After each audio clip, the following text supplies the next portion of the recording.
What up, though?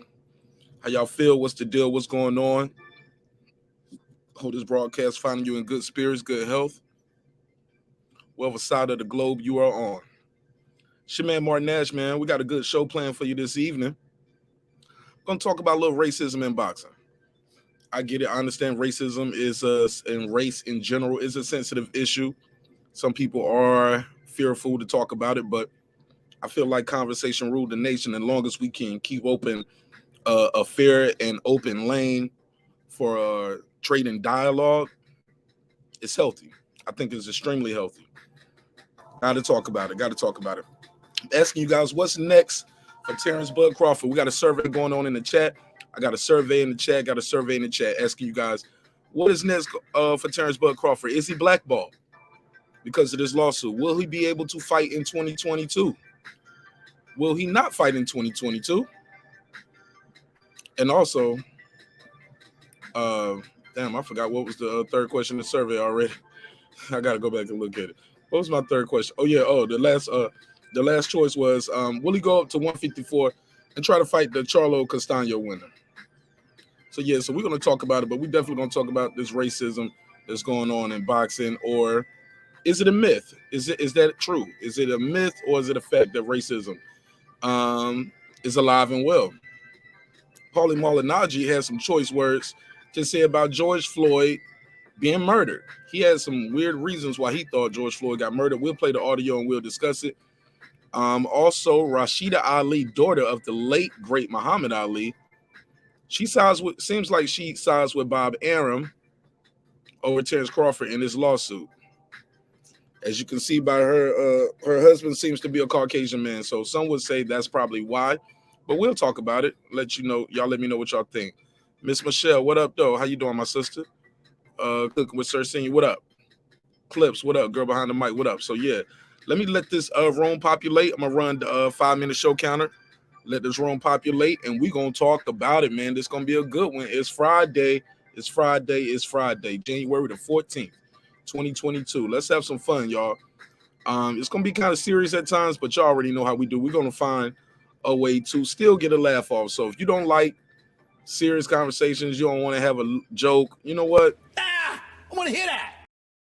I don't want to hear that. We're going to have a good time, man. It's your man marqnash breaking the beats. Let's get it. I'm going to drop the phone line. I'm going to drop the link so you guys can pull up and chop it up with me. Tell me what you think. Let's let this room populate. I'll be back in 5 minutes. 5 minutes. Stay right where you at. I'll see y'all in the chat, and I'll see y'all back on the screen. 5 minutes. Let's get it. This is my passion. This is what I love to do. But some days, sometimes, I'm just like you, man. I hate this job. Damn, I hate this job. Damn, I hate this job. Damn, I hate my job. Damn, I hate this job. I'm just like you. Damn, I hate this job. Man, I hate this job. Man, I hate my job. From a good dream I wake, sun rays on my face, planning out my day, hoping this ain't the one that I catch a case. I feel so good, I feel so straight. My manager keep calling me saying, hurry up, you late. Hurry up, you lay off. Y'all, man, I hate this job. Man, I hate this job. Been trying to play it cool, but it's hard to play it off. I've been hanging on to this bullshit, cause my car still ain't paid off. I know I'm on my way up, my boy just got laid off, so y'all, man, I hate this job. Man, I hate this job. These hoes here so ratchet, these niggas here so sneaky. Y'all don't even really pay enough for y'all to only pay bi-weekly. I'm trying to double up my cash, take this job, shove it up your ass. Yo, man, I hate this job. Sometimes I wanna say, walk in and slap my boss. This shit is getting hard. Damn, I hate this job. Gotta make it out of this struggle, bruh. And I don't really mean to take it out on you. You just a customer, but damn, I hate this job. Damn, I hate my job. Damn, I hate this job. Damn, I hate my job. Damn, I hate this job. Damn, I hate this job. Damn, I hate my job. Damn, I hate this job. We're the reason why your stockholders always stay afloat. Yet I'm asking, are they hiring? Like everywhere I go, schedule will say 9, but I think it's fine if I clock in at 9:04. I work 40 hours a week plus overtime just to be bro, so Y'all, man, I hate this job. Hate that I applied. So much has transpired since the day that I was high. Told me I could advance, but you were telling me lies. Gotta give your notice before I quit, but you don't say shit right before I'm fired. Damn, man, I hate this job. Sometimes I wanna say, walk in and slap my boss. This shit is getting hard. Damn, I hate this job. Gotta make it out of this struggle, bruh. And I don't really mean to take it out on you. You just a customer, but damn, I hate this job. Damn, I hate my job. Damn, I hate this job. Damn, I hate my job. Damn, I hate this job. Damn, I hate this job. Damn, I hate my job. Damn, I hate this job. You and your procedures. You and your protocol. You and your policies. None of that shit don't apply to me. You and your quotas. You and your standards. You and your 2 sick days a year. Y'all niggas bananas. Wonder why the postman's posted with hammers. Going postal with Popo on camera. His wage got him enraged. Stressed out, it's hard to maintain. He flips the middle, grabs his. He said, if you don't get the picture, I quit. You ain't shit, mother. Man, I hate this job. Sometimes I wanna say, walk in and slap my boss. This shit is getting hard. Damn, I hate this job. Gotta make it out of this struggle, bruh. And I don't really mean to take it out on you. You just a customer, but damn, I hate this job. Damn, I hate my job. Damn, I hate this job. Damn, I hate my job. Damn, I hate this job. Damn, I hate this job. Damn, I hate my job. Damn, I hate this job. Look, man, I hate this job. I put my pants on one leg at a time, just like you. I'm out here trying to take care of my family. Damn, I hate this job. It's not always glamorous, for real, but I do what I gotta do for me and mine, you know? Damn, I hate this job. Damn, I hate my job. Damn, I hate this job. Damn, I hate my job. Damn, I hate this job. Damn, I hate this job. Damn, I hate my job. Damn, I hate this job. Damn, I hate this job. Damn, I hate this job. Damn, I hate my job. Damn, I hate this job. I'm just like you, nigga. Damn, I hate this job. Man, I hate this job. Man, I hate my job.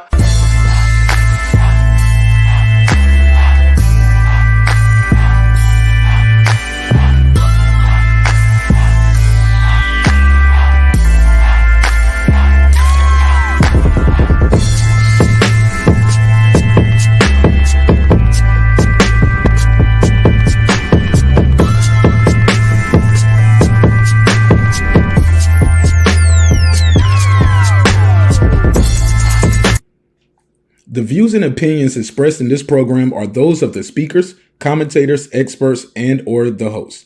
They do not explicitly nor necessarily reflect nor represent the channel's policy or the views held by the channel or broadcaster. The broadcaster or its channel cannot be held accountable for all or any views expressed during the program.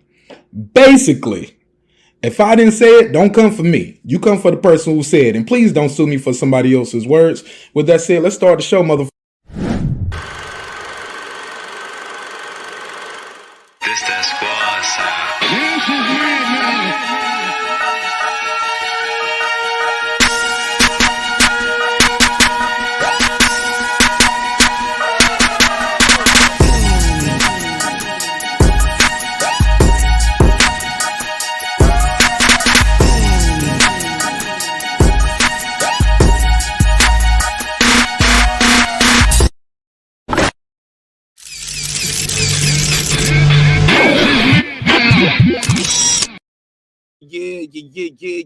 Yeah, boy.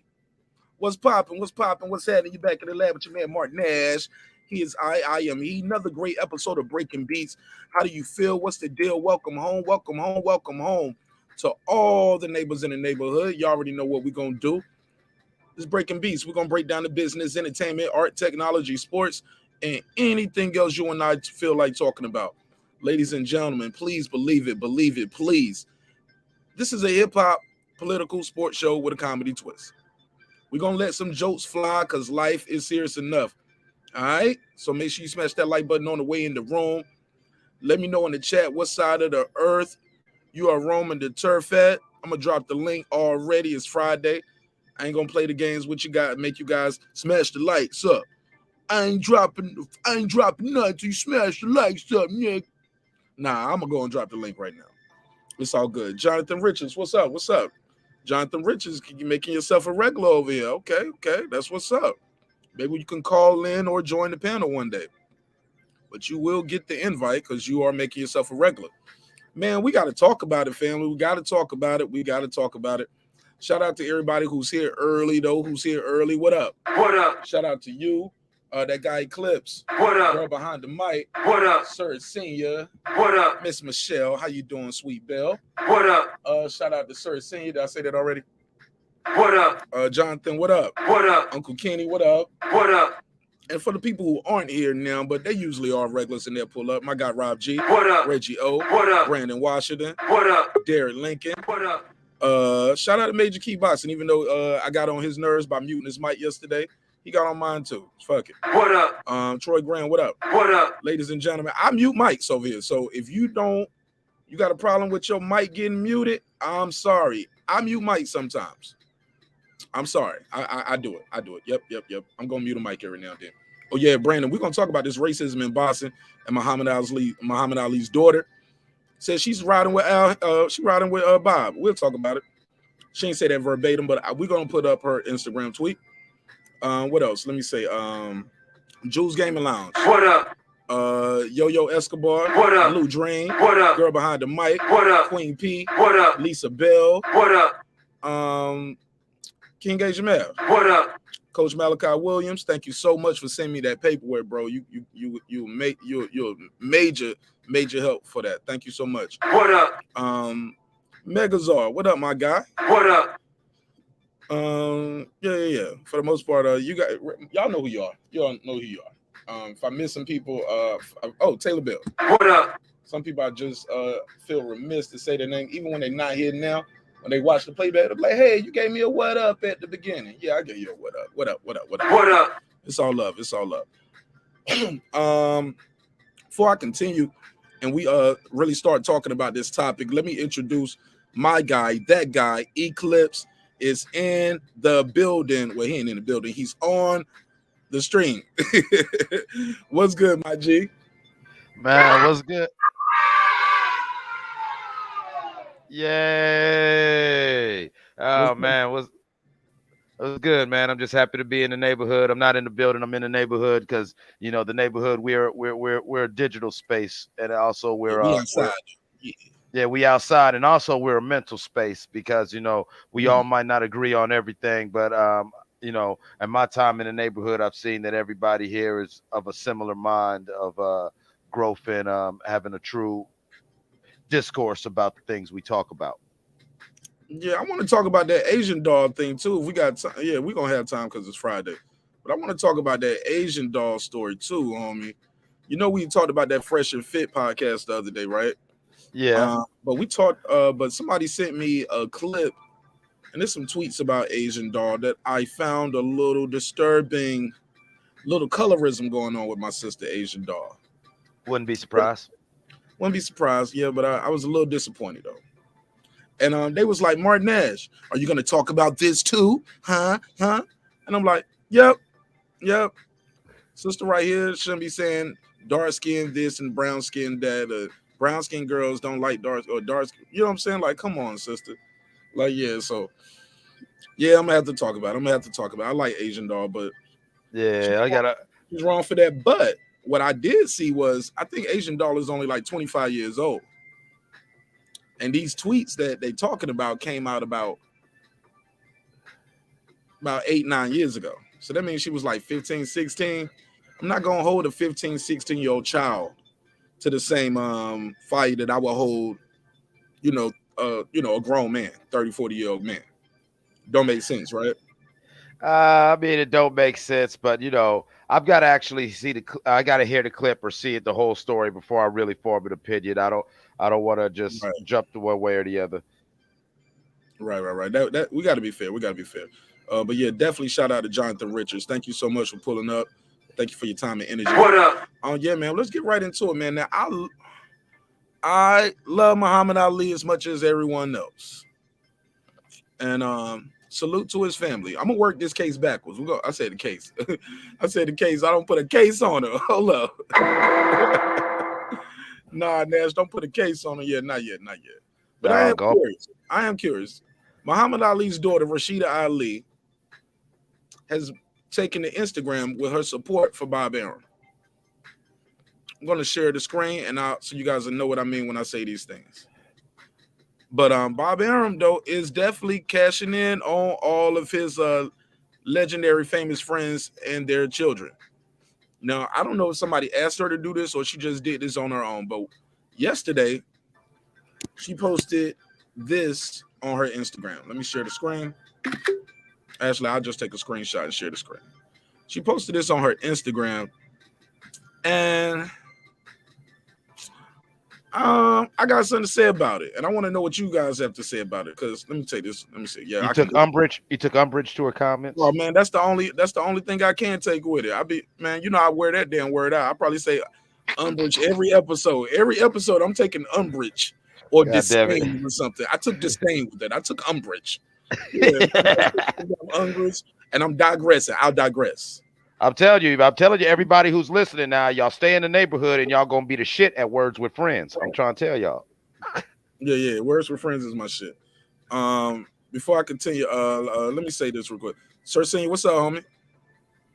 What's up, bro? What's good? What's on your mind? Did you see this case already?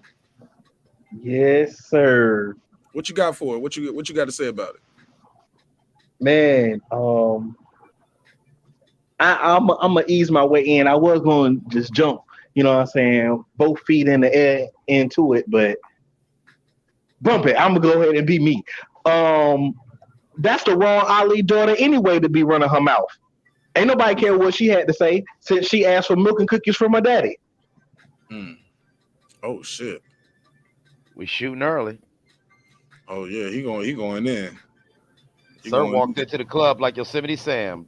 Hell yeah. Oh shit. Jashawn Brown, what up? What up? Damn. Okay. You got anything else, Sir Senior, before I do the opening statement? Yeah, I just had to go ahead and get that off. Now I can relax and be the calm Sir Senior. I had to get the fire Sir Senior out the way. Yeah. How's marriage life treating you? How's your beautiful new bride?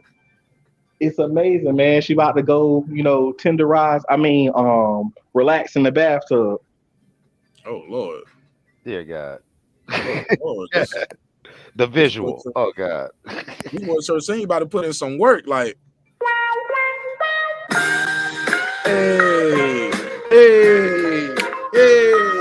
let's get it on. Ding, ding, ding. And hey, ding, Mark. I ain't mad at you, boy. I'm trying to tell you that I'm gonna go ahead and give you my new secret. I was saving for the marriage life talk. That whip honey is real. This man been married 2 weeks and trying to teach Martin some shit about marriage life. Ain't this about a bit?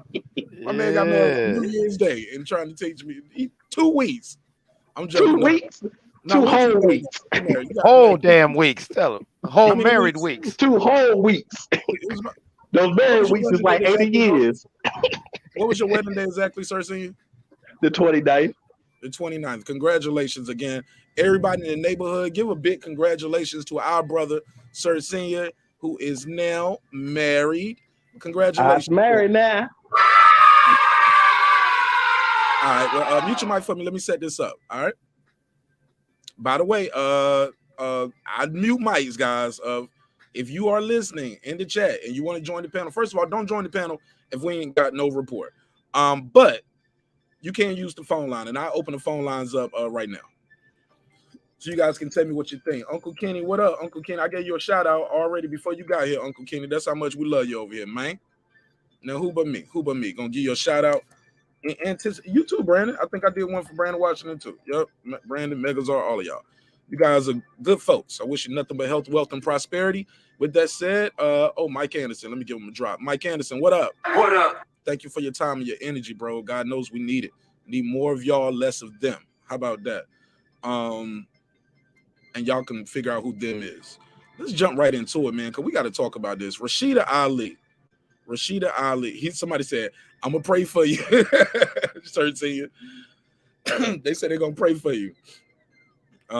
Hey, girl behind the mic, Uncle Kenny subscribed to you today. How about that? New friend in hey, there we go. That's what the neighborhood is about. You know what I'm saying? That's why we share the links out. So you guys can support each other. Let's get right into this first topic, man. Let's jump right into it. So Muhammad Ali's daughter, Rasheda Ali, has taken to Instagram and said this. Bob Arum has taken to Instagram and said, Ty, why I hear myself twice, bro? Ty, when you pull up, another thing, guys, when you join the panel, have your mic already muted. Camera off, mic muted. I don't want to see none of y'all tonight, please. Camera off, mic muted. Because if some of y'all be rolling up blunts on camera, I ain't gonna say no names, but YouTube don't want y'all to roll up your blunts on camera. You can smoke all you want. I don't care. Drink all you want. But once you're doing it on camera, YouTube thinks we're promoting it and they'll demonetize the video. So please, camera off, mic muted when you join the panel so we can pass to you. And make sure you got the YouTube stream paused in the background. Don't close it. Just pause it or mute the audio. Thank you so much. Let me go through this first part and then we'll open it up. Pause. Damn, Taylor Bell, that's the first one of the night. Somebody take a shot. Damn, that's the first pause of the night. Let's get right into it.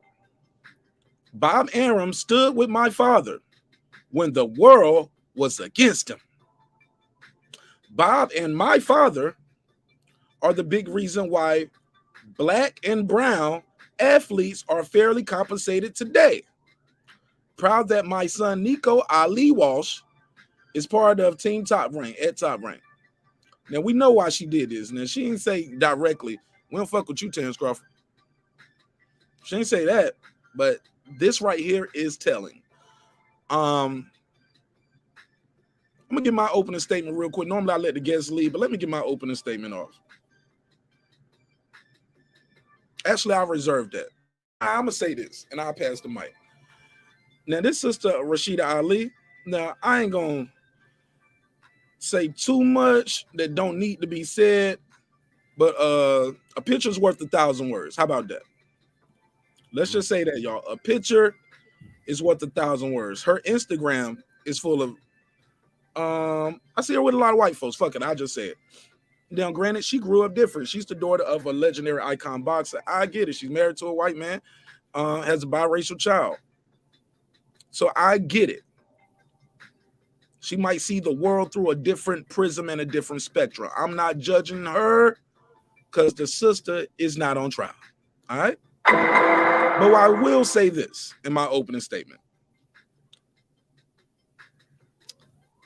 That Top Rank building was built off the blood, sweat, and tears of these Black and brown athletes that she mentioned.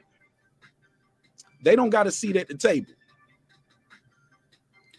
Your son shouldn't have to fight for Bob Arum and Top Rank. Your son should have a seat at the executive table. You should have a seat at the table. It's the house that Ali built. It's the house that Foreman built. Like all of these legendary fighters that he had there, but they ain't got no seat at the table. That's all I'm trying to say in my opening statement. For now, I'll reserve the rest to after I pass it around to the chat and I'm pass it around to the panel. I'm gonna let everybody get their statement off. Go ahead, Ty. Since you just got here, how you feel? What's the deal? Everybody love when Ty come out to play. Everybody in the neighborhood say yay. Talk to me, bro. What do you feel about Muhammad Ali's daughter coming out and saying, basically, Bob is one of them good white folks. He a good one. He stood with my father when the world was against him. The whole world wasn't against him. Black folks stood with him. Can you hear him? Is my audio clear? Good enough. We'll work with it. Go ahead. Pause. Yeah. Damn, that's two. Sound like one of them buffer Negroes that that they paid to come out right on time to defend good old white folk. A buffer Negro. The Negroes you got to get through before you can get to the white man and say what you actually want to say. Like, it ain't about your father and Muhammad Ali 40, 50 odd years ago. It's about Terence Crawford and his current situation with Bob Arum. Did he discriminate racism and was he treated unfairly? Was he promised things that Bob didn't deliver? That's the argument. We ain't talking about your father 50 years ago. So If Bud has a case with that, then that what we need to talk about. These buffer Negroes need to get the fuck out of the way. Point blank. And let's be fair. What she can't say nothing bad about him. I mean, your son fight for him right now. Right. I mean, you was a little girl. She doesn't have she's not signed with Top Rank. She ain't never had no contract with him, far as I know. I could be wrong. That's a buffer Negro right there. I could be wrong. I don't know what it is, but when I scroll through her IG, I see some sprinkles in here. You know what I'm saying? It is what it is. But buffer Negro. Yeah, but this is how she living. I thought that was Steven Spielberg at first she was hugging. Okay, that's not Steven Spielberg. You swirling it up. Swirl-tastic. And look, and I'm not here to tell people who you can and can't love. No. And love who you love. If you in love, be loved. I think they've been together 24 years. Be down. I'm happy for you that you found love. But I don't think she's able to speak on this case right here with Terrence Crawford and his treatment with Bob Arum compared to her father. Yeah, I mean, because she wasn't there. But go ahead. I mean, she's benefiting financially from Bob Arum, so she ain't going to talk about, whatever her father left behind. Her son's financially, he's making a living over there at Top Rank. So Top Rank don't have no residual. Last time I heard, Muhammad Ali was always. I remember. What was the fighter that had to help him when the world turned against him? I don't remember it being Bob Arum. Wanted Joe Frazier. Who was it? Somebody know. Was it Joe Frazier? It was Joe Frazier. It was Bob Arum. Joe Frazier was even personally giving money. And he loaned him money. Yep. One at a time. Go ahead. Somebody. Yeah, Joe Frazier. But I'm saying she understands. She been eating off of Top Rank pretty much all her life, and you know what I'm saying. Her son ain't gonna be no world beater. So, but he making a living over there, so she ain't gonna speak no ill will of Top Rank right now. So, I don't know if we can really trust her opinion for it to be objective. All right, let's pass it around. Go ahead, Brandon. You just got here too. What's your statement on this? Like I said, man, I'm not trying to say who you can and can't love. I'm not trying to disrespect the late great Muhammad Ali, but his daughter right here, and I guarantee I probably read more, and I can't guarantee, but I'm almost certain we've read more of this case file last night and over the last 2 days than she read for her to jump out the window like this. But go ahead, Brandon. Let's go, Brandon. It's expected. Think about it. Malcolm X said this. He said this. He said, whenever you have a black person saying something, they gonna go find another black person to refute what you saying. If it got anything to do with a white man. Malcolm X said the enemy. So what did we think she was gonna do?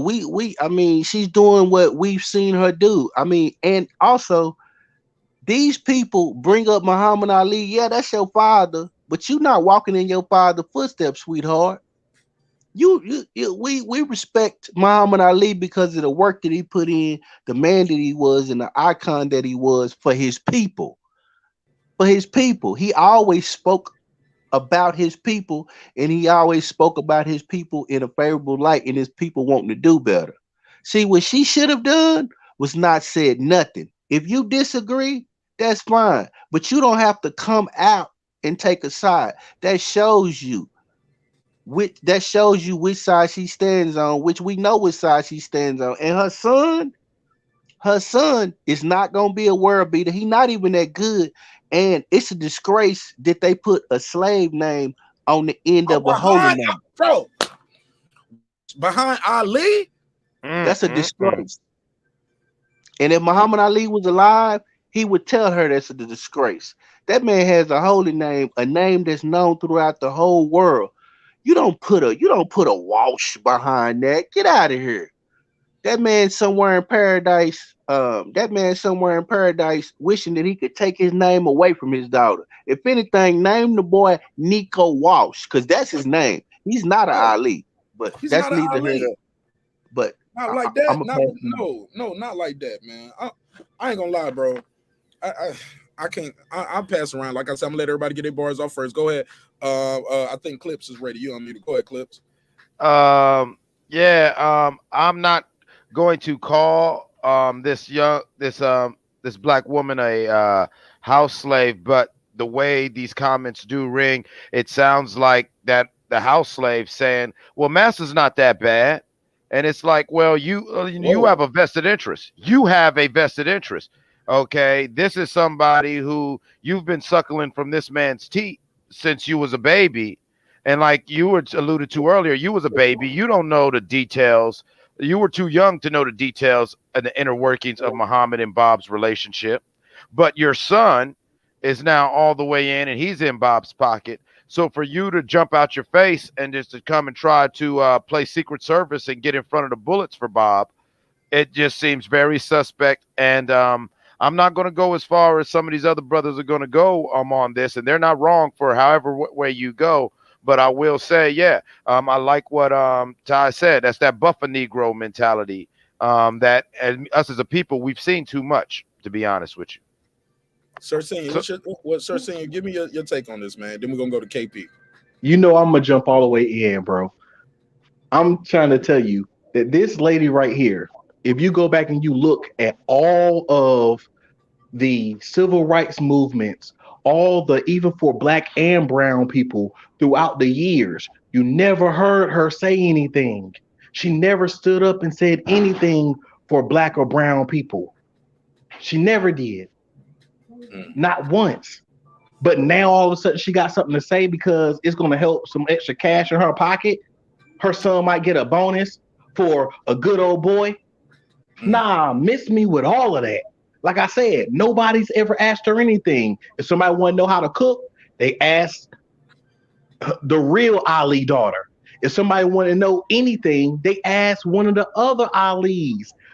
They forgot that she was even a daughter. She had to remind them. She had to remind me. I forgot she was a daughter. I remember the other daughter that they don't even talk about because she was fine. But anyway, instead of her, Go ahead, KP. Man, I'm so sick of people who just want to run up and say something so they can get a couple of dollars and get some shine. It's not doing nothing for her mediocre fighting son. If she had as much energy in actually having him train like he's supposed to be doing versus him out here trying to glamour shot and get pictures off of a name that he's not even really wearing until he got ready to step in the ring. That's the part that's disgraceful. But I'm gonna let everybody else cook, man. It just makes no sense to me. KP, talk to me, bro. What you think of Rasheda Ali? Basically, sounds like she's. Did you see the her statement? I didn't see her statement, but I heard about it, man. But go ahead, show it to me. So you'll have some context. Basically, she said, Bob Arum stood with my father when the world was against him. Bob Arum and my father, that's twice she mentioned her father, are the reason why black and brown athletes are fairly compensated today. Proud that my son, Nico Ali Walsh, is part of Team Top Rank, at Top Rank. She posted this yesterday. React. You can't make this stuff up. Man, it's very predictable, though, man. Salute to everybody in the panel in the chat, man. It's just like everything else, man. Until you understand the system, everything you think you understand will only confuse you. You're just doing the same thing the system always does. The system works, and people that want to work inside the system and want to continue to work inside of it to get the advantages that they get, that's what they do. And she just acquiesced to what they wanted her to do. So, I mean, it don't surprise me. You know what I'm saying? Don't surprise me at all. Just like George Foreman, they came out and said something too. They do what they do. And they are who they are. I don't expect nothing more from them. Now, see, that's what bothers me. They don't have to do this. George Foreman is financially set. George Foreman did not have to do this. He doesn't owe Bob Arum anything. Bob Arum don't owe him anything. But more importantly, I realized that I'm just trying to figure out what do you think somebody, let me ask this to the panel. We open it up. Go ahead, Clips. Do you think somebody told her to do this? Hey, we need your help. Please come out.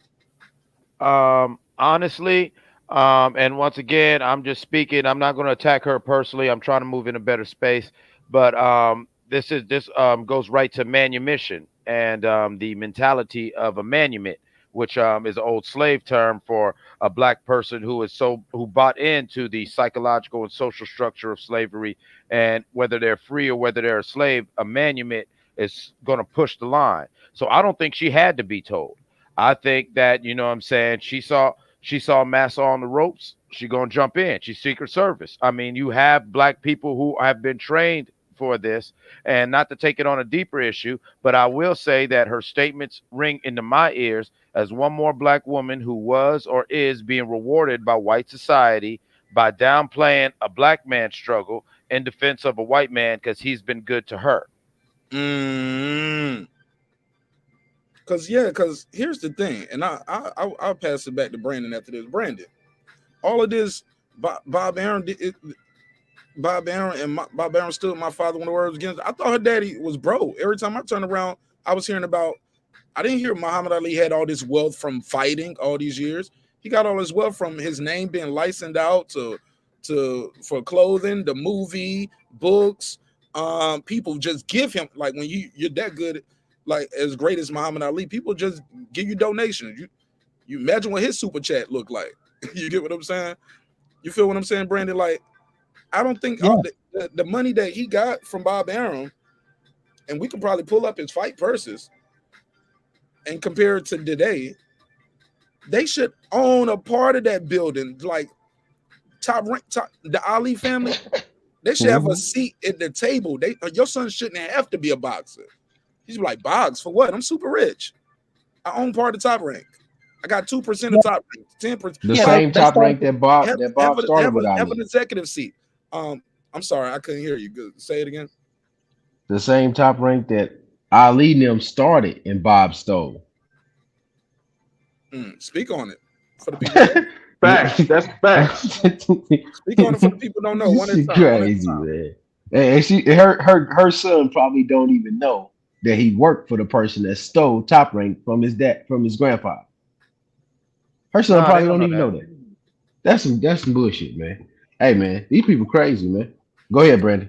Go ahead, Brandon. Explain how they stole it. People don't know how they stole it. This is what happened. For Bob Arum to work with Muhammad Ali, Muhammad Ali told him, you have to go speak with Elijah Muhammad. And if he says, and once you talk to him, and if he says and vets you and says that you're a man that I can work with, then I'll work with you. So once he sat down and met with Elijah Muhammad, Elijah Muhammad told him, he said, you can work with Ali, but y'all have to start a company. And they started a company, him, Herbert, which is the Elijah Muhammad's son, and Bob Arum. And they had a fight-by-fight promotional basis, but that was their company that they started together. Well, once Bob Arum became a little bit more powerful and started branching out and promote more fights, eventually he ended up snaking the company from Herbert and Muhammad Ali. But yes, that's how the company was started. Does she know this? Because why would she say this then if she knew that and that be true? Like, she Bob don't Arum stood with my father when the world was against him. Bob Arum and my father are the reason, or a big reason why black and brown athletes are fairly compensated today. Like, she don't know. Here's the thing, Mark. It's like, is that public record though? Is that public information? Yeah, Bob Arum talks about it. You don't gotta do no real research. Just do a Google search. The same way Bob Arum stole top rank is the same way Nabisco stole the Oreo. Yep. But that's a story for another time. Yeah, say that for cooking with Sir Sin. You threw us off for that cooking, man. No, that's some deep stuff. I'm glad you know that, sir. Bob Arum, Bob Arum still what y'all say? Do what now? Type in what? He stole top rank. How he stole top rank. You just got to Google it and you'll see stuff. Google how top rank was formed. Bob did steal it from Herbert, Muhammad, and Muhammad Ali. Why? How did he steal it from them? Like he just tricked them. Like, put it in some contract. Like, you think? And he's a paperwork pusher, bro. He's a lawyer, bro. He know how to make that paperwork move, bro. That's the problem. He's a paperwork pusher. He listen, bro. Think about it, Mark. If he worked for the Justice Department, he knows contract law. So he writes certain things in contracts to make it work for himself and his benefit. Contracts are interpreted by words, so you put certain words in certain contracts and move things around. That's all he did. Exactly. And so from fight to fight, because it was a fight, the original Top Rank was a fight to fight sort of promotion. Bob could very ingeniously from fight to fight just tweak the language a little bit here to where you look up in 5 6 years. Yes, Muhammad and Herbert are still the faces of the company, might still sit on the executive board, but they don't have enough shares. They don't have majority percentage. And you know how this stuff works. No, I Yeah, don't. Mark, I don't. Mark, Listen, Mark, listen. Mark. Okay, Mark. Think of Listen, it. guys. Let me say this, because Go everybody ahead. know each other now. Because I want to make sure nobody gets sued up here, right? Right. I don't want nobody to get sued. I'm asking, is it possible that these guys sold their shares back to Top Rank? And when we talk about shares, like or their percentage, because Top Rank isn't a publicly traded company. So did they sell their percentage back to him? Is that possible? Do we know if that happened? I've never heard that. What I will say on that is, if they did, it was probably under duress. I'll give you an example. Don King had an agreement with Muhammad Ali. He owed Muhammad Ali $1 million, and Muhammad Ali. Don King was something else. But Don King used to go to the hospital and get people signed paperwork in the hospital. So that's right. Good. So it was under those kind of circumstances, but they didn't. His daughter, basically, the question that you asked was, does his daughter realize the history of Top Rank? No. The way that Bob Arum sells himself to these people is, look at me, look at what I've done. But his daughter don't know the inner workings of it. They don't even own, as a family, 100% Muhammad Ali's licensing. Another company owns the licenses and get him a percentage. They are not. They don't run Muhammad Ali's estate. Hey, look, they get checks. They get checks from Right. somebody else who's in charge of the state. Hey, True Talk with Anthony Evans said Ali today wouldn't need anyone but Bob.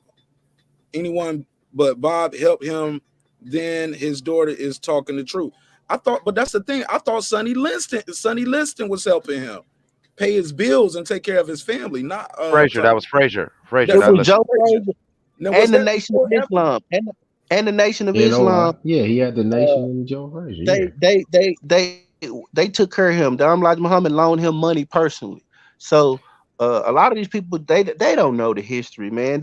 His daughter don't know. She's a little girl. I'm comfortable saying I don't know. I'm here to learn. Yeah, his daughter was a little. Go ahead, Clip. No. Finish your thought. Okay. His daughter was a little girl, so she didn't know the inner workings. So when she gets to be in her 20s or something like that, she can look back and she probably seen, like, he did promote the Thriller in Manila. He did promote, but she don't understand the inner workings of that company. She don't understand certain dealings that Bob Arum had with Muhammad Ali. She don't understand that. So to her, now that her father's not here and he's dealing with her grandson, he's able to tell her these things. Yep, I promoted this fight with your father, and I did this for him, and I did this. Who does she have to vet that against? She's not gonna do the research, and not only that, it looks like to me that she's gonna believe what he says. So yeah, she's gonna believe facts, Brandon. It's like this. It's like this too. I just see it this way, Mark. Mark, if you look at it, when Top Rank got the ESPN deal, if you go to your ESPN Plus, they got the whole catalog of Top Rank fights. So that show you who own it. You know what I'm saying? So it's just like the record business. Like, these artists be having albums and albums after albums. They never own their masters. And then the label still be selling and spinning their records on radio stations all across the world. And these brothers is getting no money. It's the same game. That dude is 90 years old. He know how to hustle that paper. Facts. Most of the boxers don't even own their own likeness. So that's why they put them on shirts. That's why Ali is able to be put on almost any shirt, because part of his likeness is free to the public, because they sold it free to the public, so they wouldn't have to give the Ali family part of the money. They say, oh, well, he's a national treasure. He's a national figure now. So we don't have to give you all of a portion of his likeness. because he's a national figure. He represents America. When he fought against America, because they wanted to force him to go fight in the war and kill people he didn't know. Well, he told you that Viet Cong may never call him nigga. Facts. Let me do this. I see we got some people in the chat who disagree with us. Let me open the phone line up so True Talk Anthony Evans can call in. He said his daughter wouldn't say that if her dad was treated wrong. What we do know is her dad was fighting a long time after he shouldn't have been fighting. And he wasn't doing it for the love of the sport, in my opinion. He was doing it because he needed the money. I could be wrong. I wasn't even a twinkle in my daddy's eye at the time. But some people know the history. Some of these guys were around back then. Some people that's going to call in and join the panel, they was around. Some of these guys who are younger on the panel did the research. They followed the nation, so they know some of these things. I'm here to learn. I'm here to facilitate and have a healthy conversation. We don't have to agree, but speak your piece though. You're more than welcome to call in, and I'll give you a chance to talk. Ain't nobody gonna cut you off and cuss you out.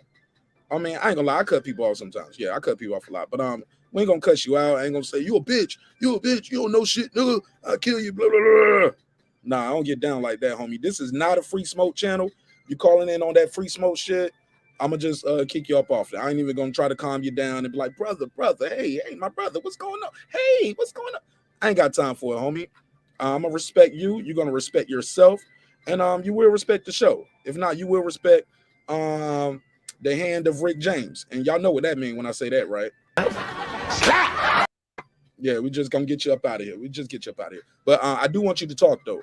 You don't have to stay in the chat, but you can't join my panel though, because I don't know you. We don't have a rapport. You got to build up some kind of rapport, because people will join the panel and pull out their tallywhacker. So if you have a rapport with the show, you are more than welcome to click the link and join and give me your take on this topic. If this is your first time, please call in 470-705-9507, 470-705-9507, 470-705-9507. So you're more than welcome to talk. Writing Yogi said it was a different time. Boxers were a different breed. Her perspective should be respected for what it is, her perspective. Exactly. And guess what? Once you put your opinion out there, Writing Yogi, it's up, and now it's for the world. Your perspective, as long as you keep it in your house. As long as you keep it at the dinner table. Once you put it on Instagram and you are the child of Muhammad Ali, you leave it open for people to talk. Anthony Evans, call in. You can call in, Anthony Evans. But I don't know you, so you can't join the panel. I'm sorry. I don't know what you're gonna do. Some people, just because they disagree with you, they want to disrupt the show. They'll put a fake penis on the screen, and then they'll call YouTube and tell YouTube I'm promoting nudity. And then YouTube and try to get your channel shut down. Yeah, so I can't have that. So you can call in though, my brother. I want you to talk. I want to hear from you, but I can't risk it because I don't know what you're gonna do. So I'm just trying to keep the integrity of the show alive. Let's with that said, let's get back to the conversation. Phone numbers on the screen. And my thing, Mark, nobody asked her for her perspective. It's not like they in court and she's a character witness for Bob Arum. Nobody asked her for this. Nobody asked her for this. Nobody was even thinking about Muhammad Ali's daughter. And not only that, why would you bring up your father? Why are you bringing up your father? That has nothing to do with this. This is about Terence Crawford. And not only that, Terence Crawford case, when we went through the paperwork, it didn't say nothing about race in it. Oh, well, it did have some racial. He in the opening part, he did mention in the opening part. Things. It did a little bit. He definitely mentioned some racial things. But the biggest thing about contract is breach of contract. Right, but the bulk of his case was bulk of contract. That's the thing. So what we need to do. What we need to do is find out why is these people, black people, feeling like they have to come out? Why do they feel like they have to speak on certain things that haven't even went to court one day? Not one day. And we already got black people tripping over each other. But you know what I haven't heard? I haven't heard any famous fighters come out for Terence Crawford, for their fighting brethren. They sure haven't. I wonder where Tim Bradley stands whoever's on that. ad-libbing, hey guys, please keep your mic off. Like, it don't sound that good. I'm gonna let y'all know. I know you don't mean no harm, but it's hard to hear people sometimes when people unmute their mic talking while they're talking. Please, you're gonna get your chance. Please, Brandon. Hey, Anthony Evans, call the phone number, my brother. I can't let you get on the screen because I don't know if you're gonna pull out a tallywhacker. So please call the phone number on the screen, build a report, and then you can join the panel. But yeah, you keep clicking in, but no, you can't do that. You gotta call the phone number, sir. I gotta protect the show. Go ahead, Brandon, please. Sorry to cut you off.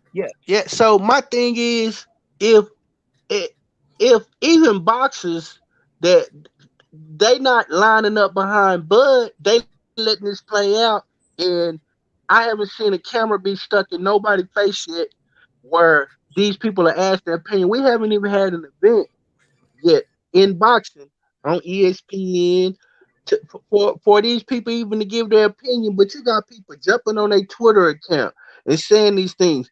Why is it that the press called George Foreman? Because that was a quote from somebody that called him, where George Foreman said, if you'd have called me about anybody else, then I probably wouldn't even picked up the phone. But you calling me about, that's a great human being right there. Why did they pick him? It seemed like these stories are strategically planted, and these people are strategically doing this. This is what I don't understand. A lot of this stuff seems orchestrated. And why is it that I understand that Muhammad Ali's daughter has a vested interest? You should speak to how he treats your son. You should speak to what your dealings with him. You can't speak for your father in his dealings. You were a little bitty girl. You don't know nothing. But that's just my take on it. Yeah, I want to piggyback on that because that was my point right there. The use of her father and invoking of her father's name was obviously just a way to try to add false validity to whatever she's saying, because if she wanted to just make a valid statement, her son is at top rank. Her son is, so she could just speak on Bob's handling of her son's career and say, hey, whatever. And she doesn't have to even go into all that because she is Rasheda Ali. She ain't even got to say all that. We know that there's a history there. And so the fact that she just kept saying her father, and if it were like, I don't like when people do that. Like, if it wasn't for Bob and my father, well, you guys wouldn't have had this opportunity. It's like, I'm in Ohio, and if anybody's old enough to remember, we used to have a owner of the Cincinnati Reds, Marge Schott, the old racist lady in Cincinnati, who was just so racist. But so many people would always try to come to her defense. Well, she may not like her views, but if it wasn't for her, how many black athletes wouldn't have had a chance, and blah, blah, blah. And it's like, well, all right. She gave a couple black dudes who made her money. She didn't call them a nigger to her face, but it was, to their face. But that doesn't mean that, you feel what I'm saying? Like, I just don't know why she had to jump out of her face to what Brandon's saying. This seems like an unsolicited comment, and it's like, let Terence Crawford's case play out. I mean, I just don't see it. I see, like you said, I don't see fighters jumping into dogpile on Bob, but I see that you got a whole bunch of people who, and they sadly are of a certain age, who are coming out the woodwork to defend Bob.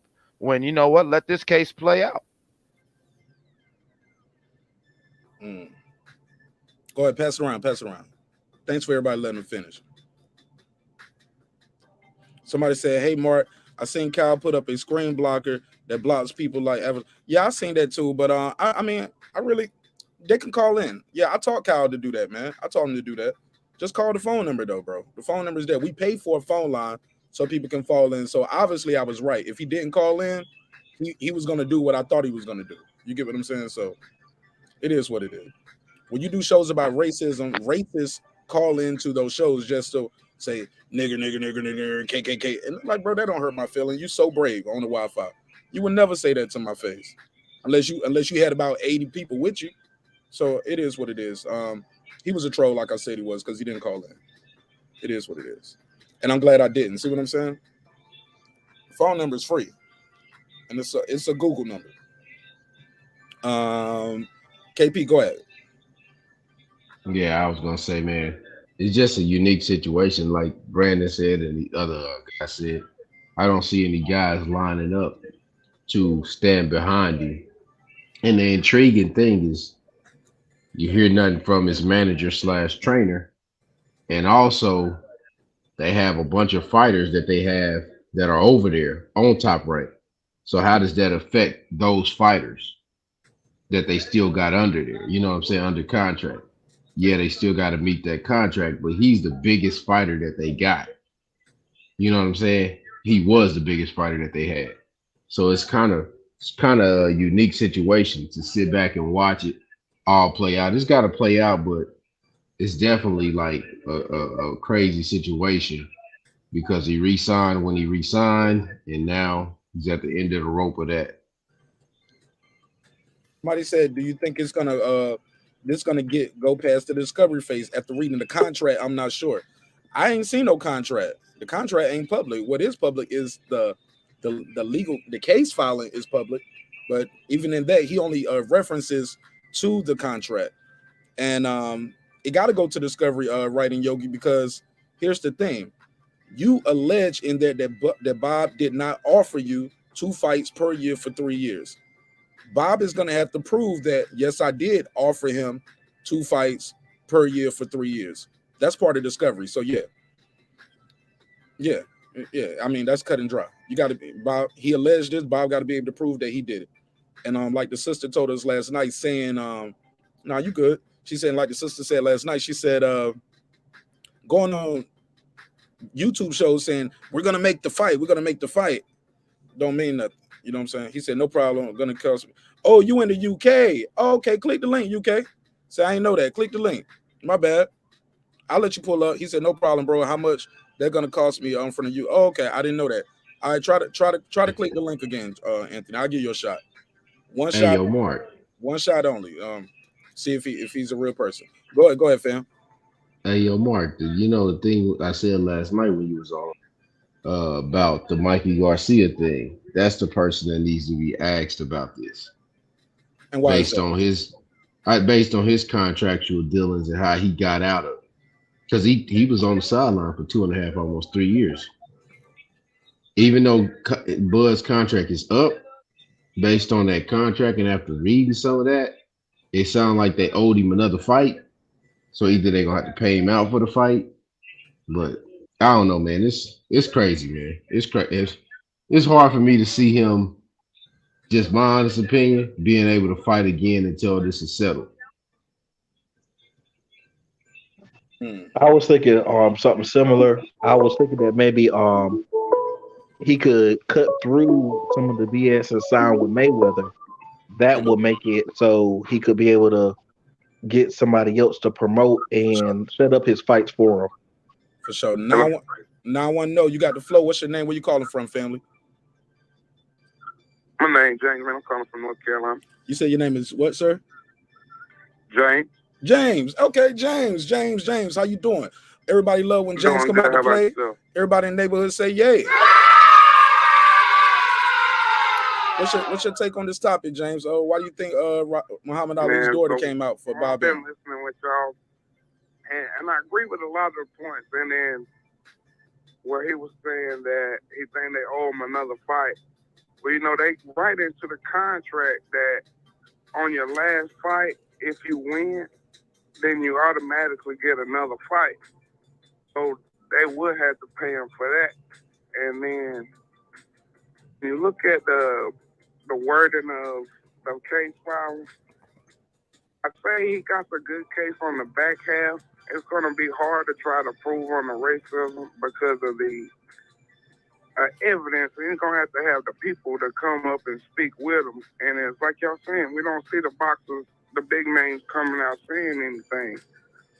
But if he can bring those guys out and show that, hey, when he went on this free agency tour, that Bob was talking down on his name, never made the attempt to get the Errol Spence fight.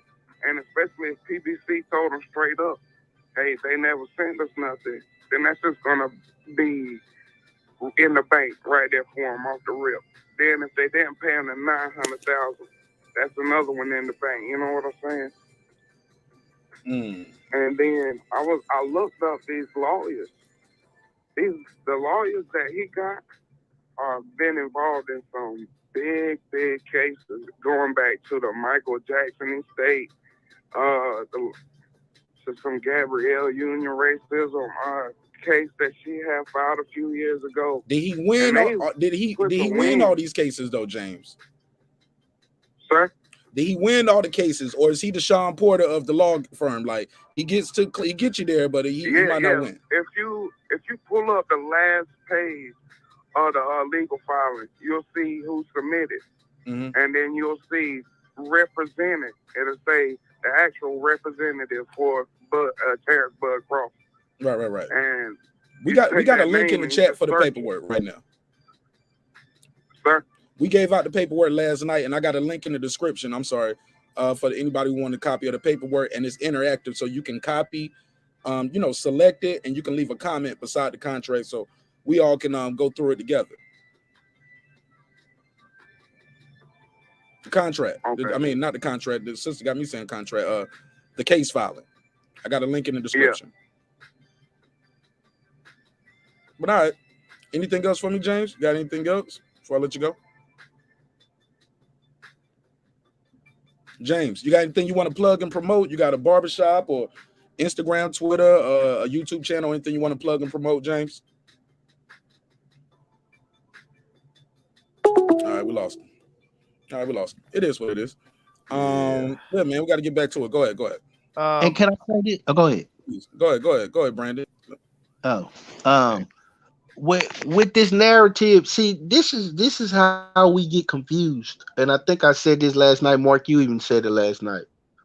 What racism, it means that you have the power to control and to restrict, right? That's a part of racism. And you do that based on, and the way that it's openly done is based on a person's color, because that's how you discern race. Okay. Now, when we talk about a person, well, he signs black fighters, he does this. That goes back to the Donald Sterling thing, and we heard the vile things that came out of Donald Sterling's mouth. Donald Sterling made a lot of millionaires, and he talked about it. I don't know if y'all really listened to those tapes in depth. Oh hell yeah, I listened to it. I listened to those tapes. Just don't bring them to my games. And he talked about how he was even going into the psyche. He said, I give them their lives. I give them that. He talked about how he give them their lives, how and he was like, they don't even do anything for their community. They don't do nothing. And he started getting into the psyche of how he believed black people act when they get money. But that's not the point that I want to be on. The point that I want to be on, just because you work for a man and a man can have you close to him, don't mean that he don't hold racist views or that he's not a racist. That don't mean that, because he can still have his views, and he can prove that he's a racist by restricting you, by doing things that racists do. Without it, don't imply that I'm gonna keep my foot on your neck and I'm gonna make sure that you don't have a dime or a quarter, nothing like that. It's different. So that's what I want to say. When people start thinking about, just think about Donald Sterling, who was a billionaire, who still allowed black men up under him that because he owned them per se. That's the name that they give him in the NBA. They call them their owners. He owned a team full of black men. And they also describe, some of the brothers even describe who played for him, how he would just walk certain people into the locker room while they was getting dressed and say, look at their bodies, look at them and touch them and things like that. So let's not forget that. Donald Sterling had penis envy. Let me let this guy get in real quick because he just got go ahead, Clips, and then we're gonna let Anthony Evans speak. Go ahead, Clips. I was just saying, we don't even have to look at Donald Sterling. I mean, we got adults here in the neighborhood. If anybody's worked jobs in certain fields, I know in the oil field and the construction industry, they need workers. And as long as you'll show up to work, they'll tolerate you and everything. But the true definition of racism isn't, he won't hire or he won't hire you. Is there a clear cap on the amount of advancement? Is he doing things overtly and covertly to limit your range of mobility within that field or industry? And Fact. and Right. along those lines, Terrence Crawford has a solid case. Now, does that mean is he's done that to all black fighters? No, but that doesn't exclude him from being racist, because a racist picks and chooses. He only will elevate or allow the elevation of a black person who suits his agenda or his ideology. That's racism. Facts. Let me let Anthony. Is it Anthony? Is it Antony or is it Anthony? Mr. Evans, unmute your mic. Mr. Evans. Can you hear me, mate? There you go, sir. How you doing, Mr. Evans? How do y'all say I'm your good, phone? man. I'm Is it good. Anthony? Anthony? Hello, how you doing, mate?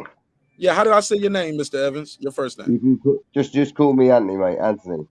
Anthony. Okay, go ahead, Mr. Evans. Yeah. You got Anthony Evans. Go ahead. I just thought I'd just say, man. The only reason I said it was because I think someone's daughter. I don't think their daughter would say something about their father. You know, if their father was being put through something, I don't think they would respect somebody else. Say that again. Just speak up a little bit. You had a little crackling and you got a thick accent. So pause. You said Sorry, you don't think she would say that about her father if she was getting treated unfairly. Yeah. I just don't think she would respect somebody if her father was, you know. Obviously, Bob has obviously done something right, because she wouldn't just say he was a good person if her dad was being treated. You know, if her dad was being treated with disrespect, then she would say that. But let me ask you this: why doesn't her family have a seat at the top ranked table? It's the house that Ali built. The problem is, it's a case of, you know, she might have not been around when her dad's there. I understand that because she's young, but she is the girl. We don't know what she knows. You know. Did you hear my question? I'm sorry. Did you hear my question? Why don't somebody from the Ali family have a seat at the board of executives at top rank? There's no black executives there. Why don't one of them have a seat at the table? Well, that's not something I can answer, because obviously I don't know. That's not something I can answer because I don't actually know that question. But all I would say is, if I had a daughter, I'm pretty sure my daughter would not disrespect me as a person. If I was put in a situation, she would always have my back. I mean, she already disrespecting her, in my opinion. She put Walsh on the end of the name Ali. Right. Okay. The thing If I just think, give your son your name, give your son your husband new name. Don't put Walsh, a slave name, behind Ali. Her son's called Walsh because why is he called Walsh? Is that for his father's name? Yeah. So if you riding with your father, you want to have your father's let him have Walsh. Why did you put Ali? His father's name called Walsh. Huh? His father's name's called Walsh. His father ain't Ali though, right? Well, Take that off then what should he be called Ali? Nah, he shouldn't be called Ali. He should be called Mr. Walsh, Nico Walsh. Well, what's her son's name called? Huh? What's her son's name called? They put Nico Ali Walsh. They using that. I think they're using it to Nico Ali we call it in the States. We call that clout chasing. His middle name is Ali. Yeah, they put Ali up there, man. So his middle name's Ali and his last name's Walsh. Okay. But no, all I say, I don't think someone's daughter would. Fair enough. Fair enough. Yeah, that's all I say. Every time they mention him, though, they always mention that he's the grandson of Muhammad Ali. And it's clout chasing, in my opinion. And he ain't nothing like Ali in the ring. I'm not a fan of Bob Arum either. To be fair, I'm not a massive fan of any of these promoters. I think personally, all boxers should be their own promoters. That's what I really think they should do now. Manage themselves. Go ahead, Brandon. You got anything you want to say to Mr. Evans here from the UK? What part of the UK you from, Mr. Evans? From London, man. London town. North London, South London? Yeah, South London, near Hackney. Oh, yeah, it get rough down there. You in the hood, huh? It's the rough side, mate. Yeah, it's the rough side. Go ahead, Brandon. You want to reply? Anything that? Yeah. I would say when it comes to the Ali didn't believe in slave last names. That's why he denounced Muhammad Ali. That's why he denounced his. So for him to have that name, his daughter should know that, being the daughter of Muhammad Ali, you don't give a last name after the name Ali. That was his name, his last name. You don't give a slave name after that. Well, his first name was Cassius Clay. So what you No, say? his first name is Muhammad. His last name is Go. Ali. He was born Cassius Clay. Yeah, but his name is Muhammad Ali. That's when he changed over to, you know, I mean, that's what Muhammad Ali did. So let me ask, and this is gonna tell me a lot. Do you believe that? Do you refer to him as Muhammad Ali or Cassius Clay? What do you call him? I call, as any person, I can't really disrespect what he did. You know, he was born Cassius Clay, and he wanted Muhammad Ali as his second name because of obviously he didn't want to go to war. I understand that. I'm not, you know, I can't get on his back and say whatever. He is who he is, mate. You know what I mean? That's not something for me to be involved in. Cassius Clay or Muhammad Ali? You dancing with me right now? I'll call him Muhammad Ali. Okay, so why did you? Because I respect what he did. I respect what he did, and that's just me as a person. Because I respect his, you know, I felt for the man. He went through a lot of drama, and to be quite honest, I got his back, mate. And the fact that he didn't want to go to war. He didn't want to suffer. You know what I mean? He had a right to do that. So I understand totally. No, it wasn't even about him not going to war like he was scared to fight. No, he was like, the Viet Cong never called me a nigga. Why am I over there fighting Viet Cong? My war right here is right here in America. With the people that call me a nigga and tell me I got to sit at the back of the bus. I got to go. He should never have had to go through that. He should never have had to go through that. And to be fair, the man should never. And whatever he wants to call himself, I will always ride with that. Always. All right, so this probably be the last time we hear Cassius Clay from you then tonight, right? You'll respect him on that. Respect the dead man's wishes. 100, my friend. 100. Right. Go ahead, Brandon. Well, let me get in. Go ahead, Clips. Was that Clips or was that Sir? Who was that? Sir. I'm gonna go ahead, sir. No, sir. All right. So one thing I wanted to say, I wanted to slide in was pause. But what they was that we got to do no $5 drop real quick because you about to clown. And I'm gonna have to keep up with the chat. The chat is speeding up. PGH Big Dog, that's Pittsburgh. He said, salute marqnash. We all need to back Bud on this one. Bud versus Thurman in July versus Spence in November. Bud has evidence and Aaron will settle. Boxing hashtag Team Bud. Let me give him the $5 drop and we'll go back to Sir C. I got 5 on it. Yes, sir. One thing I wanted to say was we don't always have to do a lot of research. We can do a simple Google search. If you Google or even put top rank in Wikipedia, you'll see that it says if you click history on just Wikipedia, it says the precursor to Top Rank was Main Bout, a company founded by Muhammad Ali in 1966 to promote his fights, along with Muhammad Ali.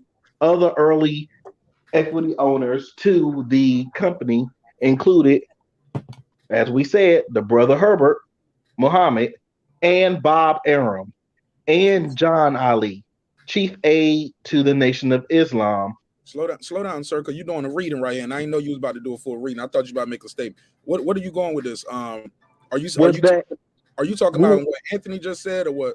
Are you talking about what we was talking about earlier about they started the company with him, right? They started the company and Bob Arum stole it and changed the name to Top Rank. What was the original name? It was called Main Bout. Main Bouts, okay. Yes, sir. Did you know that, Mr. Evans, that Muhammad Ali started that company with Top Rank? I didn't make no. The one thing I said about Muhammad Ali back then, it was a complete different. Back then, it was boxers fought for a lot. Your audio sounding crazy, man, like you moving around or something. What you got going on? Sorry about it. Can you hear me better? Yeah, we'll work with it. Go ahead.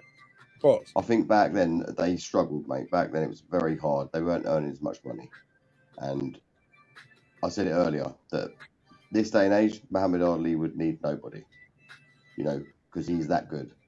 But then I think he needed that promotion. It's easy to blame somebody for everything. We know that, but I don't think it doesn't help anything. You know, these boxers now earn money. They all earn money. It's easy to say this and that, listen, is there any proof or any facts that these people are that bad? Say that again. Is it any proof? What? Is there any proof that these people have stole companies or did this or did that? That's what I was asking people earlier, bro. I was like, man, let's not get nobody sued up here. I was like, maybe he bought it out from them. Maybe they needed the money, but the way they say it is nah. They said he did something with the paperwork, so he finessed it. But I'm like, I never heard the Ali family come out like that and say he stole this from my daddy. You know what I'm saying? I never heard them. I never heard Layla Ali say that. I never heard Rasheda. I never heard anybody say that. I never. But I'm young too, homie, and like stuff like that probably gets swept under the rug, and it could be yesterday's news. I didn't know. Yeah, and there's clauses in those contracts that you cannot badmouth your promoter. That's part of those contracts. It's certain contracts with a lot of the promoters that you can't even say something bad about them. Period. You can't bring them up in the public in a negative light at all. But even still, though, like your child, though, like those kids ain't signed to Bob Arum. They ain't under no obligation. You can't hold my wife, my sister, my daughter, my uncle, cousin over my boxing contract, especially once my contract is over. You get what I'm saying? All contracts have an end date. You get what I'm saying? But go ahead, Mr. Evans. Give me your final thought on this, man. We're gonna go back to it. Get back to it. Yeah, no, I think now with the facts, I think boxers now should really try and promote themselves. It's like Floyd Mayweather, the richest boxer in boxing, promoted himself. You know what I mean? To me, that's a man who basically put a stamp down for boxers to do their own thing. And I don't think boxers are realizing that promoters are not the greatest. They don't fight. They don't get in a ring, and they earn more money. It should stop. Absolutely. Well, I appreciate you, man. Thanks for pulling up, man. It means a lot to me. Thank you for your time. Thank you for your energy. You got a YouTube channel or Twitter, Instagram, anything you want to plug and promote before I let you go? At the moment, I've got a thing called True Talk Randy Evans, man. So obviously, if you can get on there, bruv, 100, man, that'd be good. Say that again. Your audio is crackling and it's low. That's why I got to get you up out of here. If your audio, I've got it's called True Talk Randy. True Talk Randy Evans. Okay, like I see it in the chat. True Talk with Anthony Evans. My G, man. I swear down, I'll come back on your show, yeah? All right, thank you so much. Thank you so much. 100, bro. Be good, bro. Be good, yeah. All right, good call. Shout out to Uncle Kenny with the super chat and the donation. Thank you so much, Uncle Kenny. Let me put that on the screen. Excuse me. Sorry, guys. Uncle Kenny said, Muhammad Ali, rest in peace. Let me give him the $20 drop. Thank you so much, Uncle Kenny. God knows we need. We call this here a little twin. Wow. Nigga. I had to play that part for Muhammad Ali. Muhammad Ali would be like, don't play that drop behind me. I don't want to hear no N-words behind my drop. I want to hear that. Rest in peace, Muhammad Ali. Rest in peace, Muhammad Ali. Hey, look, real quick clips. Sir, KP, Brandon. I thought that conversation was about to go somewhere else when he started doing that Cassius Clay shit. I thought he was about to be on. Facts. I called him Clay. I'm gonna call him Clay. Man, I thought he was about to step in the shit. I thought he was about to step in the shit. I was like, bro, we about to get you up out of here, homie. Don't do that.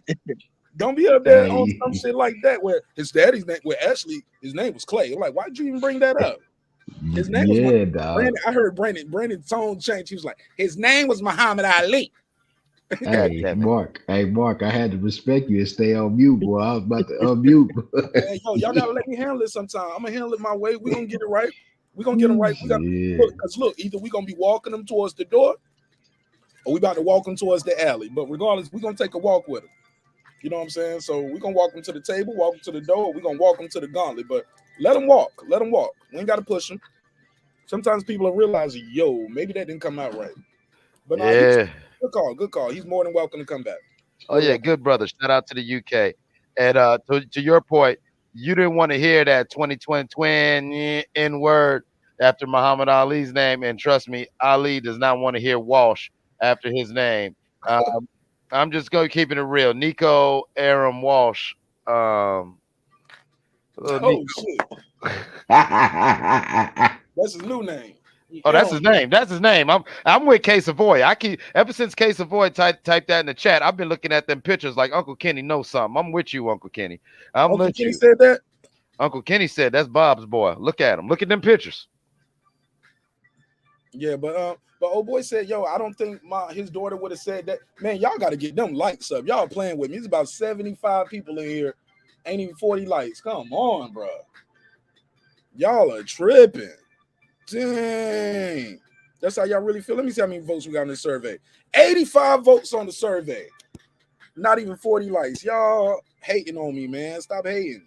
You like the content because you here. You clicking the link. Come on, man. Don't do me like that. Let me go to the next topic, man. And we can swing back to this one if anybody. Thank you. Thank you for the 3 people who heard me say that and click the like. Thank you. Some people say I forget to hit the like.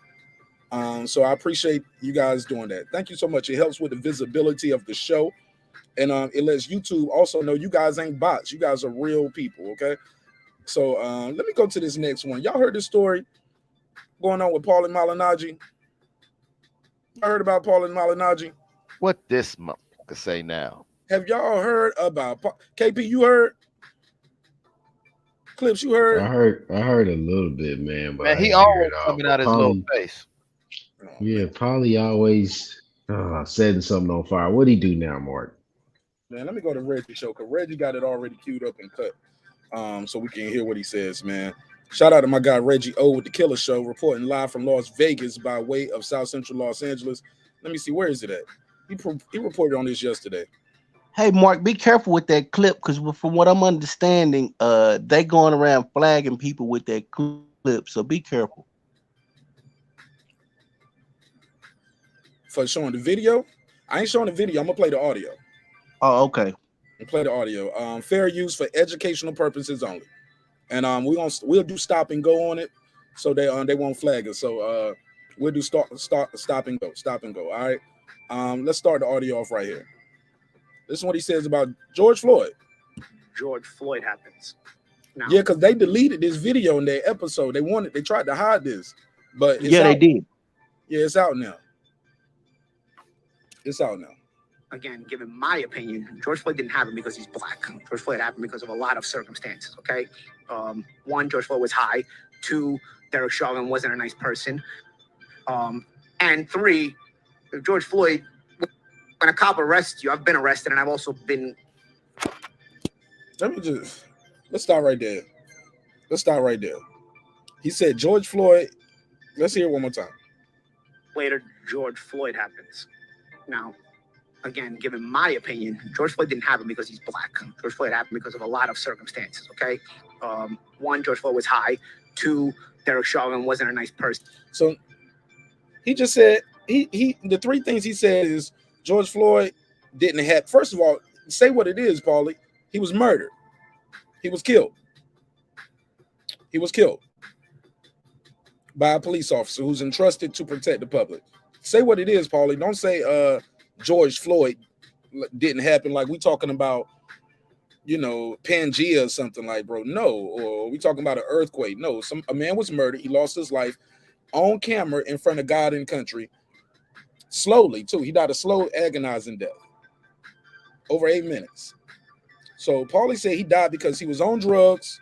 Chauvin wasn't a nice person. He didn't even call him a murderer. He called him a killer cop, a racist. He just said he wasn't a nice person. What's not a nice person is if I hold the door for you and you walk inside and you don't say thanks. What's not a nice person is somebody who doesn't say please and thank you. That's not a nice person. A murdering cop is a little bit beyond a not being a nice person. And why the hell Paulie Malignaggi got a bang? He got a bang, yo. Look at his forehead right here. I'm glad you pointed that out, Mark, because I was getting ready to go in. Let me get this off, Clips. Stop. Let me do this. I'm gonna pass it. Let me do this. This motherfucker, Paulie Malignaggi, should be ashamed of himself for what he said, for having his damn bang right here. Look like he play the rest of it. Let me play the rest of it. And three, George Floyd, when a cop arrests you, I've been arrested and I've also been assaulted by cops myself. When you're getting arrested, the less cooperative you are, the worse it's going to be for you. So, you know, George Floyd at the end of the day wasn't exactly cooperative. So he admits that police be on some bullshit. You know police be on some bullshit, Paulie. Well, if you're not cooperating, come on. Then he going to go into some bullshit about paperwork. Let me fast forward. car and I'm gonna take you to the station, and then on the job, be like, all right, whenever you're ready, we're gonna get in the car and I'm gonna take you to the station, and then I'm gonna fill out because then he's gonna still fill out paperwork when he arrests you. You know, there's a lot to.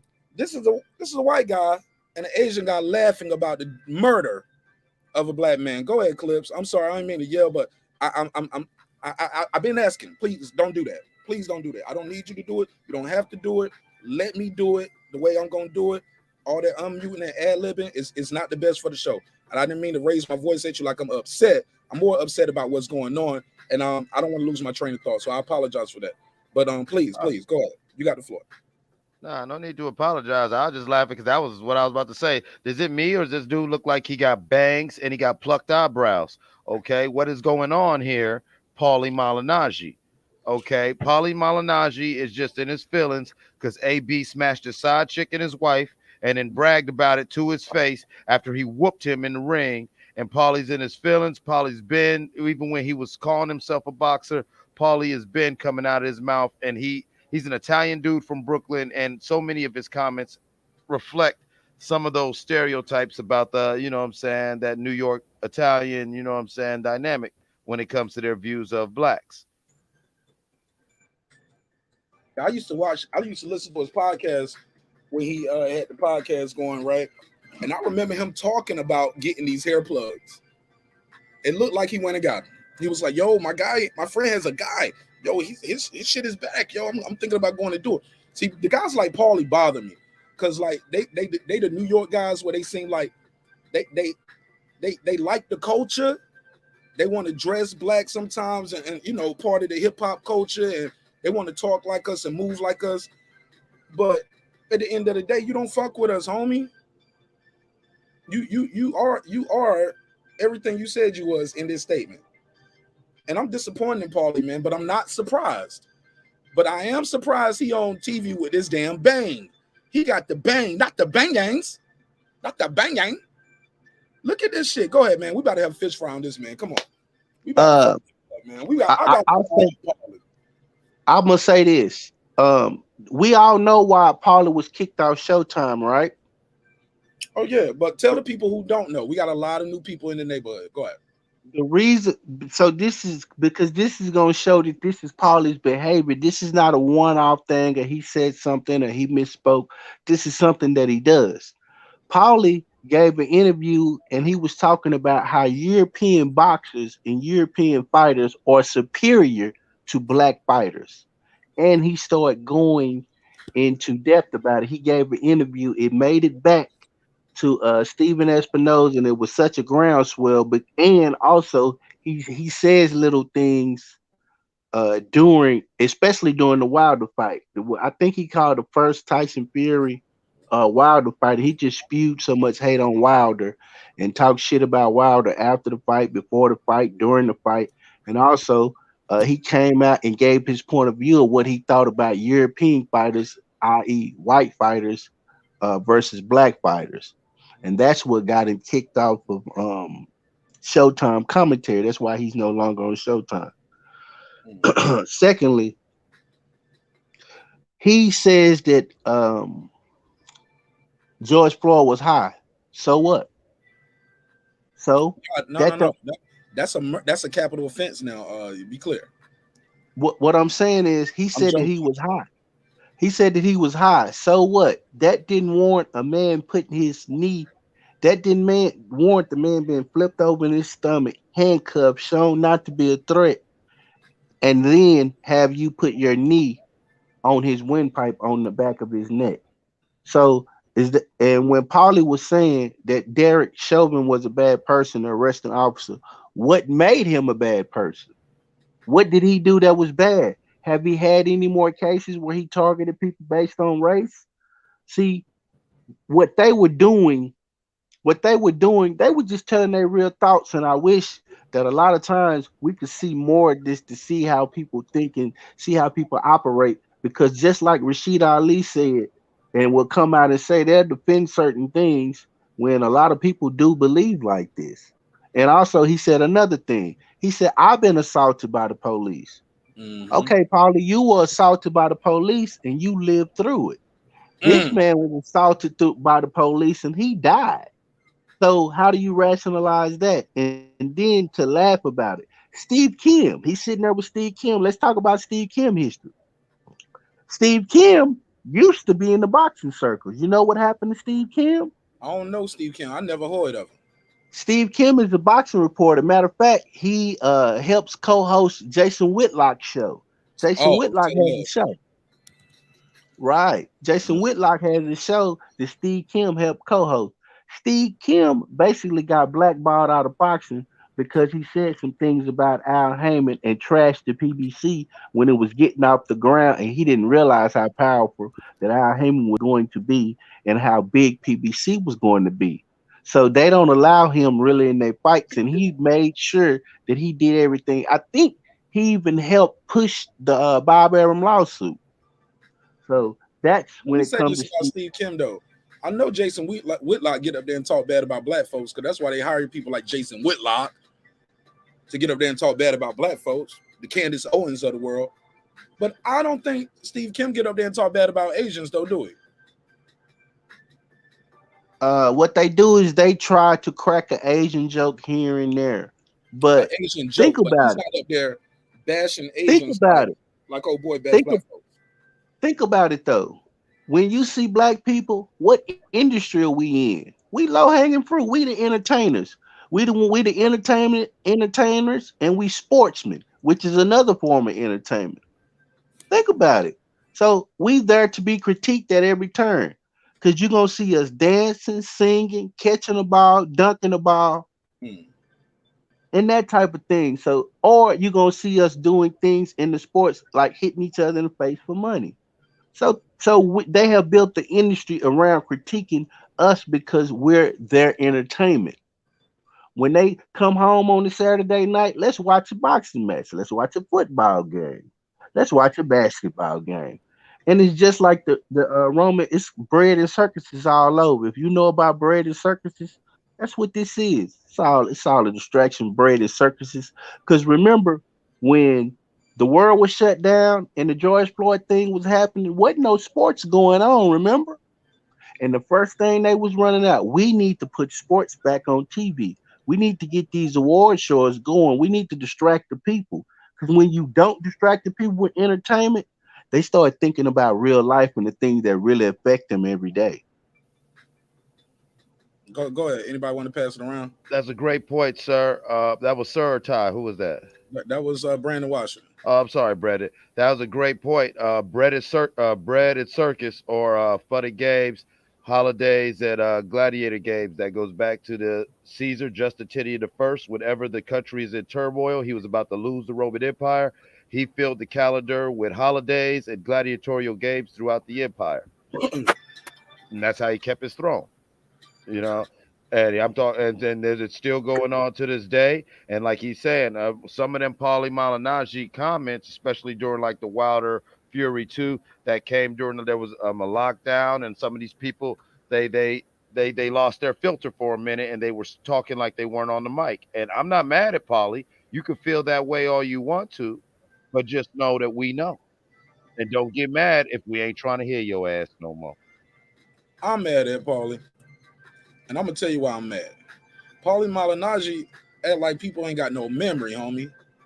I know this what your hairline used to look like, homie. Blue was like what that hairline looked like. Blue, this is what that hair really looked like. Now he looked like this. Now I know his name is Paulie the Magic Man, but how you do this?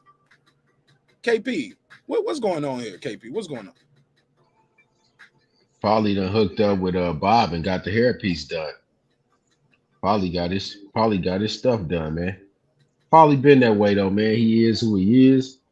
He gonna say what he say. And like Brandon said, I like to put a mic in front of them so they can tell you what their real thoughts are. Once they tell you who they are, I believe them. And I don't go back to dealing with them. Paulie been cut off years ago. Been a long time. And Steve Kim too. You know, that's just how they are. They exactly who they are. Put a mic in front of them, ask them a tough question about a tough topic that they have to pick a side on. Then you'll be able to figure out who they are. They'll tell you exactly who they are, and just believe them. Go ahead, sir. Yeah, his clip on I heard of a clip on top. I never heard on a clip on hairline, but I guess the new inventions these days. I don't know. I never heard of that. Paulie said, "I want to be a bad bitch. Give me a bang yang." Not the bang. Oh. Yeah, Paulie. Yeah. Yeah, man. I think I don't want to spend too much time on this sucker, man. I think we, unless anybody else, anything else they want to add, like Paulie Malignaggi, we know who he is. He's been revealed himself to us. Before I go to this last topic, My thing, can I say some more on this? Yeah. What it reminds me of, what's funny? What's the joke? That's what I was wanting to know. What's funny? They sitting there laughing and having a good time. If you finish playing the rest of the clip, you'll hear them laughing and Steve Kim jump in and that kind of thing. I would want to know what's funny when anybody loses their life. If I don't care what race, if somebody got killed in front of me, there's nothing funny about that. If I don't care who it, especially if it's somebody that's innocent and not fighting the war and not fighting against anybody, what's funny about that? Life is sacred. You only get one. What's funny? That shows you what type of human beings these people are. Because I don't understand what's funny about it. And it seemed like the joke, and for him to say, oh, he was high. How you know he was high? How do you know he was high? And even if he was high, does high constitute a threat? Because Paulie, I believe you smoke weed. So if you smoke weed, so does that constitute you should lose your life? Because you high? Matter of fact, I believe weed is legal in 20 some odd states, right? So why did he use that as the defense? He was high. Meaning there's something wrong with that. There's something sinister about that. That's what I would like to know. And I would love to know what was funny. But go ahead, Mark. Yeah, man. I saw this clip going on with Asian dolls. Somebody sent me this tweet. Let me see. I'm gonna find this clip real quick. It ain't gonna take me that long. It's actually a screenshot, and it's on one of my videos that somebody saw. Basically, we was talking about the fresh and fit guys, and they was talking about how basically we don't get down with the brown. All right. So somebody left me let me go to my YouTube studio because I didn't approve the comment because he put a link in it. So YouTube studio, and I'm gonna pull this clip up because I want you guys to see this tweet. Now, basically, it's a tweet of the sister Asian doll comments, and there's some colorism going on in the statement. Now, y'all know I don't really do the colorism. I think that's trash. I don't like it. The light skin versus dark skin stuff. You know what I'm saying? I just think it's bad. So here we go. She said, and I'll take a screenshot so y'all can see. See, it's a difference between brown skin and dark skin. Brown skin girls pretty. Don't nobody want no African dark ass bitch. Whoa. I don't like it. A dark skin equals a black ass bitch. What's another one? Crispy. And how like dark skinned females be sweet though. Stuff like that is going on. Let me I'll put it on the screen, but so you guys can see what I mean. But what do you guys think of that when you hear that? Like Brandon, or go ahead, Clips. Whoever want to take the lead. Oh, I would say that she's ignorant. She just don't know no better. Think about it. I've heard her talk. She sounds dumb as hell. Most of these little girls are ignorant, and I would love to talk to. Show me her daddy. Show me her mother. Show me her dad and her mother, and I can tell you why she thinks and talks like this. You can tell she hates herself because she called herself Asian doll. There's nothing Asian about her. And every time I've seen a few clips of her. I don't even know what she does. Does she make music? Because it seems like she just runs her mouth and she thinks she's cute. But what she don't know is that what she doesn't realize is if she gets a chance to be older, man, beauty's in the eye of the beholder, and all that stuff wears off. So, and when she thinks she's cute compared to who? See, we know compared to what because she's saying it. Compared to lighter skin, i.e., lighter skinned people, probably Caucasian No, she said people, she's or prettier. No, she said she's prettier compared to dark skinned people. right. But But the crazy part is, what but look, makes but what? Go ahead. go. Well, I just want to say I was this: trying is to, it possible? Is it possible? You see the year on this? We are in 2022. This was from March the 28th, 2013. So that's not almost 9 years ago, right? Let's just say almost 10 years ago, right? It's 9 years, but let's round it up to 10. She's 25 now. So that means she made these statements when she was 15 or 16. I don't think I wasn't talking like this when I was 15 and 16, but I don't think a person 15 or 6, because now if you look at her now, she actually calls herself dark skinned on some of her stuff. Back then she was saying she seemed like she was probably brown skinned. This is self-hate though. This comes from people that be in school and the light-skinned guys want to talk to the guys want to talk to the light-skinned girl and she feeling left out. In my opinion, I don't want to go into hearts and minds, but I got to when I see this on the screen. This self-hate. This self-hate. But I think I got you. I just feel like the people who put this up as a gotcha moment for the fresh and fit, they don't want to date black girls. But look, y'all trying to ride for Asian doll. Look what she said. Man, those guys said that last week. These are grown men, look like they late 30s, early 40s.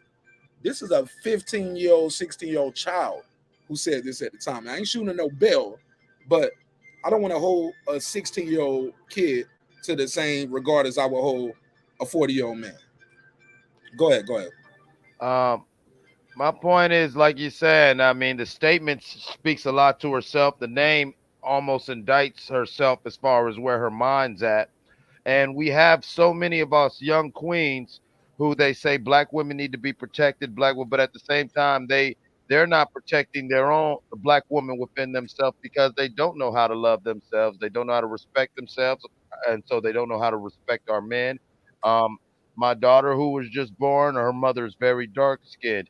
When she just first came out the hospital, after she was born, I got in an ugly 2-week fight because while the baby's grandmother was sitting there being all mean, just watching me on some petty shit, and I'm playing with my daughter, I make a comment on I love how dark my daughter's skin is. You know, saying my daughter's got this beautiful, beautiful black tone, just like her mom. Do you know that the grandmother lost her mind and thought I was saying something bad? And I had to go up on both my daughter's mother and her mother just because y'all have images. Y'all have all them self-hate images bred into y'all.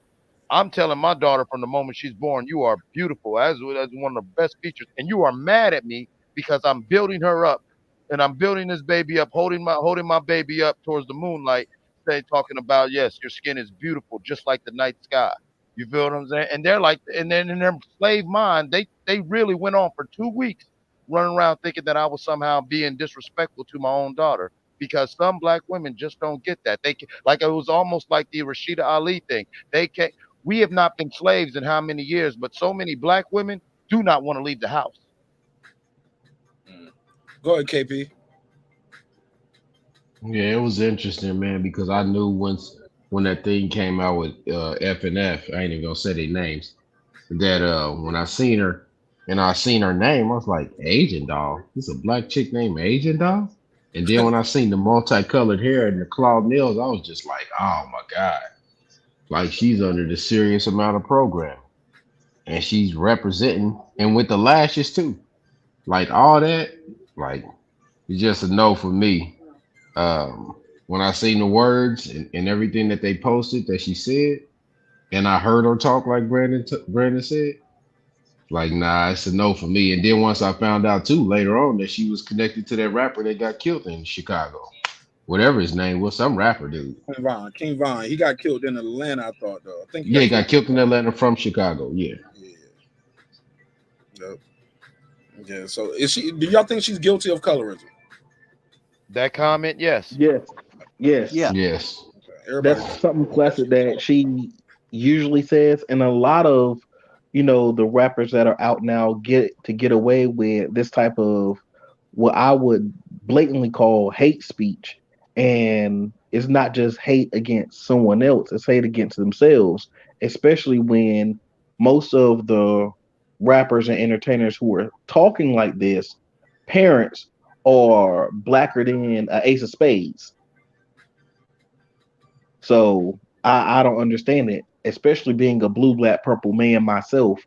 I would never go out here and down a sister who is my complexion or even darker. There's beautiful women of all shades. And for a woman to go out and down women like this is so disrespectful. Right. It's so hurtful because there's supposed to be, at least, if you're not even going to have respect for your own kind and your own color, at least have respect for other women.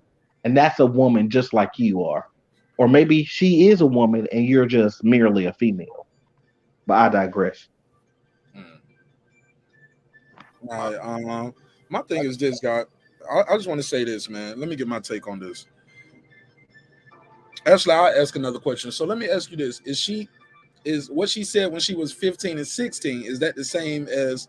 Do you hold her to the same accountability that you hold 40-year-old men?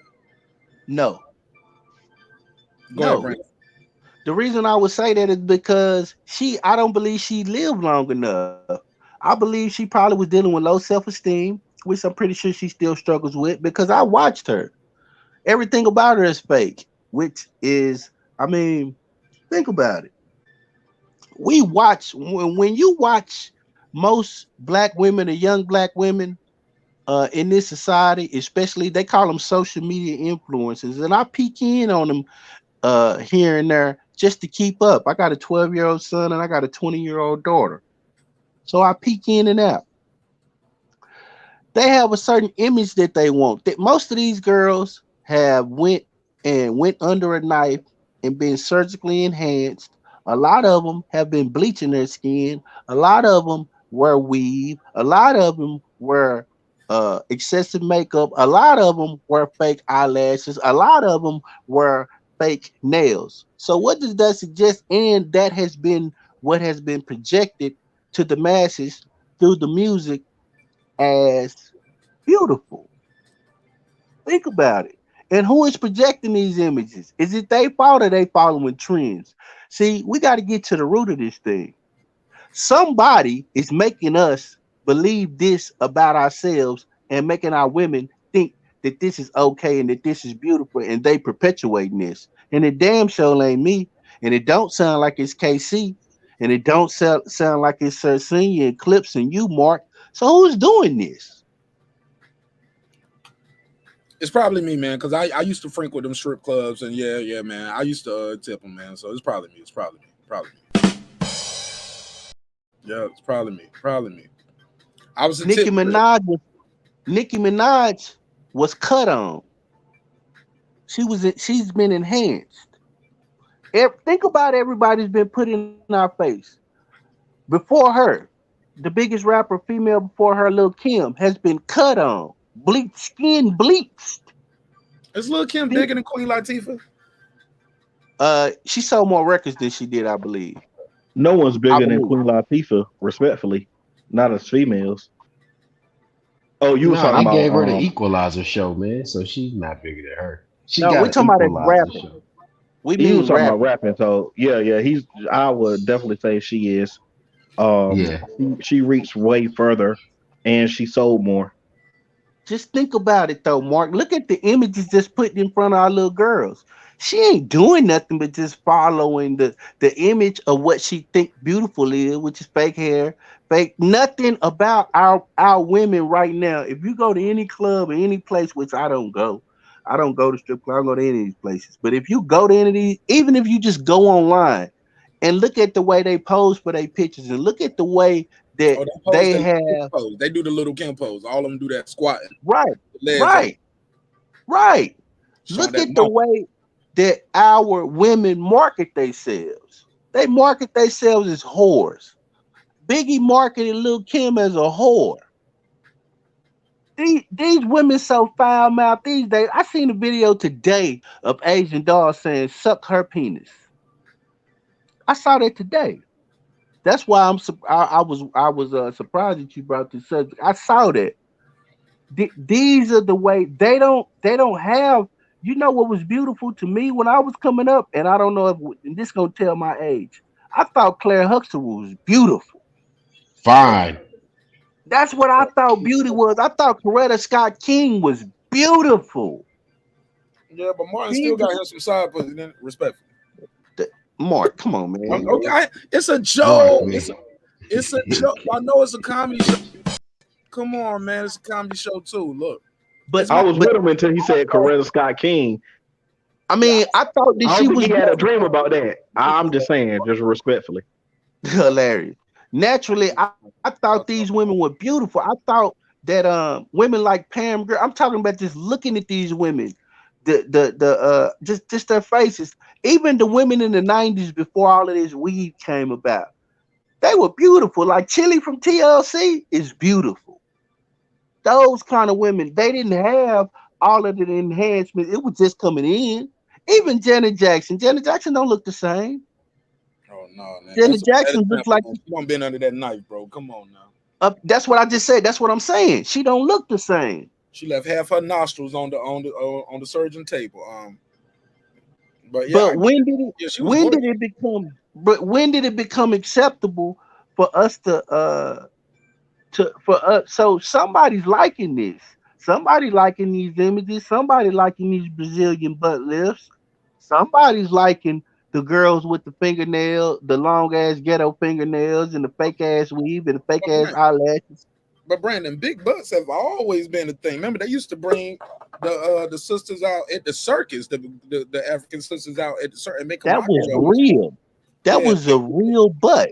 Big butt. It wasn't surgically enhanced. My brother, what I'm saying is, it's always been an attraction and over sexualization of the black man and the black woman. You know that. That's a fact. That's a fact. But we should go after you too. After you finish, we're gonna let girl behind the mic speak. I'm done. Go for it, girl behind the mic. Good to see you, sis. Hey, look, shout out to my girl Memory, aka Girl Behind the Mic. She has a dope show on YouTube called Girl Behind the Mic, and she has a dope podcast called Decoding Dreams with Memory. Everybody loves when my girl Memory come out to play. Everybody in the neighborhood say yay. How you doing, my sister? Doing good. Love the introduction. Shout out panel, marqnash, chat. Interesting conversation. Man, I don't know. I do know, but I don't know. Let's put it on the screen. You see this, right? Mm-hmm. See, it's a difference between brown skin and dark skin. Brown skin girls pretty. Don't nobody want no African ass dark skin bitch. I tried to say it like she would have said it. Right. Don't nobody want no African ass dark skin bitch. That's fucked up, yo. Because you are an African dark skinned sister, not a bitch, by far. Mm. How do you feel when you hear that? Does it hurt when you hear this, these kind of words being you are from the continent? No, I just think that it was an ignorant statement. And when I say ignorant, it just means that it's coming from somebody that's not well versed or doesn't have the knowledge, probably. I don't even want to use well educated, because then we start to break down what that looks like. She's just misinformed. Like most people are misinformed. And I think the question is, why are people doing these plastics? Well, what people have to understand about some women is that they get stuff done for themselves. Most men are comfortable, or most men, and you guys could let me know, but I think most men are not going around saying, oh girl, your eyebrows look so cute. Did you microblade them? Oh girl, you got a Brazilian, or you lifted your boobs. I think most men probably prefer a natural woman. But the problem is some women are doing this for other women. So that's the case in point. They trying to holler at Ellen. Okay, they want Ellen DeGeneres. 443, you're on the MIC. What's your name? Where you calling from? Please turn down the YouTube in the background. It's off. It's Troy Graham from Baltimore. Yeah, I was hearing it in the background when you called. I'm hearing something. Is that somebody on the panel with their mic unmuted, or is that Troy? All right, Troy, talk to me. 1 2 1 2. What are you hearing? Echo? Yeah, I'm hearing the echo, bro. I'm hearing myself. Yeah, it's probably because I got you on speaker. You hear it now? Nah, I'm good. Go ahead, talk to me, Troy. Okay, good. Yeah, just real quick. I'm listening to the conversation, but Lil' Kim is not bigger than Queen Latifah by any stretch of the imagination whatsoever. Queen Latifah was a rapper, songwriter, movie star, singer, and before the television show, she had talk shows. Before all that, she's the one that brought us Naughty by Nature and a lot of other artists. So there's no way Lil' Kim will ever be considered bigger than Queen Latifah when it comes to history and female rappers. Not at all. She hasn't accomplished that much to be bigger than Queen Latifah at all. Absolutely. I think Sir Senior was making a joke when he said that. I think he was weight shaming Queen Latifah. It was a joke. He said, ain't nobody bigger than Queen Latifah. I think he was joking. It was a troll. He was just trolling. Just joking. You good though? Yeah, I mean, but that's not the point of the conversation. The point of the conversation is about colorism. You light skin, you acting dark skin. Dark skin girls got bad credit. Light skin niggas can't fight. Shit like that. Dark skin dudes beat you up. Light skin dudes got little things. Some girls say whatever. Dark skin dudes get you heard the thing, right? Light skin dudes ain't close enough to the continent. All those kind of colorism things. What do you think of that, Troy? Ignorance is bliss, man. That's my comment on that. Ignorance is bliss. It has nothing to do with the color of your skin. It has to do with what drives your soul. I guess Malcolm X is weak because he light skinned and he had red hair. He a punk. He can't fight, can't do nothing, right? That Martin, he was, he probably whooped Martin behind. I mean, he probably whooped Malcolm behind based on this knowledge right here. Not true. Is what drives your soul. All this other nonsense is not proven. It's just stuff that's always been fed to us growing up. Because come on, how many times have you said, well, you kind of like, at least in my case, how many times have I said that I'm not getting beat by this white boy, I'm not getting beat by this light-skinned dude, and the dude wore me out and beat me. Oh, man, you ain't getting beat up? Things happen. By the white boy? No, I ain't get beat up by no white boy. I got beat up by I'll be sure. But it was Paulie Malignaggi put them paws on you and put that bang on you? I said I'll be sure. Oh, okay, I'll be sure. I'll be sure. Been in prison. You probably know how to I was out there singing "Rescue Me," man. It was terrible. But anyway, all right, man. That's the nonsense they feed people. It's not. It's just ignorance is bliss, like I said. For sure. Well, thanks for calling in, Troy. You're more than welcome to call back anytime. As soon as we say something you disagree with, call us right back. I know you're gonna do it. Troy called in just to say Queen Latifah. Brandon, is that all he got from? Maybe I guess that's all he got, Mark. Maybe he was ready to get me. He was like, not my Queen Latifah. He was like, nobody's rap game is bigger than Queen Latifah. Man, everybody sold more records than Queen Latifah, man. I like Queen Latifah as an actress. I think she's super talented. She's I love Living Single. I didn't like that one movie that she was nude in, and I had to see them titties. Them titties look like 2 Ziploc bags full of pudding. Oh, goddamn. And Mark, that's why they go get their booze done, because you said that. I had to. Like cedar. Now she ain't got no excuse. She ain't had no kids, man. Why her titties look like Ziploc bags full of pudding? And that's the pudding that Bill Cosby don't even want. That's what I was about to say. Let me get my joke off and I pass it. Sir saying Bill Cosby like, shit, I got to drug myself to hit this shit. I'm gonna take 2 of these pills. That barbecue sauce. Yo, I'm sorry. I'm sorry. It's a comedy show too. Girl behind the mic. Now I'm gonna ask you this, my sister. Do we shoot her any bill because she was about 15, 16 years old around this time? So I want to respond to that, but I just want to do a clarification because Troy rudely interrupted me. Love you, Troy. I wanted to, when I was saying that women do these procedures for other women, I'm saying that because it's all about, oh, her body looks cute. I like that body, or they envy that, and then they go get it. You see what I mean? And most women don't understand that they're doing this on a subconscious level. And like I was saying, I don't think there's a lot of men out here that are like, yes, plastic is all I want. That's the real deal. I don't want anything but just plastic. I don't think so. But on another note, it's hard to say. I would forgive her because she was 16.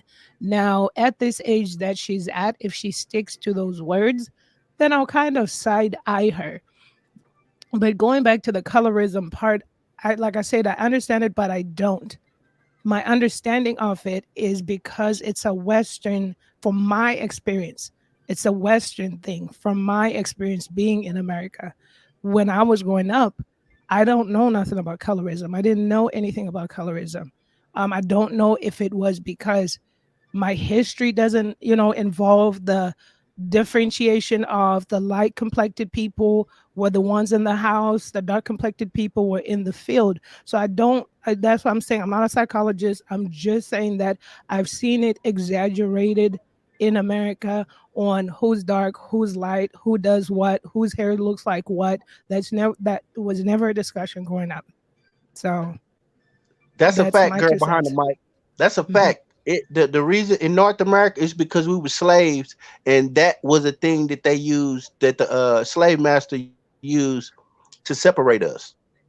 They would and also it was a byproduct of being raped by the slave master. So that's how that colorism comes into play. That's why it comes into play, because of what happened to us for over 400 years, and that's what they used as certain distinctions and certain privileges and that kind of thing. So that's another thing that they used against us, and we internalize that ourselves because it's like Stockholm syndrome. You start to take on the traits of your captor, and you start to act like them, and that's why we are a product of America. Most black people, whether we like to admit it or not, the worst of us are a product of what America made us. Oh So yeah. that's a fact. So girl behind the mic, did you give me your final answer on that? Do you shoot her some bail? I want to hear this from a woman because she was 15 or 16 at the time. I never got your answer on that part. Well, I'll forgive her. I mean, she was 16. She was immature. She was probably going with the trend, whatever the trend was. So I'll definitely forgive her. Hope she has learned, hopefully. Yeah, it seems like she realized now she's dark skinned. Go ahead. I think Ty just got here. Ty, what up?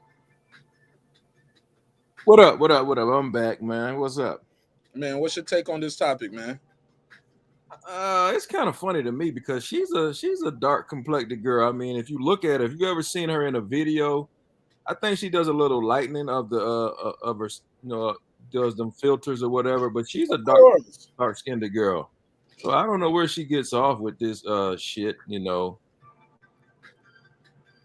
But in America, the lighter the better. But yeah, I kind of agree with girl behind the mic. You know what I'm saying? As a darker woman, she's not an ugly girl, but you know what I'm saying? She does. I don't think she appreciates her, what she looks like. So she goes with all the awkward hair colors. And she got any procedures done or anything like that? Yes, she has. You could see it. Okay, then yeah. So she don't really like who she is, but I mean, like she was saying, a lot of these women, like we know what these women look like when we see them all dolled up and all makeup up with all the makeup on. We already know in our mind, deduct 1 to 1.5 points. If she look like a 9, all right, she really a 7.5 when I wake up next to her. We already know that. You know what I'm saying?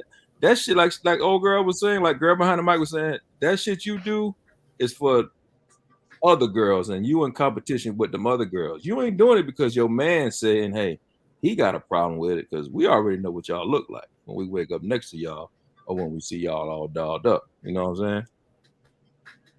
She look like she got a breast job. She don't look like she got no butt like that, but some of these girls go in there and tell the doctor, hey, I don't want the butt to be too big, though. They tell them, hey, just give me Just give me a couple, just give me the little pads. Yeah, and that's the thing I hate. Like, y'all young girls, y'all in y'all athletic prime, like, go to the gym. All you gotta do is go to the gym for hour and a half, do some squats, do some lower leg exercise. You know what I'm saying?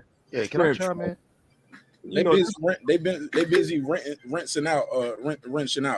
Yeah, just do some scrim training. That ass will get fat. You know what I'm saying? With the scrim training and the eating, and we get behind that thing and put in our work. That ass gonna get fat. Yeah, I was getting ready to chime in real quick on that point. Go for it, bro.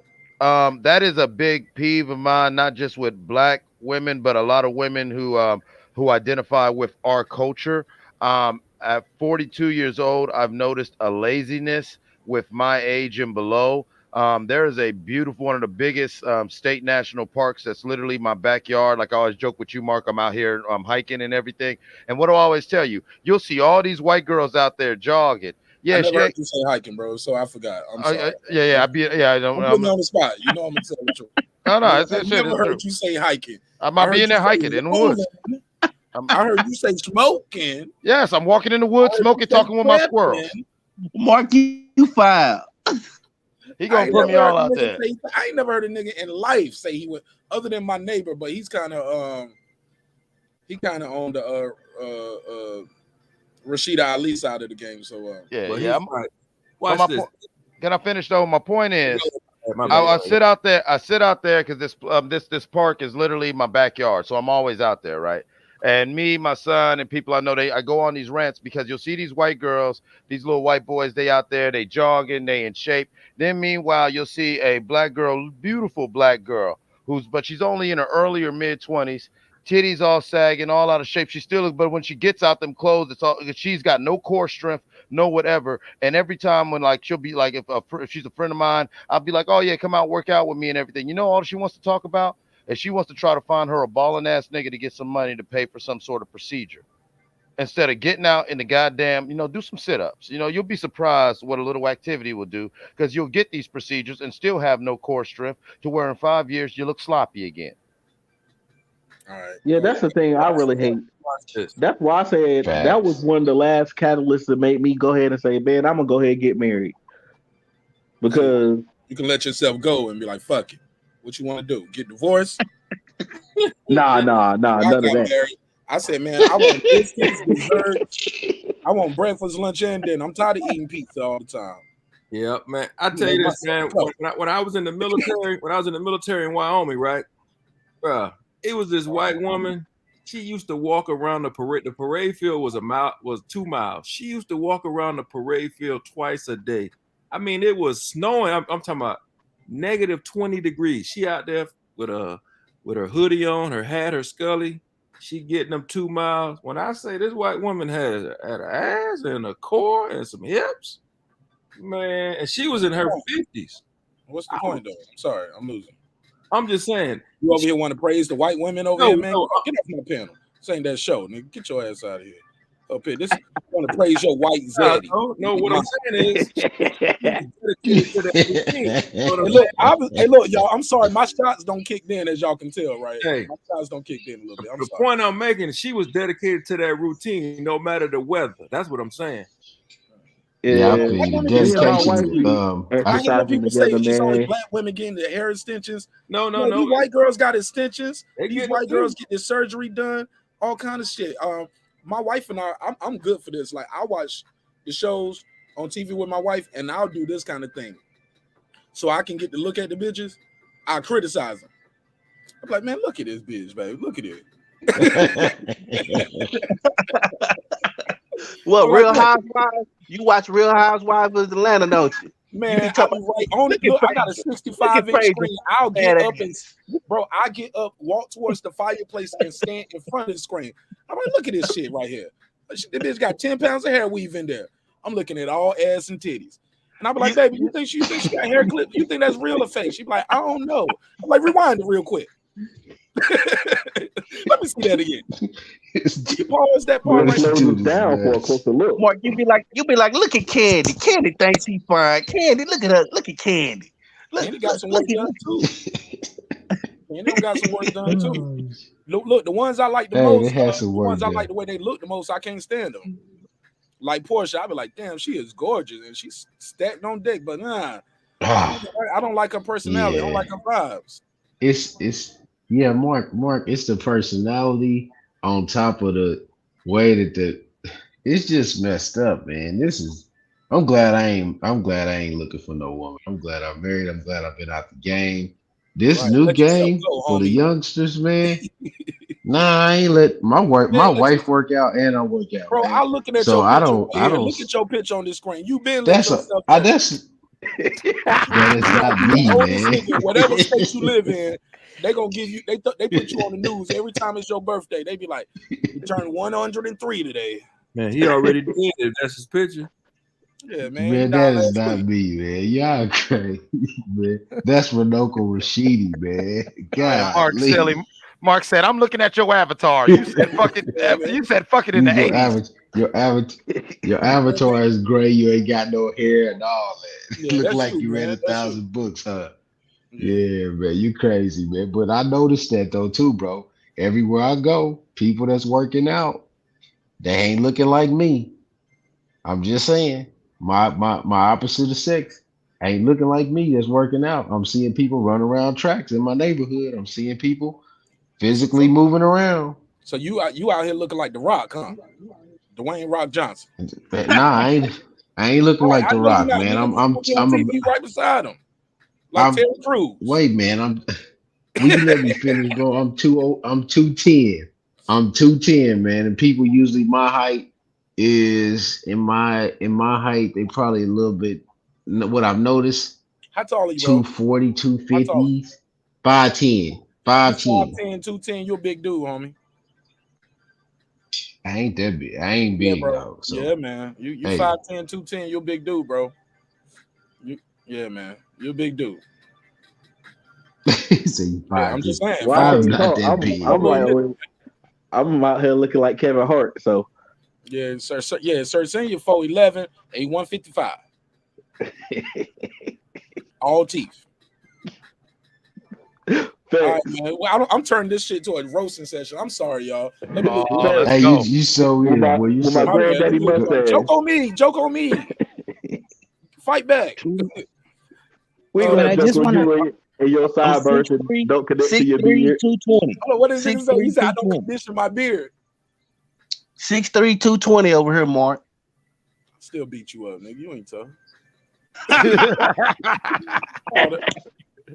You ain't one of the fruits of Islam. You ain't tough. Oh, yes, I am. Oh man, Wait, hey, no, not the hold way on. you said that. Stop. Brandon, He said, you gotta "Oh, know, yes, I Brandon. am." Yeah, you can't say that like that, and you ain't convinced nobody. In fact, He you said, kind of "Yes, I is." I'm He a real fruit. tough. That's real tough. He a I'm fruit, a but he ain't from bad boy. Islam. He Yeah, you definitely know. a fruit. Let me let our resident he hates when I call him this, but he's our resident hater or our contrarian. He loves to disagree, but hey, he rocks with me, so I'm gonna rock with him. Troy Graham joins the panel. Troy Graham, welcome home, welcome home, welcome home. Oh shit. Had to do it. He clicked the link, y'all. I didn't. What was I supposed to do? Click the link. Go ahead, Troy.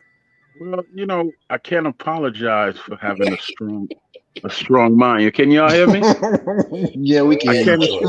I can't apologize for being a strong-willed man You that got a actually strong thinks face too. God knows you got a that actually strong thinks face, brother. that actually Whoa. thinks for himself. Yo, I'm shit. sorry. I Get him can't off the screen. apologize for that. Damn. You know what I'm saying? Damn. I can't apologize for doing that. And I'm 10 pounds lighter than you, Bama. I'm 10 pounds lighter. So thank you very much. But 10 pounds is that space missing in your Yeah, real. you lost the tooth. You lost the that's tooth. a gift That's 10 pounds of teeth in the middle, nigga.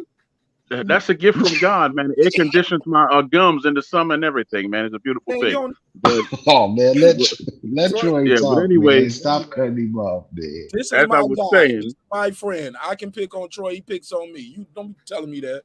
You know that's I, what got my boy Andrew Tucker messed up with H Money over there. as I was saying, man, since you talk about the colorism thing, All right, go ahead.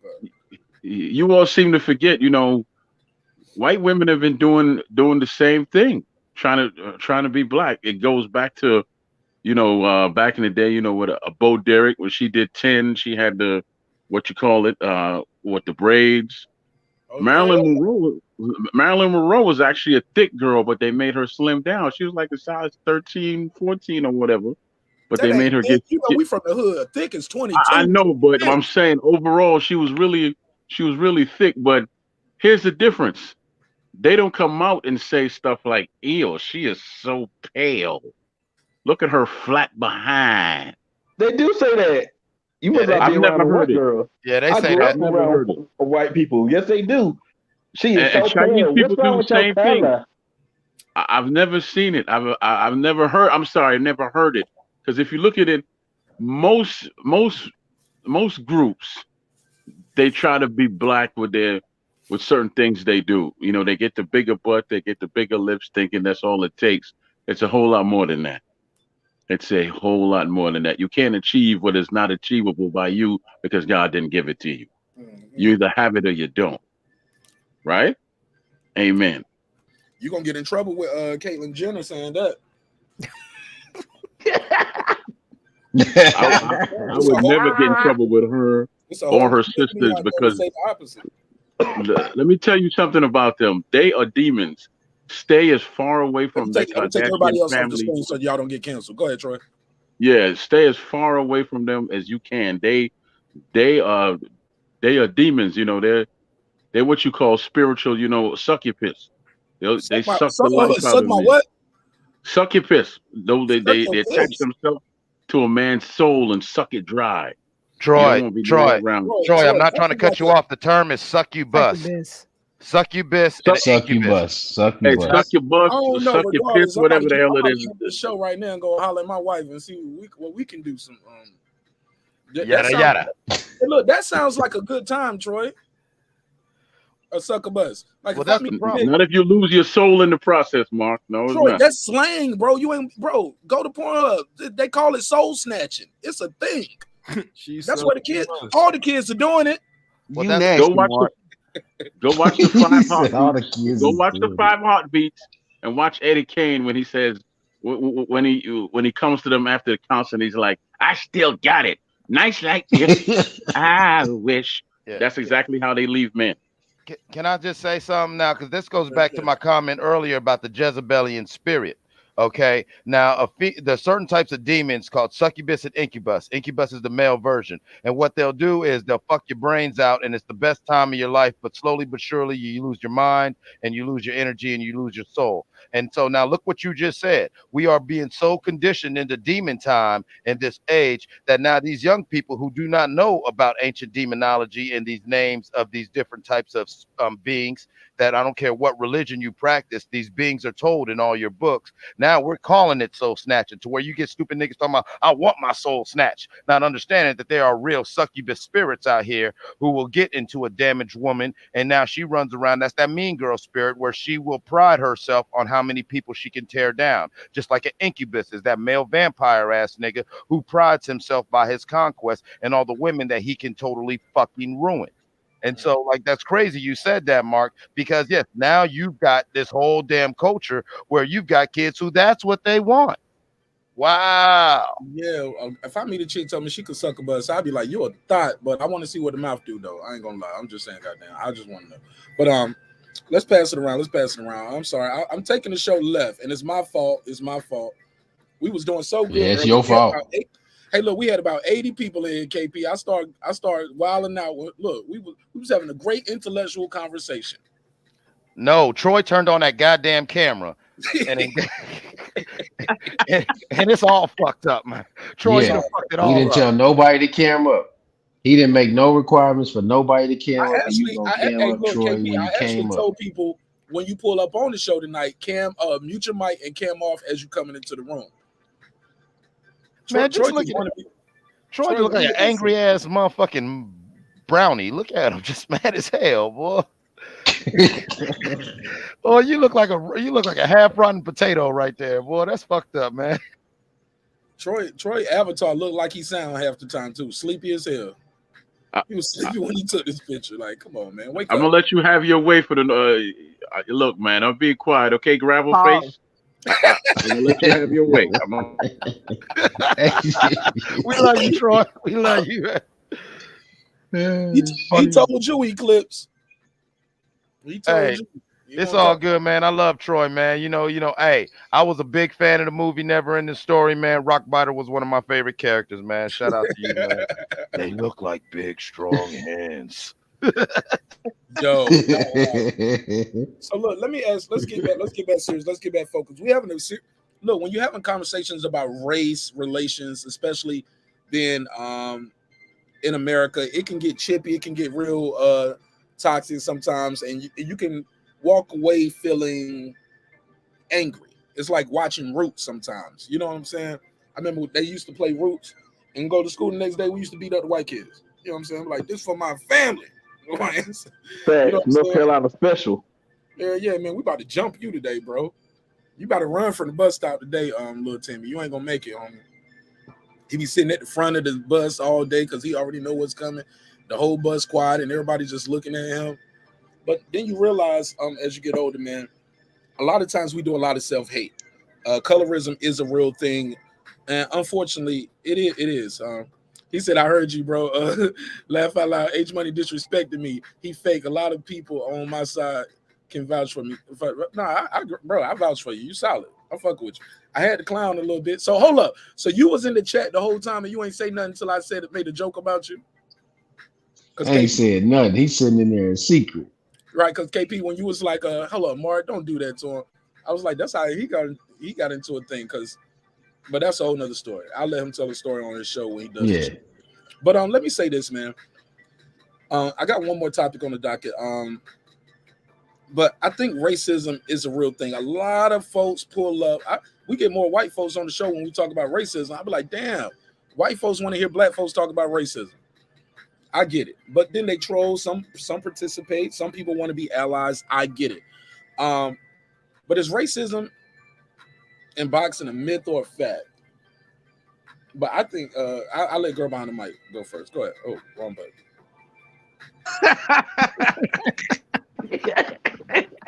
Oh boy. Why everybody laughing? Oh, y'all can see the screen? Yeah. Shit, leave it up there. Let's see if we can get the views back up to 80. Go ahead, girl behind the mic. Let's see if we get about 80 people back in. Go ahead. I mean, after the conversation we had today, I think that race does play a factor in, if you want to say in most arenas, just not boxing itself, in most athletic arenas. I think so. Can it be? Is it avoidable? Can we fix it? Or it's just part of the fabric and the tapestry that makes up this country? The only the time that you can fix it is by, instead of having that seat we're talking about at the table, is owning the table. So when you look at the last time I checked, which was probably 3-4 years ago, I don't think anybody has acquired yet, but there were no black owners for a solid NFL team or NBA team, single owners, and in this case, I don't know about boxing per se. So if we start owning those leagues or owning, those types of arenas, then yeah, we could probably annihilate some of the race and stuff like that. But he who holds the key to the table holds the power. Hold on, key to the table. What kind of table is this? They got a lock on. I say this, Mark. I don't think we can. Only white people can eliminate racism. They the one created it. They the ones that helped perpetuate it. We didn't create racism. They did. So we asking, and they gonna be the ones that eliminate it. Well, I wrote about that, and what has happened. We're in 2022 now. If we live our lives as the next black generations, thinking that white people will ever fess up or be apologetic or take ownership or take accountability, we're going to lose time and momentum. And what I wrote about was that black people should remember our ancestors, remember where we came from, remember all that stuff. We're not going to forget, but let's go forward. Let's take ownership. Let's go. Let's take the reins and go. Because I tell you what, if you're waiting on the white race to make amends, they're in denial. They don't even want to talk about the critical race theory. So let alone talk about racism. What is critical race theory for the people who don't know? Well, this is my paraphrased understanding of it. So critical race theory has been in the works since about 1940. It's not a new concept. And what people don't understand, it's a theory. And so and so Explain what it to me, 'cause it's I a don't. theory. And the theory itself, in my paraphrased understanding of this, is just it touches on the subjects of saying, could could the systems be racist? That's what it's saying. So let's say, could prisons, the institution of prisons, could that system be racist? It's looking at it in Hell yeah. looking at exactly, I don't right? even So think this is a question. Like, yeah, so they it's had a slave patrols. yeah, it's a Folks out there, theory. slavery It's by another name is a real thing. Yeah, it's a theory based on systems. And then what I think, and when I say white people, I need people to understand. I know not all white people are on this. And we had, remember John, what's his name, John Brown. So we had Man, you gotta abolitionists. do that, We man. We get got that. some good white folks out there that's in Yeah, the chat we right now. right. They We get some good ain't gonna white get folk me. out here. So I get that part. But now understand this. Critical race theory is just dissecting to say, looking deeper into the fact that could racism be caked into these systems when you look at things like the redlining and stuff like that. But also it is talking about the fact that could this is the part I think I was like, when I read that part, I was like, this is what's getting them. It talks about, could the white people that are associated in these systems be participating in racism unknowingly? So it's not a subconscious thing. It's looking at as a theory, like, okay, so when you were doing the redlining and y'all were, or when you were shielding communities from black people, the white people that will call the cops and stuff like that, you might not be racist, but you're in the system, so therefore it makes you racist. That's what they don't want to talk about. Yes, I agree, and I believe that they are not in denial. They uphold this system. They keep perpetuating it. We 400 years removed from being owned by these people. These people know what they're doing. They play both sides of the fence. They not in denial. They understand exactly how racism works. Well, They that's why could they're trying to go ahead. because they operate. No, go ahead, sis. Oh, no, I Go was just ahead. gonna say that's why they're trying to ban, because when you really read about critical race theory, like I shook my head. I was like, really, y'all are making a big noise about this commonsensical thing, which definitely highlights that the system has been found to be racist. But here's what you do, because one lady, I watched a clip of a mother at a teacher's whatever meeting, and she said, my kid came home and said, mommy, am I a bad person? And the mom said, why? And the kid said, because I'm white. So why then, white people in your homes, won't you educate your kids and say, honey, you're not a bad person, but let me tell you the history of what happened. It's as if people want to be null and void. Just the problem with America is that until, and I'm with you, Brandon Washington, because I wrote about this and I lost hope about it. And look, whenever you say I wrote about this, I always say I wrote about this in my book, fill in the blank. Please tell them that. I wrote about this in my book, The Agenda, Wake Up Black America, Now Is Your Time, which is that I get it. The thing is, to me, is just really like, you feel like it's really common sense stuff, where I feel that for years and centuries, here's what I've always said. And when I wrote about it in the book, The Black Agenda, the Agenda, Wake Up Black America, Now Is Your Time, I said, I am not looking for white people to give me an apology or to understand the plight of a black person, because you never will. You're not in black skin. But I'm wanting you to just leave us alone and experience our feelings and let us articulate our feelings. So what they do is, with this critical race theory, you up in arms for what? Like, we can't have emotions, we can't have feelings, but that goes back again to slavery. That goes back again to colonization of Africa. Like, the black person can't speak for themselves. It's like, nope. Because critical race theory is just really logical. It's like, why don't you educate your kid when they come to you like that? Say, honey, look, that wasn't our ancestors, but they were, some people that did this. It's like, you cannot bury history for as long as you want. And what I say is, mark my words, because everybody knows this. They say the sins of your forefathers or your foremothers, right, will come back to the next generations. If y'all don't make this right with your kids, it's your kids' generation that's going to have to figure this out years down the lane, because white is not going to be the majority in the next 20, 30 years. It's not newsflash. Just saying. Look up on it. See, I believe that's just code word. This is game they play. This is just code switching here and there to galvanize Mm-hmm. certain political parties and certain things. They bring this stuff up just because we know critical race theory is not nothing new. It's just a game they play. They'll find something to be in opposition. What they do is they always find a way to blame black people for the ills of this country. Whenever you want to galvanize a certain segment of white people in this country, start talking about black people. Start talking about crime. Start talking about what they teaching in schools. Start saying how successful certain black people are, and you'll galvanize them. It's just a trick that they play. This just a certain. I believe this. These are tricks that they play in certain refinements. How they keep perpetuating white supremacy. So they play these tricks in these games. But this is not a theory that we don't control the board of education and what's taught in these schools. We don't. We just started hearing about critical race theory right around the time it was time for the elections, the midterms around Donald Trump. Yes, sir. This is a game. This Yes, is a sir. game that they play.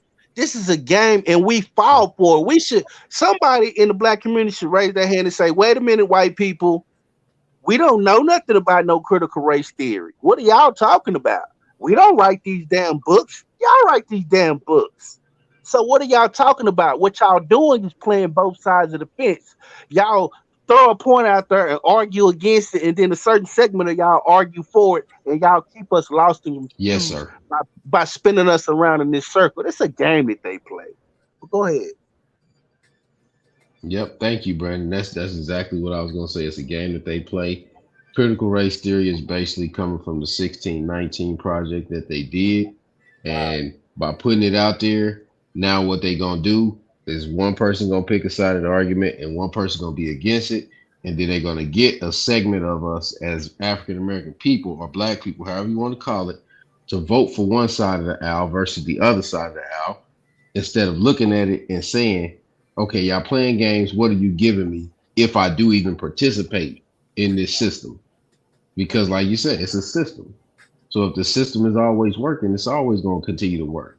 That's why it's doing exactly what it was designed to do, not work for us.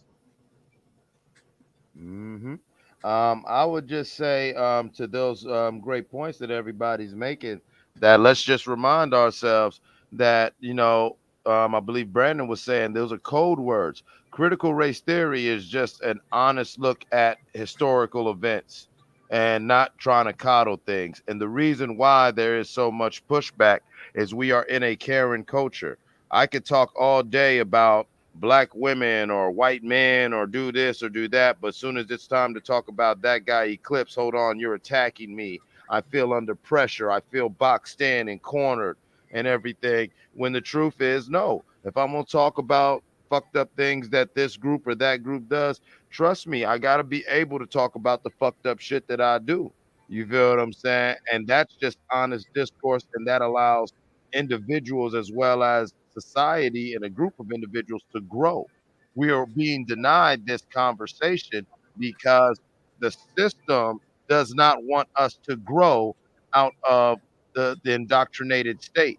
We are how many years past slavery, and many of us are still 100% sold to either live in the house or work the plantation, to just like in the days of slavery, to where even a black man speaking too loud about getting free, then here comes the This comes the buffer Negro who's going to try to say something to him and try to contest him. And then if he can't contest him and get him to shut up, he runs right to the white folks and says, "Hey, you know what Mark Nash and them over there talking about in the neighborhood? Yeah, they talking about getting free. You need to do something about that. Take them down a peg." You know what I'm saying? Critical race theory removes a lot of those elements from that dynamic, because if our children were raised with it being common knowledge that, yeah, some of our nation's heroes own slaves, some of our, this, that, and whatever, then they could just look at it objectively, because the babies understand right and wrong. It's not until we start tinting and jading their vision of things that things then starts getting convoluted in perspective, and how you look at things, and, well, it was wrong, but I didn't feel like this. And once again, that goes back to that Karen culture, that feminine energy, and the negative aspects of the feminine energy, where all of a sudden, like, what I'm saying, and I don't mean to be sexist to say this, but it's more of a feminine trait where your feelings trump the facts. You know what the facts are, but you can't get past how you feel.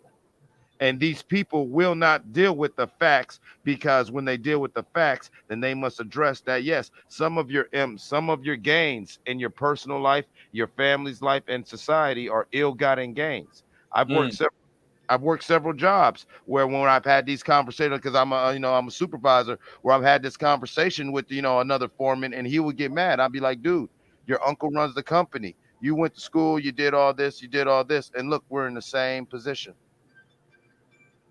I know that bothers you. Okay. So let me ask y'all this. Troy, do you think racism is a myth or a fact? Obviously, a fact. It's a fact. It's not a myth. Yeah, you sound low now, Troy. Everybody had good audio too. You sound like you laying down. I am laying down. It's a fact. Yeah, it's a fact. Okay. So with that said, there's nothing we can do about it. We just stuck with it. Because I heard people always hit. I was leading with Troy. And I'll go right back around. Because people always say, hey, build your own. We can build our own. Like girl behind the mic, beautiful sister on the screen here said, we should build our own. My thing is this, guys. And I remember hearing, I don't know if y'all ever heard this guy named Zoe Williams. He has a show. I like Zoe. I love Zoe. Yeah. I've been listening to Zoe for 10, 15, 10, 12 years. Since he was on the Foxhole. Since he was on the Foxhole. He had a show on the Foxhole. That long too, bro. I've been listening to Zoe Williams since the Foxhole, bro. That's how long I've been listening to him. Since first episode of 51, when it was first Corey, and they were switching out. Bro, I've been watching Zoe for a long time. Actually, though, I did buy that Corey Holcomb shirt when he said, I got you when I hit a lick. I bought the Corey Holcomb shirt, Kissed by the Sun. It was yellow, and it said Kissed by the Sun.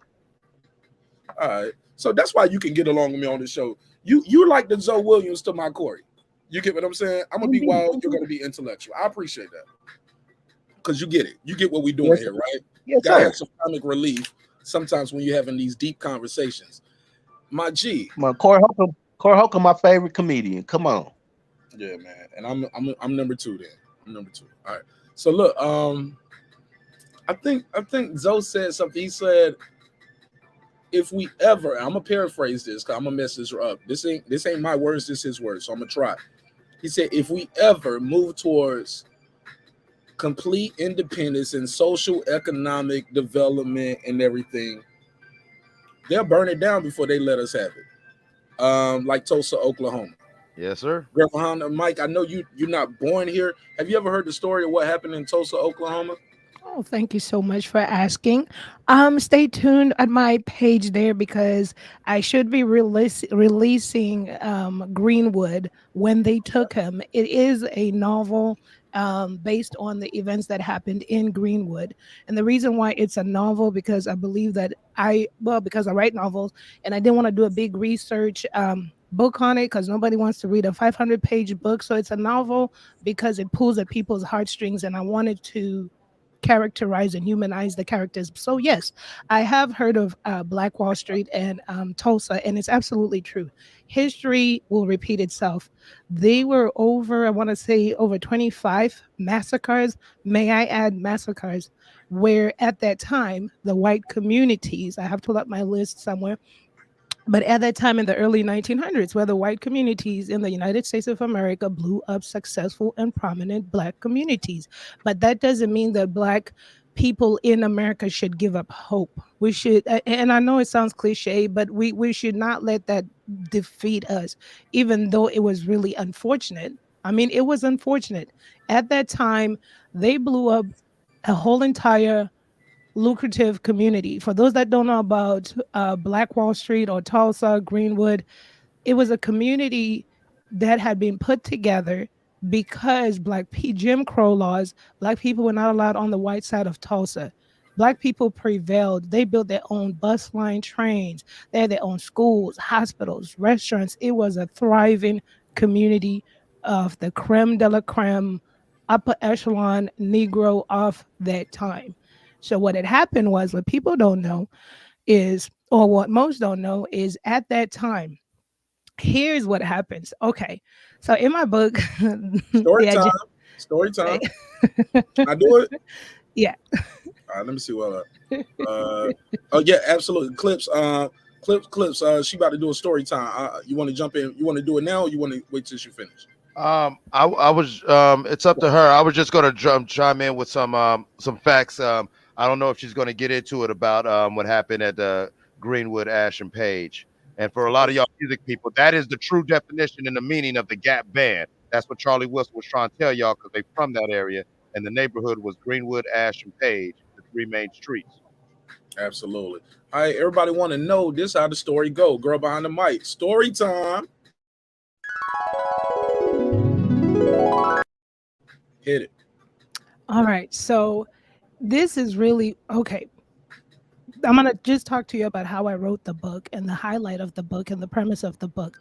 The premise of the book was really to disclose the elites and the situation in America as it pertains to Black people, starting off way back after slavery.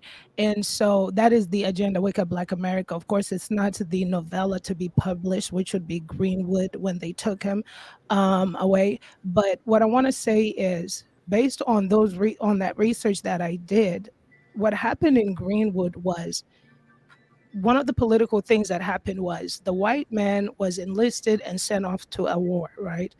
And majority Black people could not participate in the war. There were a few people that went out to fight the war, a few Black people that went out to fight the war, of course. And so at this time, this is how Greenwood thrived. Now, when the white men returned from the war, they returned to an impoverished Oklahoma that had no jobs. But then on the other part of the railroads, Black people are bustling, they're got businesses, they have everything going for themselves. What really screwed the white man over was his own government, but he didn't want to face that fact. So what happens politically is the race wars are then put into conjunction because they were supposed to be given things or benefits or whatever when they came back from the war, but they came back to nothing. They went and fought a free war. And so there we go. We have it. So that's a little bit of the backstory to that. Of course, we know that it was based on a 19, 18-year-old boy that allegedly a Karen of that time stated, who was an elevator operator, who had moved from Kansas, said this young Negro had groped her or touched her in the elevator. And so the lynch mob started, just like all the other massacres started in the early 1900s. And so therefore, it went by a little bit, but the history of everything was that this is the part in time where the sheriff's department actually swore in regular citizens, members of the Ku Klux Klan, to go on this operation, to go, and they literally bombed Greenwood. They literally burnt it down to a fine crisp. They went door to door shooting in people's homes, killing people. They were bodies sprawled all over, hung, lynched. They dragged bodies at the rear of the cars and dragged them all over, and they burnt down Greenwood, a community that Black people had actually thrived and worked even when they were told they could not shop in the white side of Tulsa. So they made their own community. That's where you see the elements. It's like, okay, y'all don't want us over there, so we'll do what we got to do over here. But when we do what we have to do over here, the jealousy of it all and the envy of it all, then you burn down the whole entire community. And let me tell you that Oklahoma today, I don't know how they live and breathe. These people have not been compensated. And I say that because the city of Oklahoma then declared it a riot. That's why I want people to know these have been massacres. These have been Black people that have been killed at the hands of white people. So at that time, the city of Tulsa did not want to pay or compensate. So they declared it as a riot, because when you declare it as a riot, a race riot, then the city doesn't pay out. And then they built freeway roads in their community so that the Black people wouldn't rebuild in those areas. Up to now, they don't know where these bodies were laid, but it's a lot of bodies. There's no record of how many people were massacred, but it's known to be estimated to be in the thousands. The city of Oklahoma has all those secrets. As of 2 years ago, they found one mass grave that they said publicly, and I they remember that. Yeah, and they documented close to 400 bodies in that one mass grave from that time. I was also going to chime in and just say, when we saw what we saw on January 6th last year, remember that wasn't the first time. In Winston-Salem, North Carolina, shortly after the Civil War, Winston-Salem was a thriving black community in the great state of North Carolina, and they had a lot of black people who ran for, were won, and were in public office. And the white people didn't like that, and they rioted and and staged an insurrection and took over the local government of Winston-Salem, North Carolina. You have Rosewood, the riots in Rosewood, not in Tulsa, but that was in Alabama. That's how my family ended up in Ohio. You have so many of these events where I do agree with Zoe Williams, because this is just an American history. If you know the true story of the African diaspora, there were things called miafras, which were periods of 10 to sometimes 50 years where either Jews, Muslims, or European Christians would come into Northeast Africa, which is now called the Middle East, or Africa, and they would see these thriving communities, and they would terrorize these people, enslave, and break up their institutions and infrastructure to make sure that these people could not independently have their own. I mean, in fact, there are so many. The city of Chicago was found by Jean Baptiste, who was actually a French-speaking black man from Haiti. When the Haitian Revolution came, we started all these different maroon cities throughout the Americas, South America and North America, Minnesota and the Carolinas, that were founded by Haitian rebels, so black people could have an independent place. And once them cities started thriving, look up the history of Chicago. Nobody gave a shit about Chicago when Baptiste founded it, because there were just blacks there. But once they saw them blacks making money off Lake Michigan, here came the whites and everyone else, pushed them the hell out. So I do agree with Zoe Williams that if we want to seek true independence, we also have to have a very militant and defensive mind state in that, because they have a history of making sure that we can't have nothing unless they give it to us. That's a fact. I want to chime in. What I would like to say is you have to destroy the system. I always think about this Kanye West lyric. Think about what Kanye, because we can't buy our way out of oppression. You can't buy your way out of this, because they separate you based on color. They mistreat you based on what you look like. So no matter where you go, as long as this system is in place, you will be mistreated. So Kanye has this lyric in his song. He says they made us love their wealth and hate ourselves.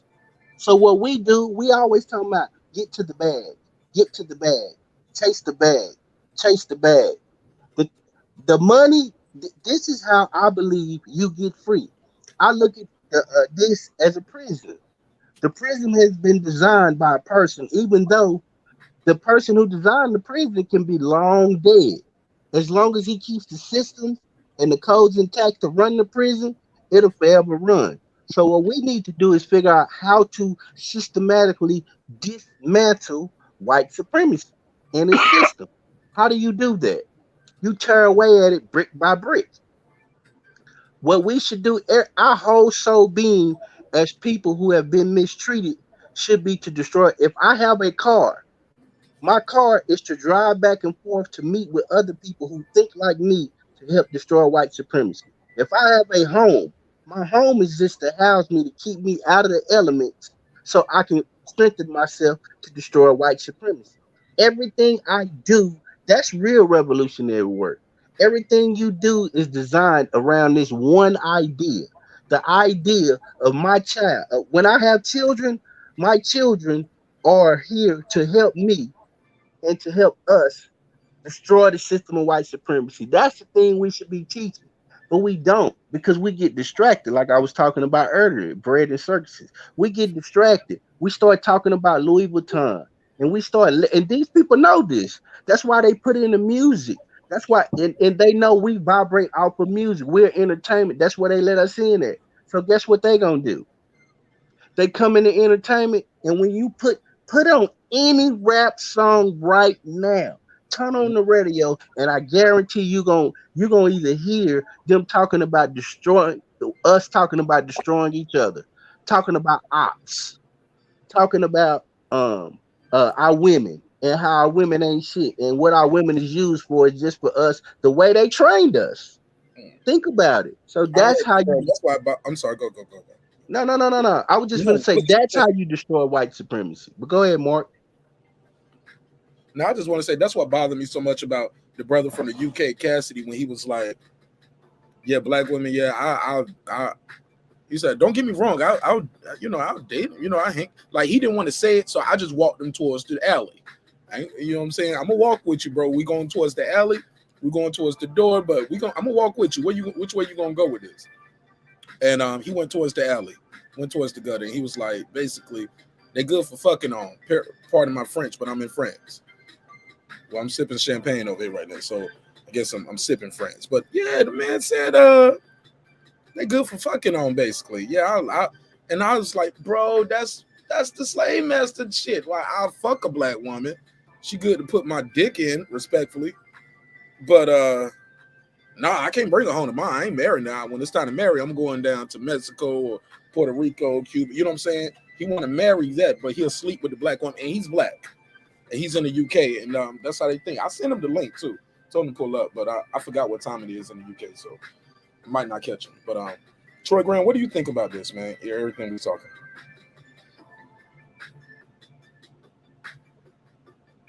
I muted your mic earlier, Troy, because you was coughing while Brandon was talking, so I did mute your mic. So unmute your mic. Okay. Well, if you start the build up in America again, yeah, they'll find some way lawfully to tear you down and all of that stuff. I think it's just time to leave. And I'm not talking about going back to Africa and all that. You can buy private islands. You could do it very quietly. You buy private islands. You can start your businesses there. Most importantly, you also start an armed force. Not saying an army, but an armed force. Not something that anybody really pay attention to, but just enough that when come time to do something, you can protect yourself and fight back. It looks small on the surface, but really it's not. And that's the only way you're gonna get anything done, because you can't get anything positive done here, because they're just gonna tear it down because they fear it. Like Public Enemy had fear of Black Planet. It's just really fear of Black success. They just don't want that. They rather keep you under their heel, whoever they is. So why start it over again here? We don't need America. America is a real small place now. The whole world knows about blacks and all their creativity and all their success. We don't need America. What we need is our own country, or countries, plural. And then you start like that. But you have to have warriors. You have to have people who can negotiate, and you have to have people who cover all the corners: doctors, farmers, lawyers, everybody, everything. Things like that. Can I chime in after? Let me finish. And also, I'm not into fighting this age-old fight against white supremacy, because there's no such thing. So to me, I'm going to go over here and I'm going to build and build and build. You can come at me if you want to. It's going to end bad for all of us. It is. And I'm going to take more of you than you take more of me, because simply you have more to give than I do. But, we know how to fight better than you do. And you can't come into my terrain and tell me to do anything, because I'll slaughter you and send some head backs and send a head back or heads back to your captains and say, come on with it. Before Brandon chime in, let me get in here real quick. Troy, it ain't gonna be no head to send back, homie, because they're gonna drone bomb that shit. That's okay, Mark. Listen. Troy, I'll let you finish, and I asked everybody to let you finish. As soon as I started, you jump right in. You've not finished or no? Go ahead, unmute. Go ahead. Were you finished or no? Go ahead. I'm done. Yeah, because I just want to say my part, and then I'm gonna pass to Brandon. We can go back to you. But like I think what's the kid in the chat? I don't mean to call him a kid. I just say that that's slang. What's this right here? Wayne Lavoie Peacock. He said They can drop a bomb on that little island. Man, the fight is right here. I ain't running. He said, I'm not talking about running. Troy, were you done or were you not done? Because I don't mean to cut you off, but if you wasn't done, I'll let you finish. But if it's my turn, I want to finish. Were you done? All right, well, let me say this. It's going to be quick. It's not about running. It's just about learning how to fight smart. How you gonna fight here when nothing here belongs to you? You own nothing. You don't even. First of all, you don't even have a way to fight here. There's no unity. Okay, good. You said you're gonna fight here. Tell me how you're gonna fight. Go ahead. I'm gonna stay on. Okay. Well, I didn't say that. I'm reading the chat and you jumped in. I just want to say this. I'm going through the chat and I want to tell you this. That little island you talking about, you think you leave America and you okay? Man, America takes over other countries. It's called colonization. We've been hearing it for years. Everybody knows what a colonizer gonna do. And look, they'll turn the world against you. They be like, well, you know, he over there got nuclear weapons on that little island. So if your island becomes popular enough, if you have enough valuable resources, they will turn the people against you. Your own people. They'll throw a coup. They'll throw a coup and get you up out of there, bro. They will. So when you was like, well, we can fight better. They don't fight fair. They ain't even gonna be in the plane that you trying to bomb. It's just gonna be a drone. And the drone gonna be so high, your rocket ain't gonna reach it from your little island. I'm just saying, like, but running away and like, who gonna buy the island? All of us gonna get together and buy an island? Because Troy, I see you doing it. Gotta be patient. Gotta be patient. I know it's hard when somebody's talking and you disagree. The itchy trigger thing, you want to unmute and rebuttal right away. Let them finish, like we let you finish.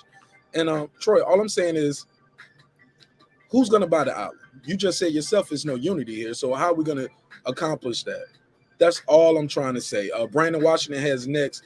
Go ahead, Brandon. You said you want to try. Yeah. I want to say the same thing. When Troy was talking about fighting, we don't make guns. We don't make nuclear weapons. They have nuclear weapons that can blow the earth up 20 times over. We don't have that kind of sophistication. The thing about it is, the thing about it, and not only that, we have black places. We have Haiti. Haiti is full of black people, ran by black people. We have a whole continent, that's known for black people.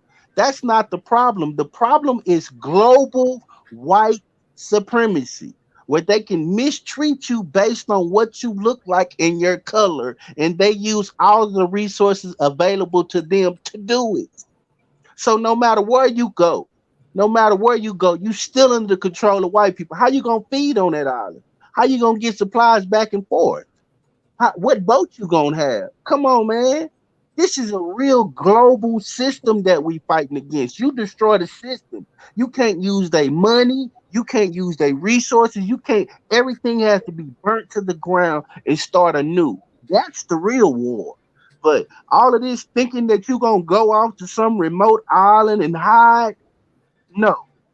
These people right now in Washington, D.C., they listen to every conversation that's on the planet. It's recorded and kept somewhere. They listen to us right now. Every conversation that you have on your phone is recorded. Every email that you ever sent is recorded somewhere. Right now, they listening to the Prime Minister of China. If he in the bed sleep, they listening to him snore. Right now in Iran. Right now. The United States is listening to the people in Iran.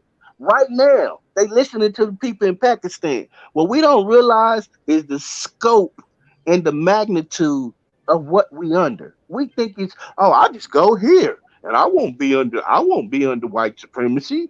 There's no such thing as white supremacy. Okay. But I guarantee you this, they control where you go, how they control transportation, life. Nearly Fuller talks about this. Speed it up. Every aspect, Brandon. I'm listening, but I need to every aspect. I'm gonna leave it at this, but every aspect of our lives is controlled by them. If they don't want us to go nowhere, we don't go. If they don't want us to have, we don't have. You have to destroy the system itself. That's all I'm gonna say. And I would want to add to this before I pass it back around. For the people, I'm one of those people. I hate the term white supremacy. I get it. It's a mind state for a certain individual, But for me, I think the term itself is an oxymoron. It's an oxymoron, the term white supremacy. And I'll let y'all figure that out on your own. Because the gene isn't even dominant. Let's just say what it is. You mix the white guy with the black woman, or mix the black woman with the white guy. The kid 9 times out of 10. Some would say 10 times out of 9. You're gonna see those black features. So I just think that shit is crazy. But I just want to say this: white oppression, though, is a real thing. That's serious, and it's more of an oppression thing. But I get it. I could be splitting hairs. It could be tomato. But the thing itself, like you said, Brandon, it's a real thing. I just feel like that's empowering when you say things like white supremacy. No, and then you call him, he's a white supremacist. No, he's a terrorist. He's a racist. He's a bigot. He's not a white supremacist. But the white supremacist thing is a mindset. I get it. I don't respect it, but I get it. But I just want to let Troy get his bars off. I know he wanted to get some more bars off. Yeah, based on everything that I'm hearing, I need to just go in the corner, give up, and die. Can't do this, can't do that. No. Can't do this, can't do that. If you do that, this will happen. If you do that, this will happen. Can't do this, can't do that. I have a plan. I'm just not dumb enough to speak it on air because it makes no sense for me to do that. I really do. I'd rather pass it on to my sons. Pass it on to nephews that I've helped raise. I'm not going to say everything that I want to say on air. Anything, because see, just the little things I've said, you can't do that. They'll do this. They'll bomb you. They'll da. You already killed me 10,000 times. Imagine if I told you everything that I actually thought about and planned. You'd be like, no. The truth is, listen to everything that was spoken here after I made those few comments. Can't. I didn't hear one person to say, well, this is how I believe it can work. So here I go again, being that, what's that term, that whatever, contrarian, because I believe that it can work. But see, if you walk into the door and say, I'm going to fail, guess what? You're going to fail. You are going to fail. If you walk into the door and all your scenarios lead to, I will fail, you've already failed. I don't have that spirit in me. I've failed so many times in life that I know I'm going to be a success. Hey, I see my guy Punch drunk in the boxing. What up, Punch? Punch is he's Latino, or some would call him an Afro-Latino.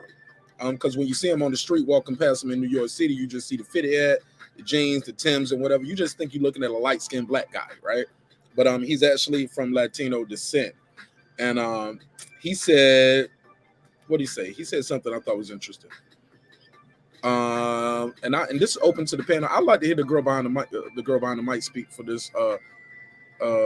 And then I will pass the clips because I ain't heard clips in a second. Once you destroy the system, then what? Someone wants power. It is the nature of human who will be in power. Go ahead, girl behind the mic. React to that. Yes. So, and Troy, I hadn't spoken yet. I don't believe in unlimited beliefs. I do understand that there's systems set in place that have, cost us years and so forth to get to. I understand that, but I actually have always had hope. And I think we were talking about that in the chat.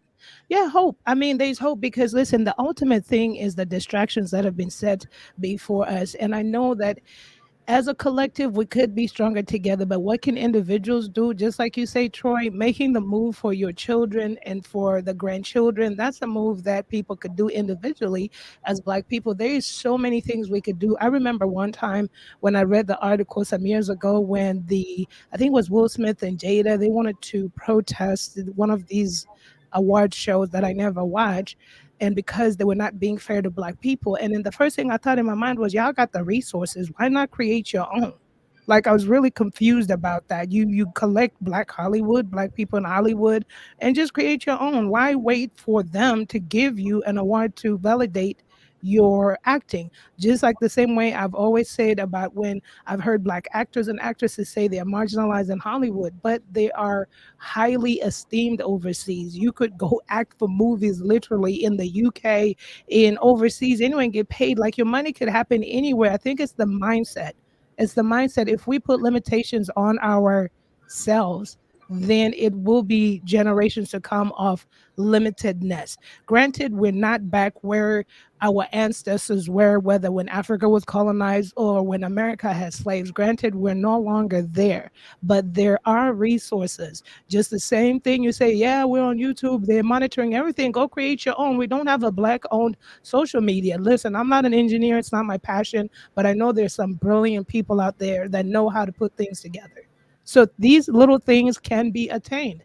Let's not say they cannot. And in some states, you could buy land and it only takes about 20, 15 or 20 people to incorporate it as a city. Heck, you could grab your whole entire family. If it's 30 of you, go buy some land and incorporate it and name it your name. These are things And that they'll are bomb that shit. I'm sorry. they I just had may to say they'll bomb that shit just like Tulsa, Oklahoma. That Let shit all going black- up. Let all these Black folks in America say, you know what? Like my man said in the chat, we're gonna do a Noah's Ark. We're gonna do a great migration. We getting the hell up out of here. Since y'all want to say we were immigrants. That's what they was trying to change some textbooks in Texas to say we were immigrants. Pardon. But man, they'll shoot that plane out the sky if every Black person wanted to leave this country.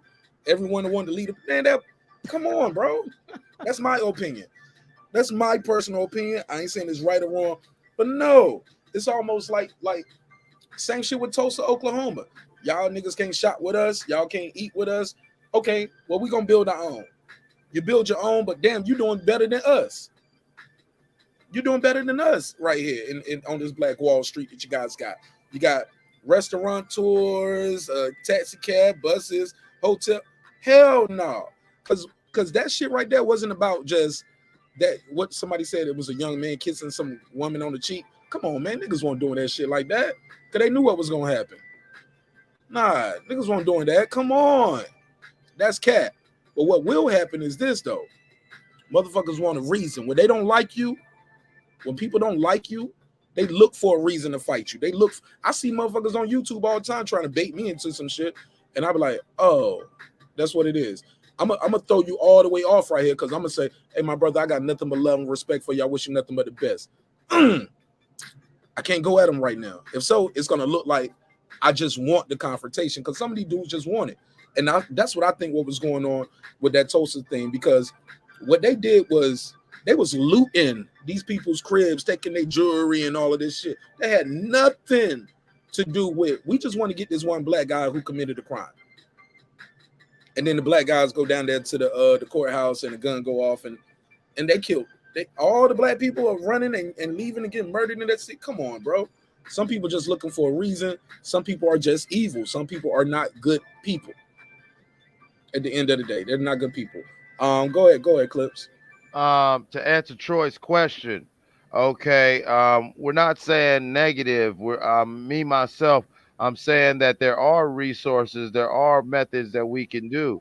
Now, let's say that if you just had 20% of Black American wealth, some of the influential, wealthy Black Americans truly invest in Haiti, build up that government, go to the Hague and go to the World Bank and make that and make the Hague declare that France's ransom for Haiti was illegal and start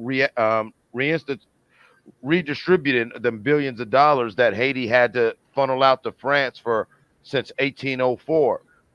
Oh wow, well just 10 years. In just 10 years, you know what I'm saying, that would change the culture. We got countries like Belize who just got its independence from Great Britain and is now a sovereign independent Black state right there in North South America, Central America. They welcome Black people. They've been telling rich Black people, come on and get down. They just got free in 1981 from Britain. They've been telling people since they got their freedom. That's why Jay Prince got his island out there. We got Shine as the shadow prime minister. We've got a lot of things going on. And I agree with you. I don't think that running and hiding is going to be the thing, because remember, we built this country. many of us are truly Native American, you know what I'm saying, of African descent. So there's no reason we built this thing up. There's no reason for us to leave it. What there needs to be is we need to just like a girl behind the mic said, excuse me, what we need to do is do real things like, you know what, go ahead and buy up this land and go ahead and incorporate. Because real political power is at a local level. And all right, we got all these people, we complain about what's going on in the city and whatever, but how many of us really get involved in our city in local politics? If you got your hand on the steering wheel, you know, hey, the car may not have no brakes, but you got your hand on the steering wheel. And right now, us as black people, we're not even in the back seat. We are tied up and muffled in the trunk. All right, and I'm gonna say this. I saw what Troy wrote in the he said that if our people thought like this camp mentality, that we would still be slaves.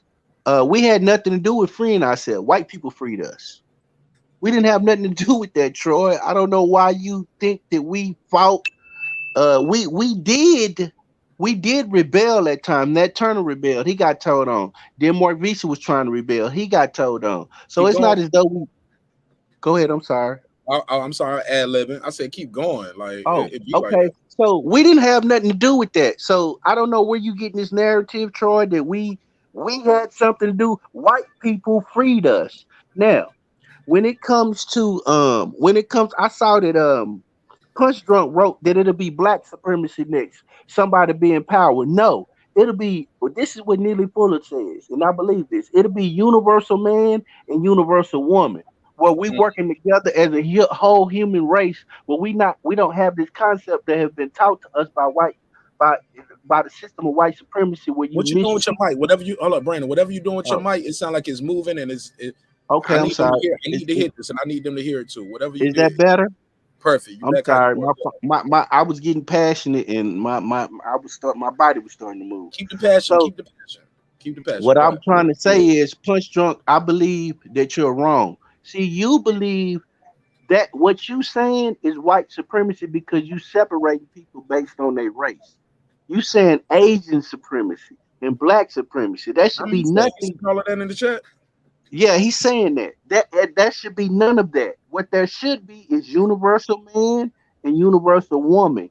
Hoping what I believe is that once people stop mistreating each other based on race and just treat each other like human beings, then we can cure cancer. Then we can cure everything that ails us. So there won't be no such thing as supremacy or humans chasing power. Everything will be distributed as it's supposed to be for the benefit of human beings. That's the end goal. Are you finished? Because I Go really ahead. want to get in here. Go ahead, Troy. What you just said about we didn't help ourselves to freedom and slavery is That's a different. complete. That's different. That's different. He didn't say I'm we didn't Mark, help. man. No, Okay. Troy, you just I just wanted you mischaracterized the statement. He said we didn't free ourselves. He didn't say we didn't help ourselves get free. That's different. But go ahead. What I heard him say is that we didn't do it, white people did it. Let me explain something to you. White people weren't the first person to run and take their children and risk their lives in the pitch black with a torch was the slaves who wanted their freedom. And they chanced death over everything. White people came along because we took the initiative to run and head somewhere to get free to a better life. Then they came along, yes, abolitionists, and it helped us out, but no way, shape, or form did they say, hey, do you want freedom? Because we're going to help you get it. It didn't start like that. That's not true. You wipe away everything, every goddamn thing that our ancestors did when you make a comment like that. You wipe it away. All the ones that watched their children die, they got to where they could have got to Canada. The master was right there and said, well, come back with us. And they rather kill themselves than go back. There's a story of a mother who was right there. Right Who there. And runs the father Canada, could, Troy? let me White finish, people. damn it. Let me finish. And the father could Don't not. curse him, though. Don't curse him, though. I got it. And the father could not take the shot or shoot his family just to. So she killed everybody, and said, no, we ain't never going back to being slaves. White people didn't do that. I'm not washing away their contributions, but they didn't start it. We started. Our ancestors started it, and to make that comment washes away all their contributions. We ain't here because of them. You and your blasted white supremacy and all that. No one is more superior than me. I don't give a damn what the color of their skin is. God made me. I came into this world loud, and I'm gonna leave the same way, but purposefully. Okay, white supremacists. Fair. Okay, Let me say let me this short. rebuttal that. Brandon, I'm gonna keep it real short. I'm gonna say about Okay, I'm 4, sorry. maybe 5 sentences. Troy, all that you said sound good, but it didn't free those people. It didn't free the nation. It took a stroke of a pen of a white man and some white folks for it to be official. What you sound like you talking about is rebellion, resistance, things of that nature, and that's fine. I respect and I understand your position, or I respect your position, but no, sir, it wasn't a rebellion of black folks that stopped slavery. It was a stroke of a pen, sir, period, in this country. All that other stuff you say, I get it, but it's not historically accurate and it's not true. It was a stroke of a pen that stopped slavery. And to that other point, I want to say, matter of fact, I'll say this and I'll keep it even shorter. I agree with you on white supremacy. I hate that term. For me, it's an oxymoron, but I believe white oppression, or not even just white oppression in general. Because if you go to certain parts of Africa, blacks oppressing blacks. You go to Asia in certain parts. I lived in Korea for a year, homie. Anybody know my story? I lived there for a year. I was a soldier stationed there. I lived. And I saw things outside the base. People think, well, you were just on base all day. Nigga, please. Well, I'm out hitting them straights. It's me, baby. It's marqnash. You know I was out there doing rap battles and everything, DJing. But Koreans oppress Koreans. Blacks oppress blacks. If you go to certain parts of the world, ain't that many white folks there. You know what they're doing? They oppress each other. Go to Mexico. They oppress each other. But one thing I have known universally, though, too, the darker you are, the harder you treat it all over the world, unfortunately. It seems like that, Troy. But I get it. I get where you're coming from. It's not supremacy. But what I believe, and I don't want to mischaracterize Brandon's words, because I pass it back to him. Brandon, I believe it's more of a mindset, not something tangible. Where Troy, you don't have to believe they're better than you. No, they believe they're better than you, and that's why they treat you this way. It's their mindset. He's not saying it's a real thing. No, it's their mindset. But go ahead, Brandon. Right. Which means that they control you. They control your movements. That's what. Okay, I'll just leave it at this. What makes a person, whether you like it supreme, what makes a person supreme over you is they have the power to control and oppress you. That's what makes them supreme, and their mindset and their system. I'm not talking about whether they better than you like that. And also, used like Mark said, 100% what Mark said. It was a stroke of a pen that did it. It wasn't like we fought this war against. We didn't do what Haiti did in North America. And Haiti has been oppressed ever since for doing what they did. We didn't do that here. How we were free, and you talked about the rebellions. I spoke to the rebellions. I talked about Nat Turner. I talked about Denmark Vesey. So I agree with you when it comes to we've always tried to fight for ourselves. But eventually what freed us was white people. When you talk about how slaves ran in the middle of the night to Canada to make a place for themselves, Canada is a white country founded by the French people, and I think it's ran by British Columbia right now. It's called British Columbia. It's a part, I believe, it's a part of the UK. Probably. Yeah, look, we got somebody who's a Filipino brother be on the show. I need to hit him up. I ain't seen him in a minute. But he did tell me that when you go to court in Canada, you are going against the Queen in Canada, right? So let Troy let Troy get back in. Cause Troy. So basically, Troy, they ran to other white people. They ran to other white people who gave them a safe haven in their country. So once again, white people let them be free. Like I said, go ahead. Well, why don't white people let us be free now? Because it's Answer the fun to question, man. Listen. Maybe I'll answer the listen. question. I'm gonna You jump asked off him, after Troy. this. You don't even want to let because him I'm talk. just- You said you Okay, asked go him, ahead. you put it right off. Because it's not in their best self-interest, and it's fun to oppress and mistreat people, and it's profitable and it's fun. Now, let me say this before I get off, because I really don't feel like I belong in this conversation. No one. Why you hold no on? Why one. you, Troy, look, why don't you belong in this conversation? Every friggin' thing in here is can't.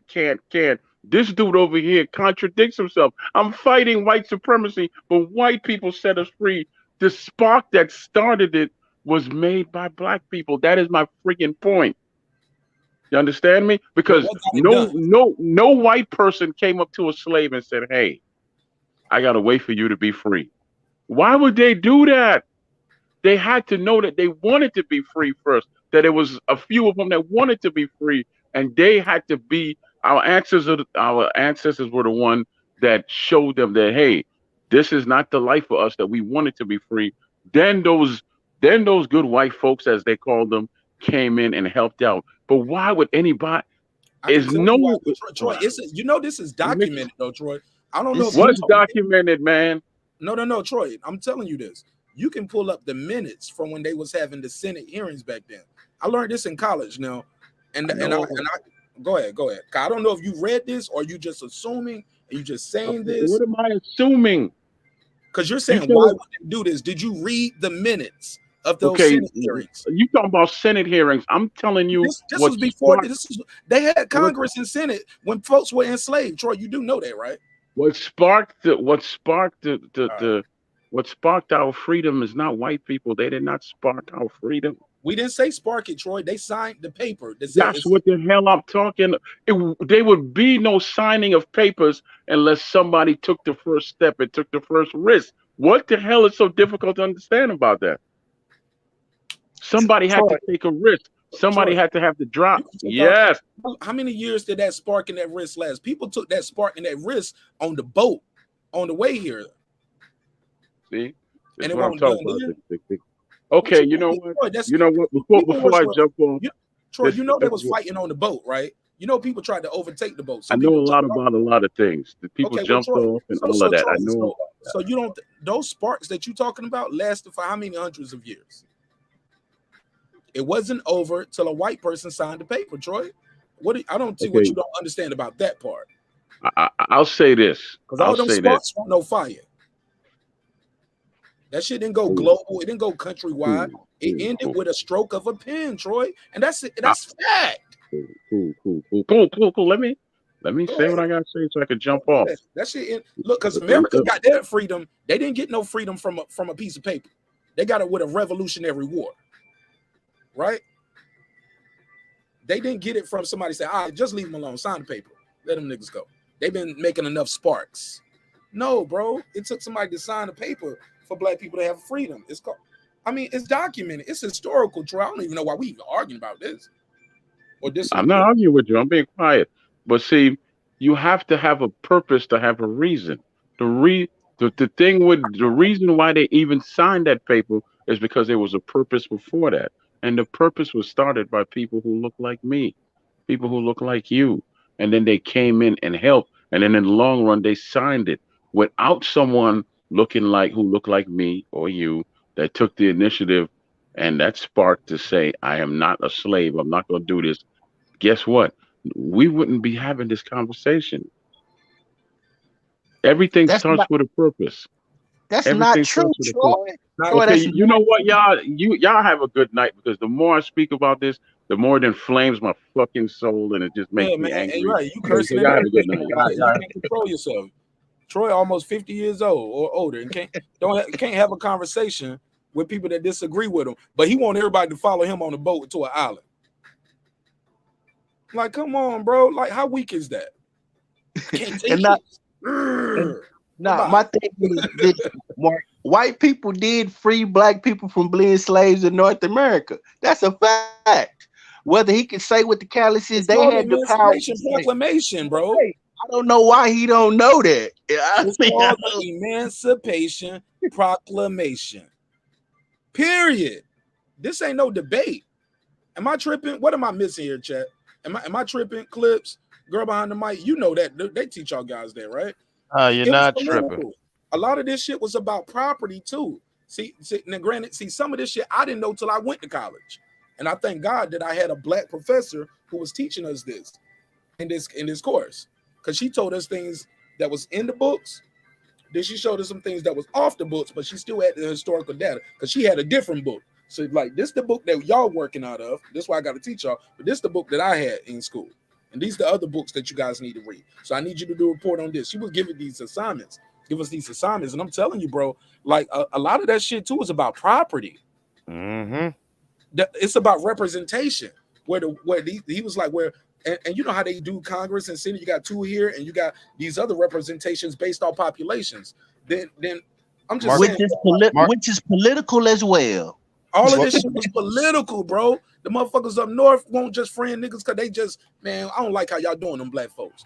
It was like, yo, y'all come up here and then we got more population too. They was treating black folks bad up north too. Exactly. What Mark is alluding to is what we all talk about, but people forget what it was really going on. It was the 3/5 compromise. The 3/5 compromise was very. He don't want to hear that part. Yeah, the 3/5 compromise was very racial, and it had a lot of very racial components, and it was to the detriment of black folks. But it was a political move about land ownership and representation, and so the North did not want the South with all their slaves to count their slave population to justify them having more senators and having more political influence within the Congress. So they made a compromise that instead of counting all your slaves, you know what I'm saying, your slaves with 3/5 5 of them slaves equal 3 white men. Homie. Exactly, 3/5 compromise. Okay, and also what Mark is alluding to is in New York, in New York, hell, Sojourner Truth. Everyone talks about Sojourner Truth.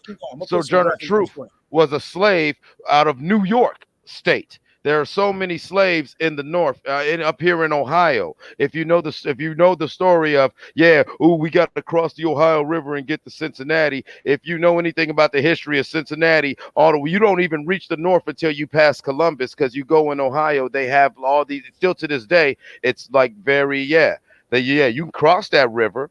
And then what they'll do is they'll either hold you somewhere in Ohio and keep you in a state of indentured servitude, or they ship your black ass right back down to the South. Okay, all right. It was never about just black people in slavery. Abraham Lincoln did not give a damn about freeing those slaves, whether he agreed with it or not. Like he said, he did this because of a political pressure. Abraham Lincoln, whose dad was a Rosicrucian, did this from political pressure when he signed the Emancipation Proclamation. Also, it was a tongue-in-cheek joke because he freed the slaves within the Union, and if the South had seceded, he technically doesn't have the authority to free them. And that was the argument that many abolitionists and secessionists were making, that it was an overreach of presidential authority, and under the same grounds that you hear a lot of people talk about with the nationwide vaccine mandate. So much of this shit was so political. So much of this shit is such about land and money and business that, yes, the racial components are there, but to just act like, oh yeah, people were fighting for freedom and slavery, you are doing it all a disservice, because what you are doing is we are not addressing, like he said something earlier, Troy said something, you have to have a purpose to have a reason, which just seems a little baffling to me, but let's go with that. Okay, the purpose for a lot of these laws wasn't to oppress black people. The purpose for a lot of these laws was to maximize profits and to ensure those in power remain in power.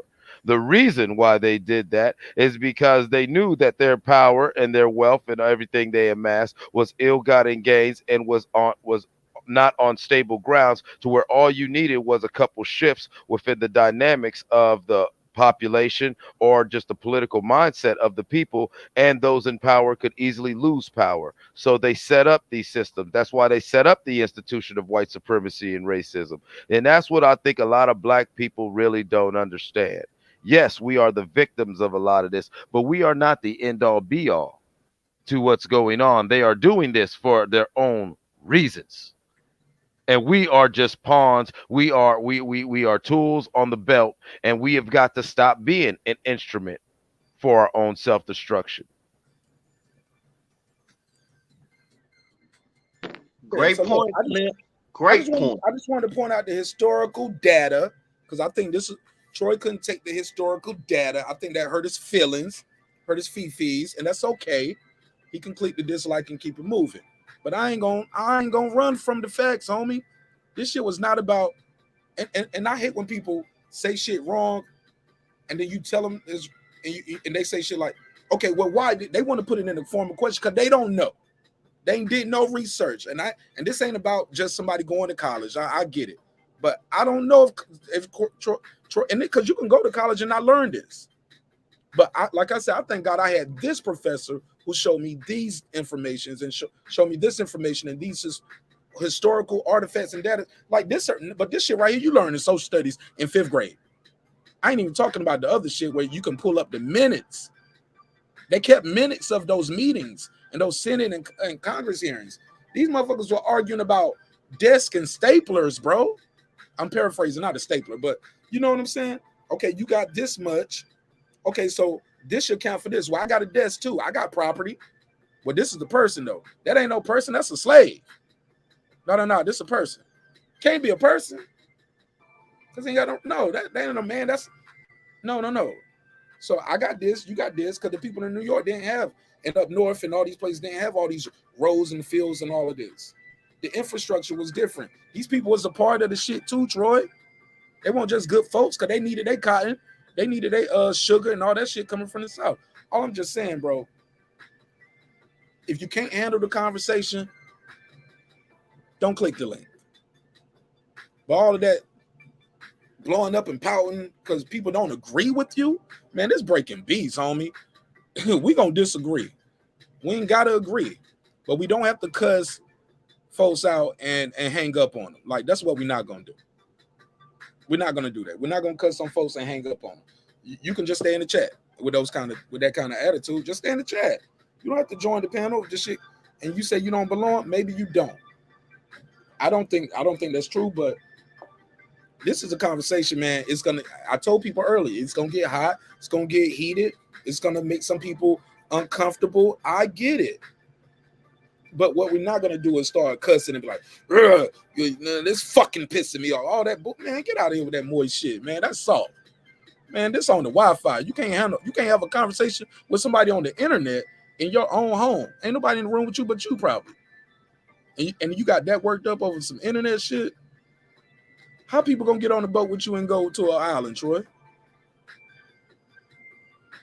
Walking contradictions, truly disappointing. But like I'm telling you, all that where it sparked with black people, it sparked with representation in Congress, homie. Taxation and representation. 3/5 of a man compromised. They compromised on this shit. So all this, these were some good white folks. No, man. They was all in on the shits, bro. They was all in on it. I can't express that enough. It won't no good white folks. Not in my opinion. A good white folk was just as bad as the black white folk because they still kept you in bondage. Maybe they'll give you some extra cornbread. Maybe they'll let you keep your baby. We won't sell your baby off, Mamie. We won't sell your baby off, John. You been good to me, so I'll let you keep your child. That ain't, come on, bro. Man, don't get me on this shit because it's not rational. You cooking, bro. You cooking, Mark. Keep cooking, man. You on fire, man. These are all evil folks. All of them. And that's why I tell them, quick, man, fuck your ancestors. Respectfully or disrespectfully, however you wanted to go. Fuck them all. Listen, I will. Man. This was evil, bro.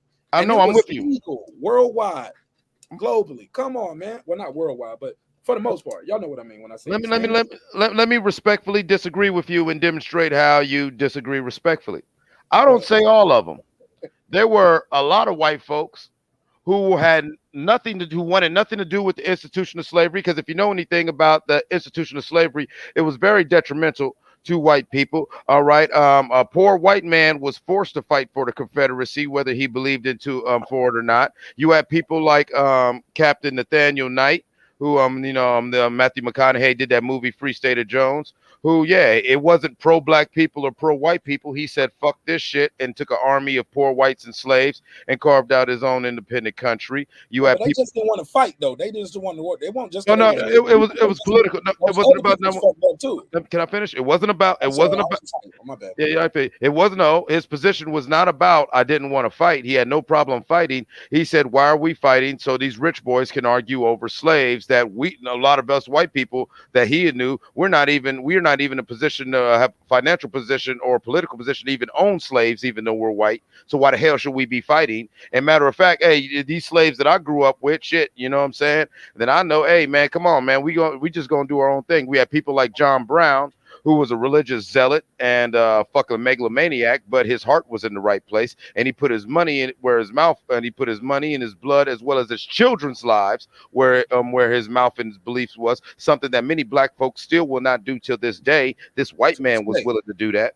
This white man was willing to do that. So, this white man put his life, his two sons and his daughter's life on the line, but they all got killed because them white folks was not having that shit. You had several white people, you know what I'm saying, in the frontiers of Washington, Oregon, and what's now British Columbia, who were totally against the whole goddamn thing. As a Haitian, a fun fact is, saying the Haitian Revolution was done by blacks and everything, but you know what? They were countless hundreds of thousands of poor German whites who didn't like the French, didn't like America, and they were the ones who were telling Toussaint Louverture and eventually General Jean-Jacques Dessalines that hey, you know what I'm saying, we ain't doing this. Hold on, I'll be right back. Yep. They had a motive though, Clips, and Yeah, they had a I'm motive. with y'all. I gotta be right. I'll be back. Yeah, go But ahead. I want to speak this to Clips. He had to step away. So you talking to me, bro? That's an ulterior motive. These people, right? Look, the enemy of my enemy is my friend. That don't mean these are good folks. Fuck out of here. But go ahead. And I want to say he was talking about that some Confederate, they didn't want to fight, they was made to fight. I'm gonna tell you something. That's not the position that the Jews take against the Nazis. They didn't give a damn what you were. You were still getting prosecuted after World War II. They just prosecuted a 96-year-old secretary in Germany. She was a secretary. They didn't give a damn. So that reasoning that he used, that's null and void, homie.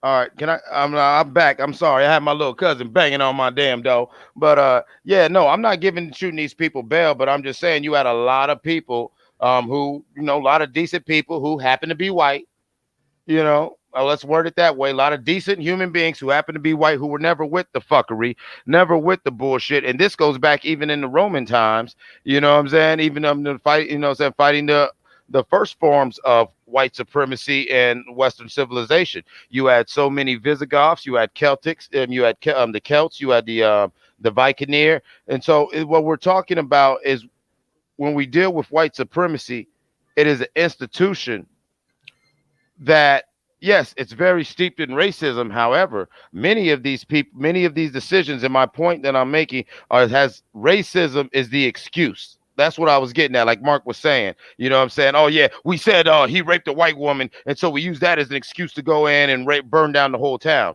No, these was poor, pirate-ass white motherfuckers who were looking for any reason to steal somebody's wealth. Okay, Britain strung out half of China on their own opium. Chinese was using opium for thousands of years and never was fucking addicted. Britain got them niggas addicted, then went to war with them niggas when the emperor said, you know what, let me get my people off this drug. Then went to war with their ass again because what you mean I can't take this opium out your country and sell it to the rest of the world. My point is these were business decisions, and at every point in time they were human beings of all shades and hues who had enough humanity in them to say this is bullshit, and that's what it takes. But the thing about it, Clips, is if they didn't do nothing about it, then you complicit. That's how you could say that about John Brown because he did something about it. But you can't be like, if the people didn't fight against Brandon, Brandon, real briefly. Brandon, okay. I'm not giving no acknowledgement to any white person who said this is bad, to any white person who wrote a sternly worded letter. I'm talking about the different white people throughout the human history who stood up like John Brown, put their blood, even their family's blood, on the line to stop this shit. Remember, when we talk about pirate culture in the Caribbean, all of us with Caribbean roots, most pirates were what? Poor whites and blacks. And matter of fact, the whole idea of American democracy in the West as it was formed by those white and black pirates, you know what I'm saying, within the Caribbean. You know what I'm saying? And in Port Royal and all like that, who were saying no. And a lot of those things come from a lot of these poor people who were introduced into the occult, i.e., Freemasonry or Rosicrucians, who were all about, you know what, let the best be the best. And that's even like Abraham Lincoln. That's why he came to that business and political decision. His dad being a Rosicrucian, he saw the business and political advantages of allowing these slaves to feel like, yes, I'm freeing you and I am on your side. And so now these slaves feel they have skin in the game. And that's why till this day, Abraham Lincoln is such a sacred individual in American history, and especially the black folks. He being raised by a Rosicrucian, he would know this as a past master and as a former grand high priest. You know what I'm saying? These are things you are taught in these circles, to where it's not always a white and black thing. You've always had people who try to fight this. But most of us, like Brandon, you're saying, we get our ass killed and we'll have our whole family tree uprooted. And so I want to just take that second to acknowledge these brave families who some of them weren't fucking black, who, you know what, they did more, not just for us, but did more for humanity as far as really standing up for this shit and putting it down and putting their lives on the line. That's all I want to say.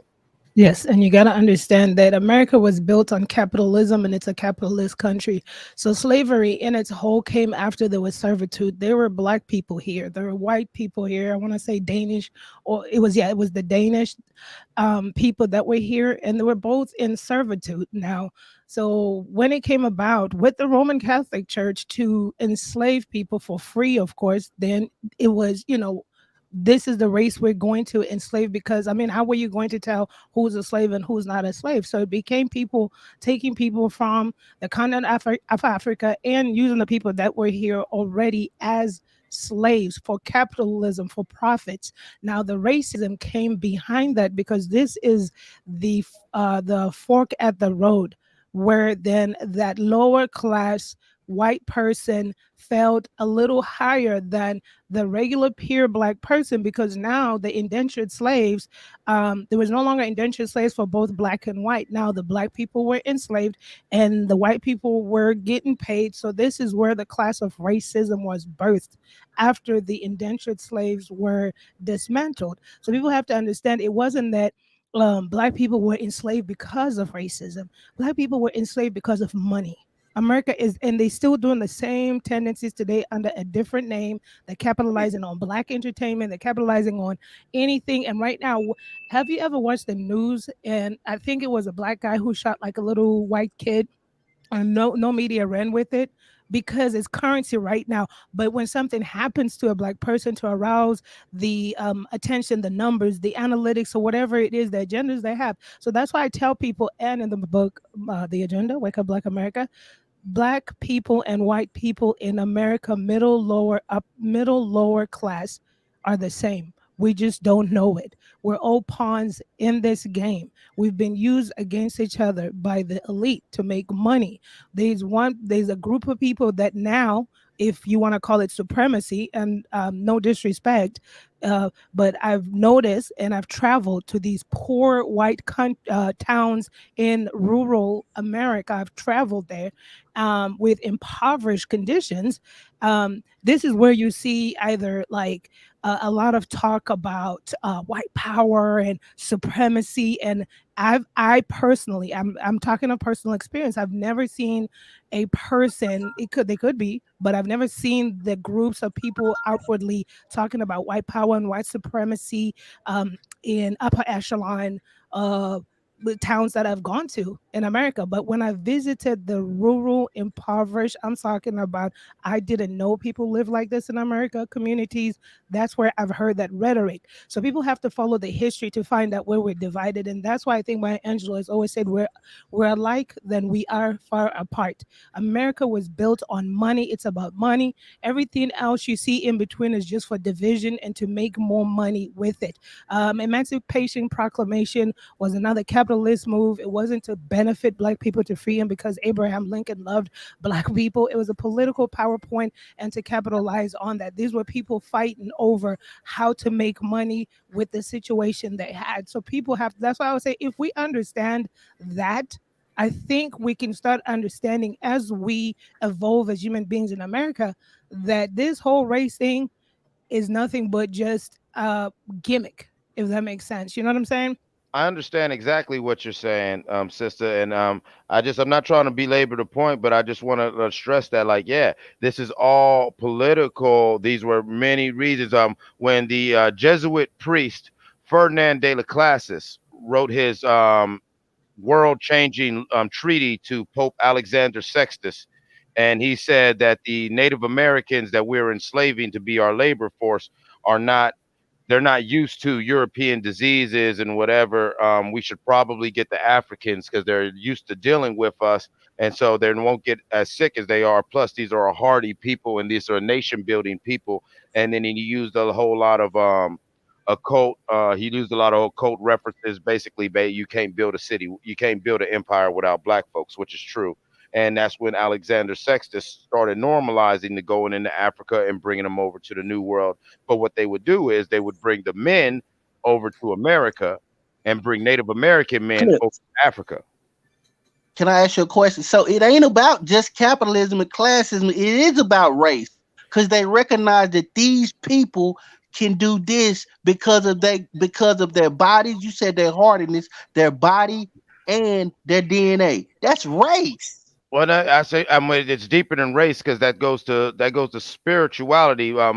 Queen, like girl behind the mic was alluding to. When you go into poor, like Hitler came to power because after World War I, Germany was just decimated. All these groups, the brown shirts, they existed. Madame Blavatsky and all like that were doing their things in through society. But when these white folks were poor and broke and battered, Hitler came and gave them a boogeyman to point at.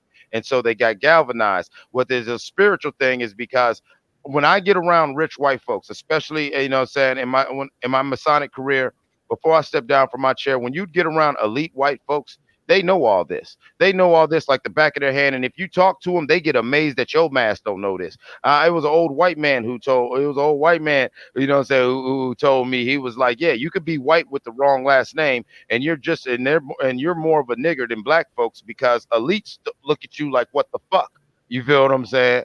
They don't care. Like when you live where I'm at in Ohio, it is a lot of poor whites to where they could be as racist as they want, but you cannot put your nose too high in the air because you either work in one of these factories or you in the trap getting it. Like that's why I always joke when you hear me on the show. If anyone listens, I always joke I'm from the land of the white nigga and the white hood rap because you got these white motherfuckers who they're broke. There's no difference, you know what I'm saying, when you break it down to the people. We get caught up on the racial shit because, yes, there are racial elements to it, but trust me, the things that they are doing to you, you give them half a chance, they'll do it to them too, and that's why I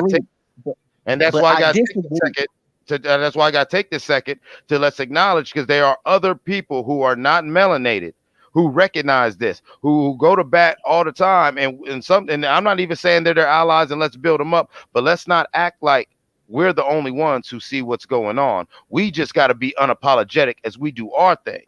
That's where I'm coming from. But Clips, if those same poor white people that you talking about, they do have more rights than you do. If the police pull them over, they gonna and put them in the system of white supremacy, they're gonna treat them better than you.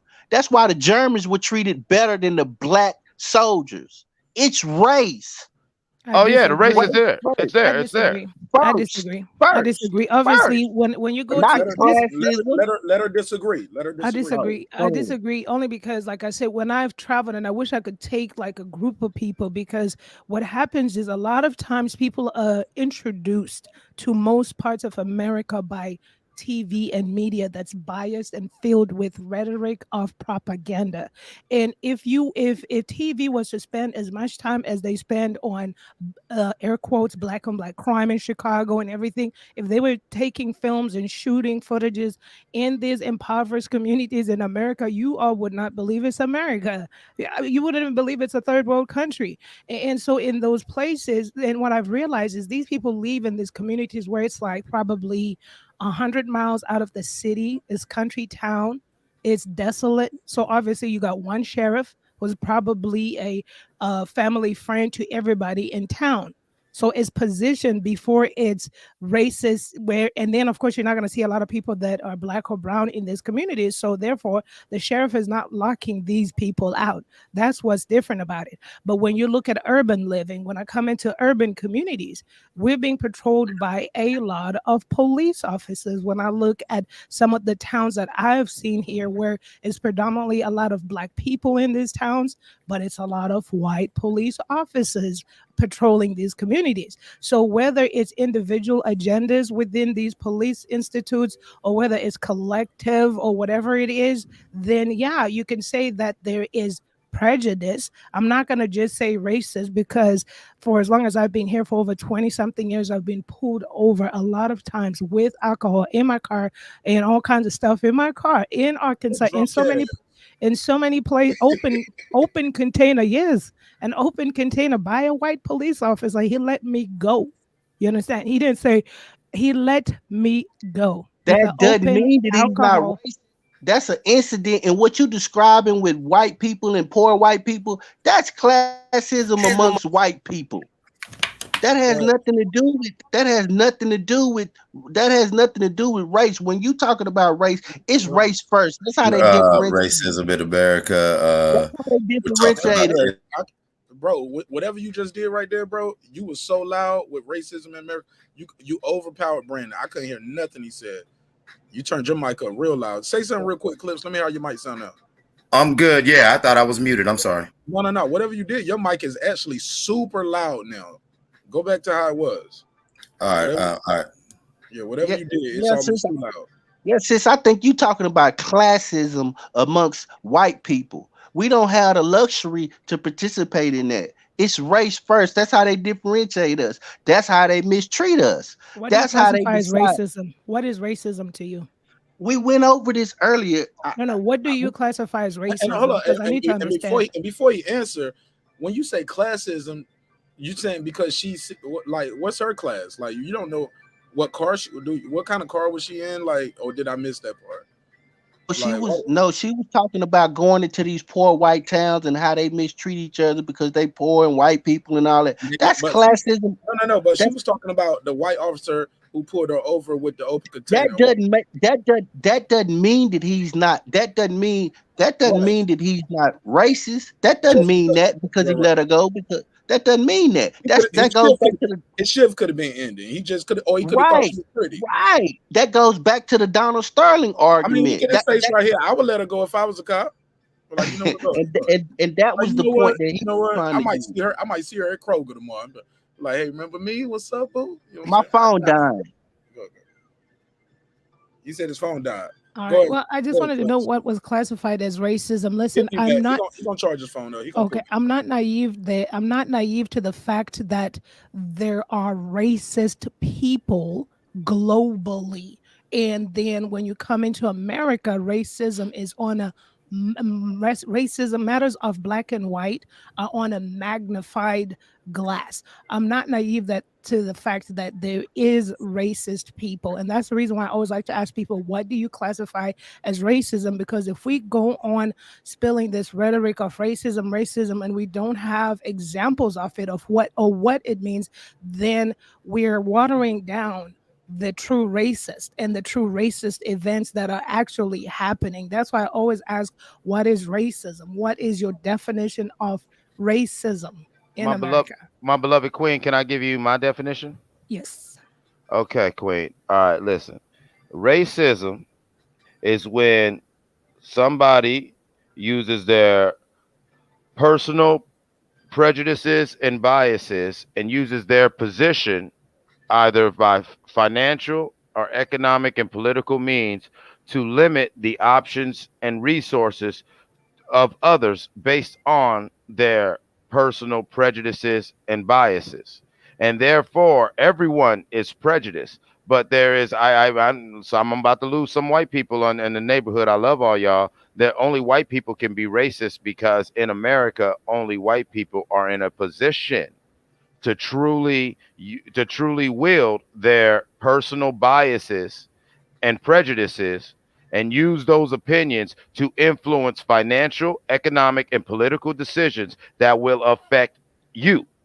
You know what I'm saying? If you feel that way, you feel that way, God bless you. I'm such an American that I'm not going to stop anybody from having their beliefs. You know what I'm saying? It's almost like the thing that we're dealing with. It's so deep because all things coincide with this country. This debate that we're having about as we go through this plague season and with the jab or with not, although if that's your choice, that's your choice. However, I am a firm believer that you do not have the right to let your choice limit or influence my choices because you are now infringing upon my rights. If you don't want to jab up, God bless you. But if you don't want to jab up, you don't need to be outside and up in everyone's face talking about you don't need a mask because you wear a mask or do this because you read something on YouTube that it's fake. And, you know, that's how racism works. If you don't like black people, God bless you.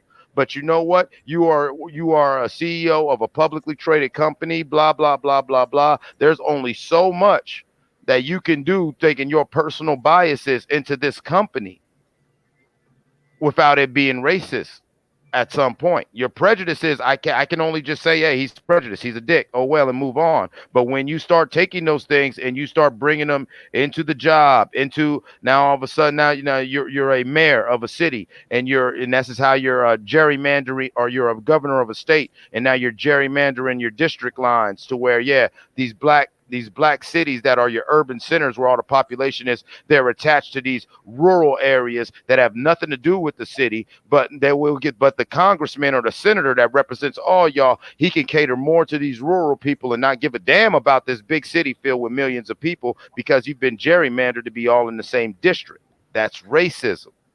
You know, I mean, I could give you a couple other examples, but I hope that kind of clarifies your question. Hold up. Before you do that, let me do this. Shout out to the super chat. Bands on bands. Bands that make a dance. Bands that make a dance. Shout out to Bands on Bands. Bands on Bands said, great episode. You should do a race relations episode weekly. I don't know. It's open. It's open for discussion. I don't really like to put I don't really, for the lack of a better term, matter of fact, fuck it, I'll just say a better term. I don't really want to put myself in a box. I just hate when people say that. Like, I think about death. Like, no, I don't want to put myself on a leash or on a box. So I don't necessarily say what shows are going to be what shows, or like we're going to do this one day. We tried that. Remember Clips? We used to do that. Monday would be a boxing day. Wednesday would be relationships, and Friday was hip hop. Monday, Wednesday, Friday. So we used to try that, have a day a week for everything. But then I realized some people only show up for hip hop day. Some people only watch the show on Friday. Or they'll see a show on Monday. They'll be like, man, I would have came to your show, but I knew you was going to be talking about boxing. And I wanted to talk about verses. I was like, we did verses. He's like, I know I saw it, but I was like, damn. So I just stopped putting myself in a corner like that where people thought they had to show up for a certain day to hear a certain thing. We just mix it all up sometimes. But thank you. Let me give you the drop. I got 5 on it. But Bands on Bands has been around. I got Bands on Bands been around for a minute. Like Taylor Bell, they don't join the panel. Don't join the panel, don't really call in, but they support like this, and I appreciate it. Shout out to Taylor Bell as well. Shout out to Taylor Bell. Let me do this. Me too. Me that's who. No, me too. No, me that's who. My super chat on YouTube, but you deserve it. Okay. Well, thank you. We appreciate you. We love you over here in the neighborhood. Hey, Mark, girl behind the mic, can y'all hold it down? But yeah, we got it. All right, I'll be right back. All right. He said, but you deserve it, or maybe they meant and you deserve it. Oh no, that was weird. But he said my super chat on YouTube. Oh no, maybe they might be foreign. Who knows? You know what I'm saying? And that's how the accent translated. But Thank you so much. I'll give you the $2. You give him the $2. All right, pay him the $2. Oh, pay the $2. All right. But go ahead, girl behind the mic. At the end of the day, I see a lot of people talk about racism, but some people I still hear people say, like Troy says, you guys are living in the past, but your past determines your future a lot of times. You know what you're capable of if you know where you came from. And I always tell people one of the worst things that was ever done to black people in this country was stripping them of their history, their language, and their lineage. Even the ones that was already here.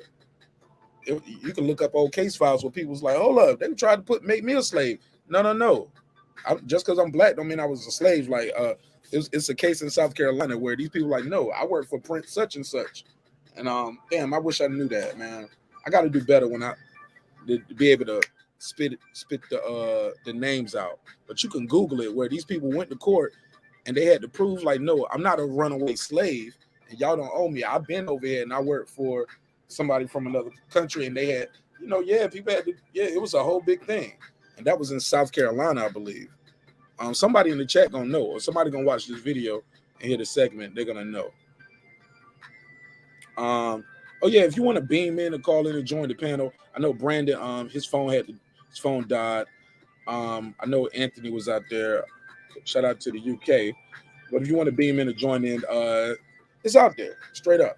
But I appreciate everybody for pulling up, though, everybody who's been here. And according to YouTube, we did about 1,000 views on this shit already. You know what I'm saying? So that's dope. Hopefully somebody learned something. I know I learned a lot this episode that I didn't know. But I go into these kind of shows. That's what I love about this show. Wow, we almost had 2,000 views on the show. Okay, cool. All right, we're almost at 2,000 on this thing. So people are watching on Facebook, Twitter, and Reddit. All of that counts because it's the same link. So thank you so much. I go into these conversations, girl behind the mic. Can I call you Memory? Yeah, definitely.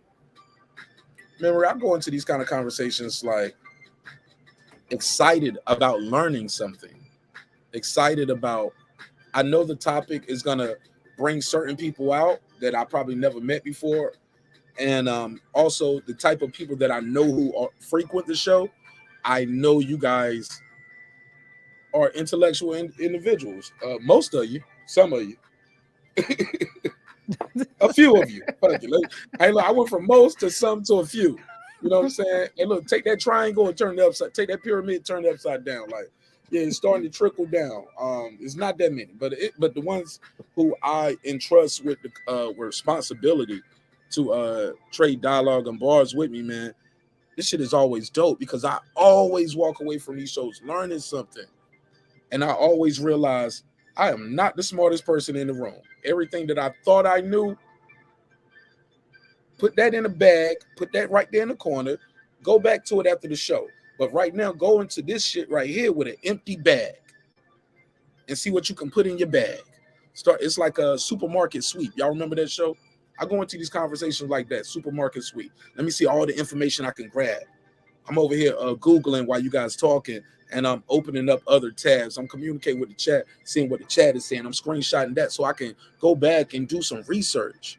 I think that's vital. I think that's important that people should be comfortable talking about race. I know it's uncomfortable. That's why we crack jokes throughout the whole show. Yeah, we make jokes. But I hate it got to that point with Troy where he felt like he didn't have a voice. And looking back now, even with how I think I admonished him a little bit in the chat, I hate I did that. Well, I said, man, you're a runner, or damn, that was weak. Okay, yeah, he cussed, he fussed, and he hung up. But that's what people do when they upset. That's what people do when they feel like I can't be heard. No one's listening to me. No one understands my pain. Am I being too dramatic here, or do y'all picking up what I'm y'all picking up what I'm putting down, right? Or am I tripping? Mm-hmm. No, I got it. Yeah, I do my little marqnash rants. So it's just truly unfortunate that I blame myself. I failed Troy tonight. I failed him as a panelist. I failed him as a guest. I failed him as someone who he entrusted to let him speak. And even in the midst of it, he still couldn't get his bars off. As much as I try to facilitate and control the pace, try to manage personalities, because I think that's important as someone who's hosting a live show. But every now and then, Jordan can miss a free throw. How about that? I knew what I was going to get. I know what I'm going to get when I have certain individuals on too. But I pride myself on being able to be the one who don't go off. Like, I got upset with Clips one time. Like, damn, you still cut me off. Like, no, don't cut me off right now. Stop. You know what I'm saying? Like, no, I don't need no help. Don't do that. You know what I'm saying? But because I was so upset about the Paulie shit and the George Floyd, and I knew where I wanted to go with it, so I wanted to get that out. So I kind of raised my voice, but my voice was already going there, not because of him. It was because of what I already was feeling for Paulie, talking about George Floyd being murdered. You feel what I'm saying? So so sometimes signals and messages can get crossed up because it is a live show. But truly unfortunate though with Troy Graham. I'm actually was disappointed because a man of his age, I'm sure this isn't the first time he's dealt with race relation conversations. You feel me? Mm-hmm. But go ahead. And they're saying somebody styled the deal, say, nah, don't blame yourself. He got his bars off. There was a disagreement and he couldn't convince y'all to see it his way. And I mean, that's what it is. It's a discussion. We are Let me here. put that on the screen. There we go. Yeah. We're here having a discussion. And, and as a moderator, you can only do your best. And I get how Troy was frustrated. And I think it was just miscommunication, and I know he felt, because he said it, that I'm gonna get off because I'm not wanted here or whatever, and I don't belong. I don't belong. That's what hurt me right there. Yeah, it hurt me. Yeah, I'm like, wow, what you mean you don't belong, black man? Yeah, wow. I'm just saying, man, I ain't got all the answers, but I do know this. We got to be able to talk things out. We got to agree to disagree. You got to be able to say your point of view. I got to be able to say my point of view, and we can walk away without changing each other's minds. My job here as the host of this show is not to make you guys see it my way. My job is to put questions out there, put the survey out there, take a poll of how many people answered the survey tonight. Probably what? I'm looking. We get 160 votes on the survey. Unfortunately, we ain't got 160 likes. You know what I'm saying? But 160 people like the content enough where they participated. I think that's important. I'm seeing the numbers. I know what's going on. I understand it. But what I need you guys to understand, you got to have some self-control when it comes to, and keep your try to check some of those emotions sometimes. Take out the fact that, go into it knowing that I'm not gonna change this person's mind. If he want pepperoni on his pizza, he gonna get pepperoni on his pizza. I don't care how many times you pray to Allah and you pray to Allah to stop and make it. No, man, that's what he gonna do. Let people be people. Let this person be that person. Let that man be that man. And if that man want to be a woman, I mean, Caitlyn Jenner, do your thing. That ain't my business. That ain't my business. You know what I'm saying? You know what I'm saying? But I'm not gonna obsess myself with, I got to change your mind. I got to tell you why that's wrong, Dwayne Wade. Or I got to tell you why Bob Arum, I think Bob Arum, or Bob Arum is racist, or he's not racist, or he made black folks. That's the thing that bothers me too. When black folks, and these are black folks now, who say things such as, he can't be racist. He made so many black people millionaires. Oh my God. Because that's what the market he's in. He's in that market. I mean, he can't pay them in cotton. Can't pay them in gum. Go ahead, girl behind the mic. I'm sorry, I'm ranting again. Go ahead, sister. Yeah, no, and those tend to be statements that give off racist vibes. But definitely, I understood what everyone was saying. I understood what Troy said. And Troy, I'm sorry that you felt that we didn't want you on here. And I know that's the way you felt, and you're entitled to your feelings. Just want to let you know that we're not trying to minimize how you felt.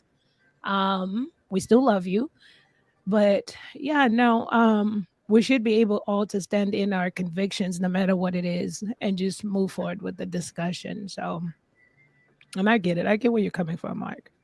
Yeah, man. Like I said, but I blame myself though. I blame myself. I think I could have did a better job, but sometimes you know the personalities, and then sometimes I guess you can get how the phrase go, my sister? Familiarity breeds contempt, right? Yes. So I get so used to you of like I made a joke yesterday. I said, Troy, come on, man, what you got? What you gonna disagree with tonight?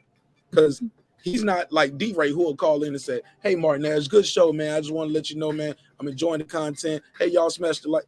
Now, granted, I'm not a child. I don't need somebody to coddle me on the show. Some people might call in with some new information to the thing, but some people, well, I can't say something. It's like Troy, I get it. You know what I'm saying? Maybe Joey Chaz too. I see Joey Chaz in the chat. Some Mr. Vegas, like some people, they're never gonna agree with you. I mean, or they will agree with you, but you won't hear that part. Like it's some people that comment on the videos after you post. I get it. You sometimes because they get it too. Like, man, if I just told you good job, you want to reply. Motherfuckers just be wanting to meet me in person sometimes. Like, damn, man. Oh, man, let's take the picture. Let's go. You ready? Can you put the red hat on for me? I'm like, nigga. Come on, man. Now you ain't bring the red hat. I thought you always had a red bucket hat on. Like, come on, bro.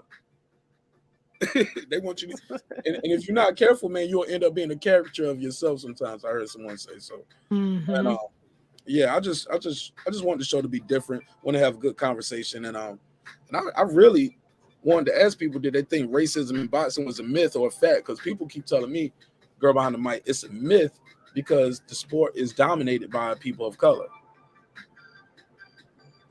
And I tell them, yeah, but they ain't pushing all the buttons. They don't own the networks. Yeah, they might be the champions. They out there fighting.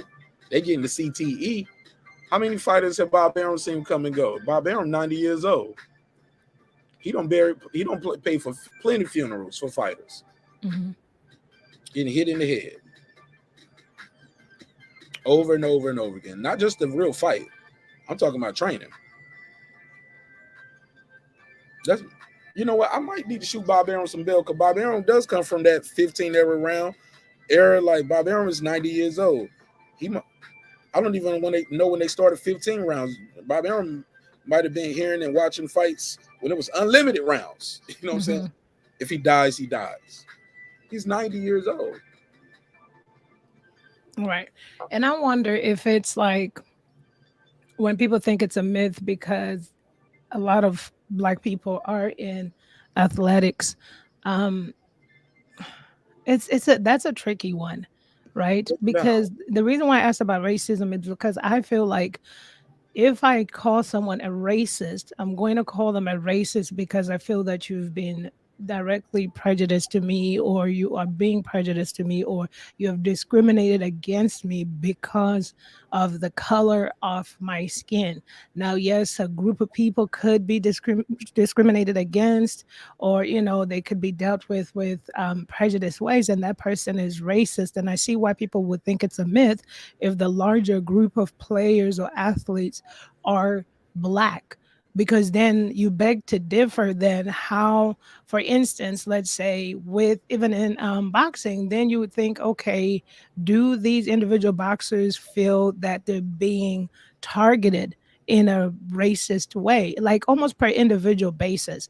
Because the majority of Black people do make up the athletic pool, and to be racist to me is for people to be prejudiced against you because of the color of your skin. And to like almost stop, they don't want to benefit you in any way. You know what I'm saying? Say that part again. So for me, and when I look at if we're saying that, let's say the athletic world could be, if it's a myth or not, if it's racist, if racism is being prejudiced towards people because of the color of their skin, discriminating against people because of the color of their skin, then we wouldn't have a lot of Black people in the athletic world. I disagree. How you disagree? Because they want to win. Well, yeah, it's money. It's money. They tried it, and it was baseball and basketball wasn't good. Right. It's money. Yeah, so that's why you let people do it. They're better at the job. I mean, they look, slavery wasn't just white or black folks out there picking cotton. That's chattel slavery. Indentured servitude had been going on for since the beginning of the time almost. I'll let you do like from people in power. You do this and you go out here and work and do all of this, and I'll let you stay here and I'm gonna tax you. The king was taxing. Go back to kings and queens. I'm taxing these people. You get what I'm saying? Because all this land belongs to me. Right. So you, and then if you fast forward to sports, it's the same thing. Like, yo, I need somebody to do the job. I ain't about to go out there and do it. And these people do the job better. Right. I guess like my quandary is like, if an athlete is making millions of dollars a year, how is the prejudice towards you? Because your job, because they can't pay the people. They have a minimum wage. Did you know that? Mm-hmm. Did you know that? Mm-hmm. The NBA has a minimum wage. Right. Rightfully so, thank God. They have a minimum wage. Right. The market demands this. If you don't pay me in this, somebody else is going to pay on this. Right. Because they want to win. When you go back, they got movies and historical data on this. When they first let the black man play a certain sport, just pick a sport, and you can find when they first let a black person play in it. They kicked ass. They was good. They were better than good. They were great, and they were good people. Yeah, so you can just look it up. Like, so for every sport, you can find the one who broke the quote unquote, I guess they call it a color line, I guess. Right. So that's the thing. That's where the racism falls individually. Right. So it'll be the first black person to run the Olympics. Hold on. How about this? Before you finish, let me say this. Okay, here, this is what to use your example, like, why would you pay a millions of dollars if you're racist? That's what the market demands. That's what the market requires. That's like if you compare it to a slave owner and somebody who's a sharecropper. Why did you do that? Because I got to. Because it helps me. It helps me. Because that money I pay you, those millions of dollars ain't shit to the billions that I'm getting. Because that jersey is my jersey. Right. So you wear it, but that Laker jersey is owned by the Lakers. That's owned by the league. But go ahead. No. So, because my point is, what's the oppression then? If I'm making, let's say, my starting wage is $40 million here we go. a year. I'm gonna tell you where the oppression comes in. Okay. Some guys get opportunities to be the coach. Some people get opportunities to own the team. Mm-hmm. The opportunities, like, where you plateau at, your skill set, you did all of this. You should own the team. You should be. Why is Michael Jordan like? It was a big deal that Michael Jordan was like the first? Wasn't he one of the first players or something?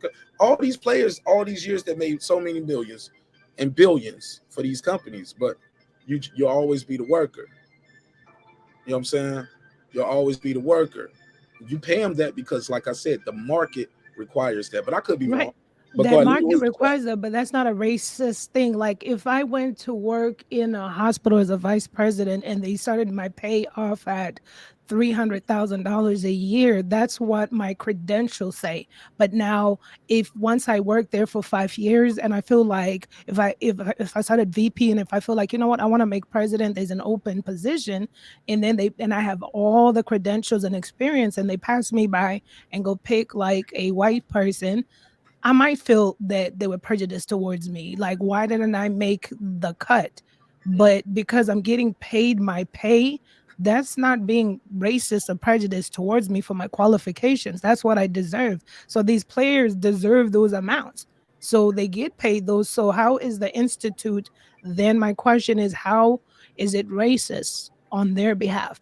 Now, when they get swindled off of deals, maybe brand deals or like that, if they wanted to make coach, they were the best player on the team and they have all the credentials and everything looks right, and they're getting played, where they can't, then perhaps they're individually being there's prejudice towards that person. Perhaps that's when you say there was racism there, or they're being prejudiced towards that person because they're not giving you a reason why the best. Shaq O'Neal won't make coach for the Lakers. He's got all the qualifications. He wants to do it, and all this other stuff. So, you know what I mean? So then I could say, yeah, it seems like there's racism at play, or maybe prejudice ways at play. But to say, let's say, if a team composes of 85% Black people, to say that there's racism among all those players when they're being paid fairly, or the base pay and up, I don't know. I think if I was a player, Go ahead. no, if I was a player and I'm getting whatever the base play. If I started off, they start me off at 10. See, here's the thing. Let's say the contract. Let's use football too. Okay, football. Let's continue, but let's do this. I use football for example. Okay. A lot of times in pay, it's very rare that certain positions get paid a certain amount of money. Like it's a big deal if a center makes X, Y, or a lineman or a line. You know what I'm saying? Because usually on football, the 9 times out of 10, the highest paid player, I'll see if the chat gonna tell me. 9 times out of 10 in football, guys, who is the highest paid player on the team? Do you know, girl behind the mic? Let me see. In football, let's see if the chat gonna tell me. They know. They already know. But I'm just trying to keep them interactive. We got to interact with the chat. Nobody wants to talk. Okay, everybody typing. All right, there you go. There we go. Everybody typed it all at one time. There we go. It was like, oh, he got a question for us. Yeah, I need y'all to type in the chat. There we go. Everybody typing all at one time. The quarterback. He said the quarterback and LT. That's Lawrence Taylor. But the quarterback. And the reason why, but you know why? And everybody knows that. He's the highest paid player on the team. He's the quarterback. He's the facilitator. Girl behind the mic. They wasn't letting Black people be quarterbacks. You see where that comes from? What I mean when we talk about the systemic racism, I said the highest paid person on the team. G Hizzy, it wasn't a trick question. The owner isn't a player on the team.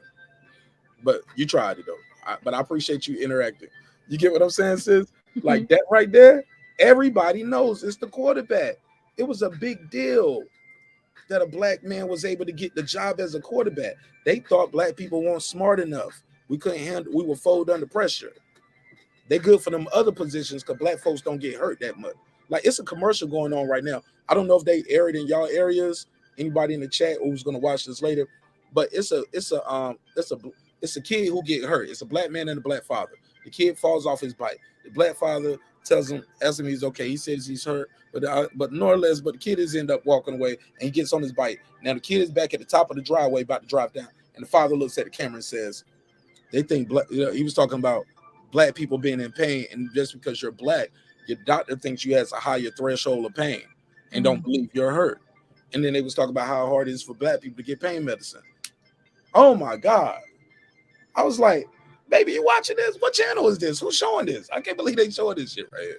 Yeah, World News. It was like we was watching World News, and that's one of the commercials that show up when you watch the World News in the evening. And yes, I could not believe it that they showed that commercial. And I'm like, that be true. You hear me? Look, all my education went out the window. That be true. That shit is true, man. But that's what I wanted to say though, girl behind the mic. To go back to what you were saying, they wouldn't let Black people get that job, which is the market demands you pay me this much. It took a long time for them to let Black people in the Hall of Fame, and they was the best ones. Like it's a lot. Yeah, it's no difference than it's no difference than the secular work industry. Depending on the company and the firm, they're not going to let Black people in top executive positions depending on the company. They're not. I worked in an industry where it was a privately owned company, a billion dollar company, but everyone at the top, all the executives were white, all of them, and they were family members and so forth.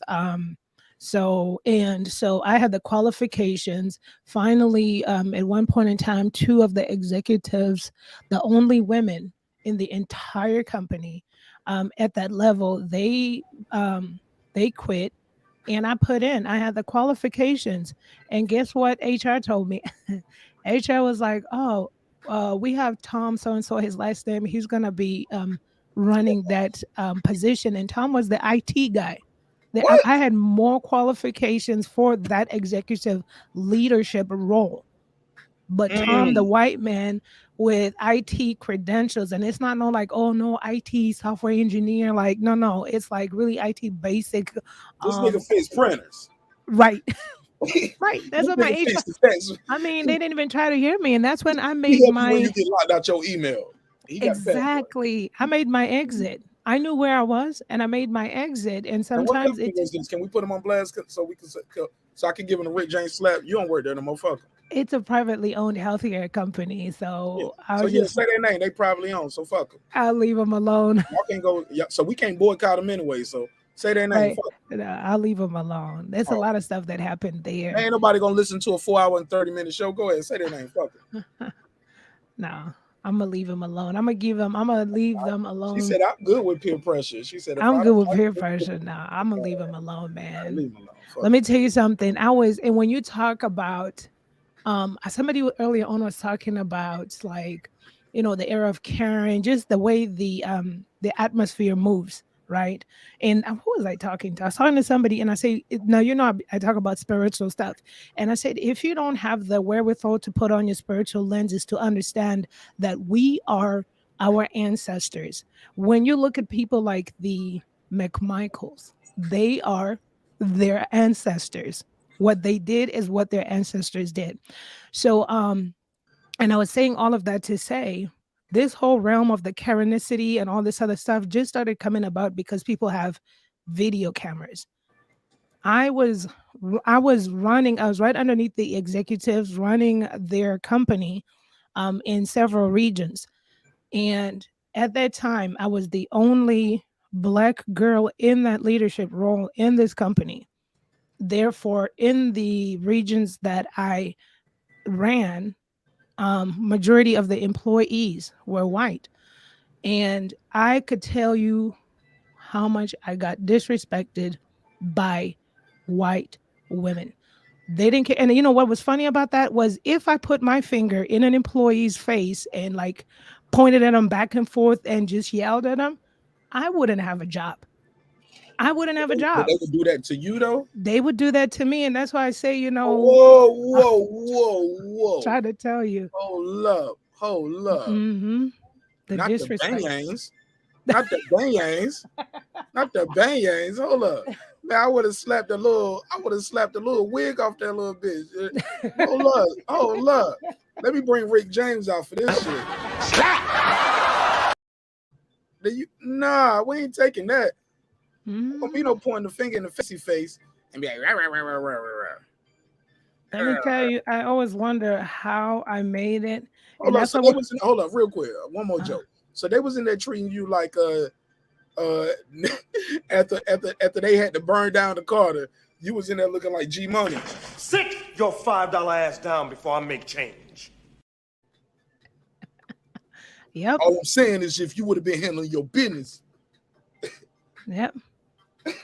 That's what I'm saying. I'm like, we cry for spaces at the table, but be ready for what you are crying for or what you ask for. If you had a space at the table, they wouldn't talk to you like that. They wouldn't be above you or under you. They couldn't fire you. You get what I'm saying? Mm-hmm. They wouldn't, so you would be able to tell them, shut the fuck up. And they couldn't do nothing about it. And that's how she did me without the cussing. That's exactly how them fingers was in my face. Shut the fuck. Ooh, girl, you ain't do nothing. I didn't do anything but come respectfully. Oh, and it's drop time. It's drop time now. Respectfully, you know what? You act like a little bitch right now. Man, you should have stole on that bitch. This is what drives me crazy. Is that I shouldn't say we because I cannot speak for everyone. I'm conditioned, I'll say me because then, I can't represent the whole entire Black group, but I feel like as if I've just been conditioned to where, I kid you not, when I was in this atmosphere because of the position I had to watch my tone, watch what I did. I walked on eggshells. And so when that lady took her finger and put it in my face with the disrespect, my first thing wasn't to And what pop did you off do on though? her. I know I sound like a fucked up nigga when I say this respectfully, but like, you know, I sound like the person like, yo, Ray Rice beat the shit out of his wife. What she do though? You know, Exactly. I don't want to be that guy, but I'm like, did you eat her tuna sandwich, her cheese and crackers out the fridge? You know, the white folks be by their cheese and crackers on their lunch break. Oh man, it be Ritz and sharp cheddar all over the break room. So what did you do? I swear, if I had, I'm very truthful, and I've reevaluated this. I said, if I had done something to y'all, I would be telling you this what happened. The whole entire time that I worked there, I knew, and this is what's sad. When I would address the employees, I would even watch my tone. You know what I mean? And I'm talking softly and gently. And that's where I learned how to just talk real calmly and everything like that. And no matter how calmly I talk, them little white girls always ran off crying. But so this day, You said, hold up, they would still run off, go they'll crying. still run off crying, you know, because I had a job. So if I had to address something, you know, let me give you a drop. Were they crying like this?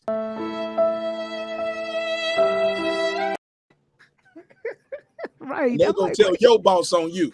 Right. I'm like, I didn't even. Your boss come to you, you're like, you do not talk to these white girls this way. Right. I'm like, I just you addressed talk to the niggas. I talk to the white girls. Right. Right. And it was crazy because I remember like when we would finally get like a black girl working with us, a clinician, I'll be like, and it's crazy because, you know, I don't know. And that's like the sad part because I'll be like, I remember Nicole, I'll be like, yeah, you know, it's just like, you know, the addressing it is so different. I was comfortable and I'm just like, because then it's like, even if my voice goes up to a 6 or 7, Nicole knows I'm not like yelling at her. I'm just like, you know, getting the point across. And she's like, I got it. Da, da, da, da, da. But then it's like, I have to configure myself when I'm in. That's why I always say it wasn't a healthy space for me because I always had to configure myself. And so this lady, I came to work that morning and I had to address.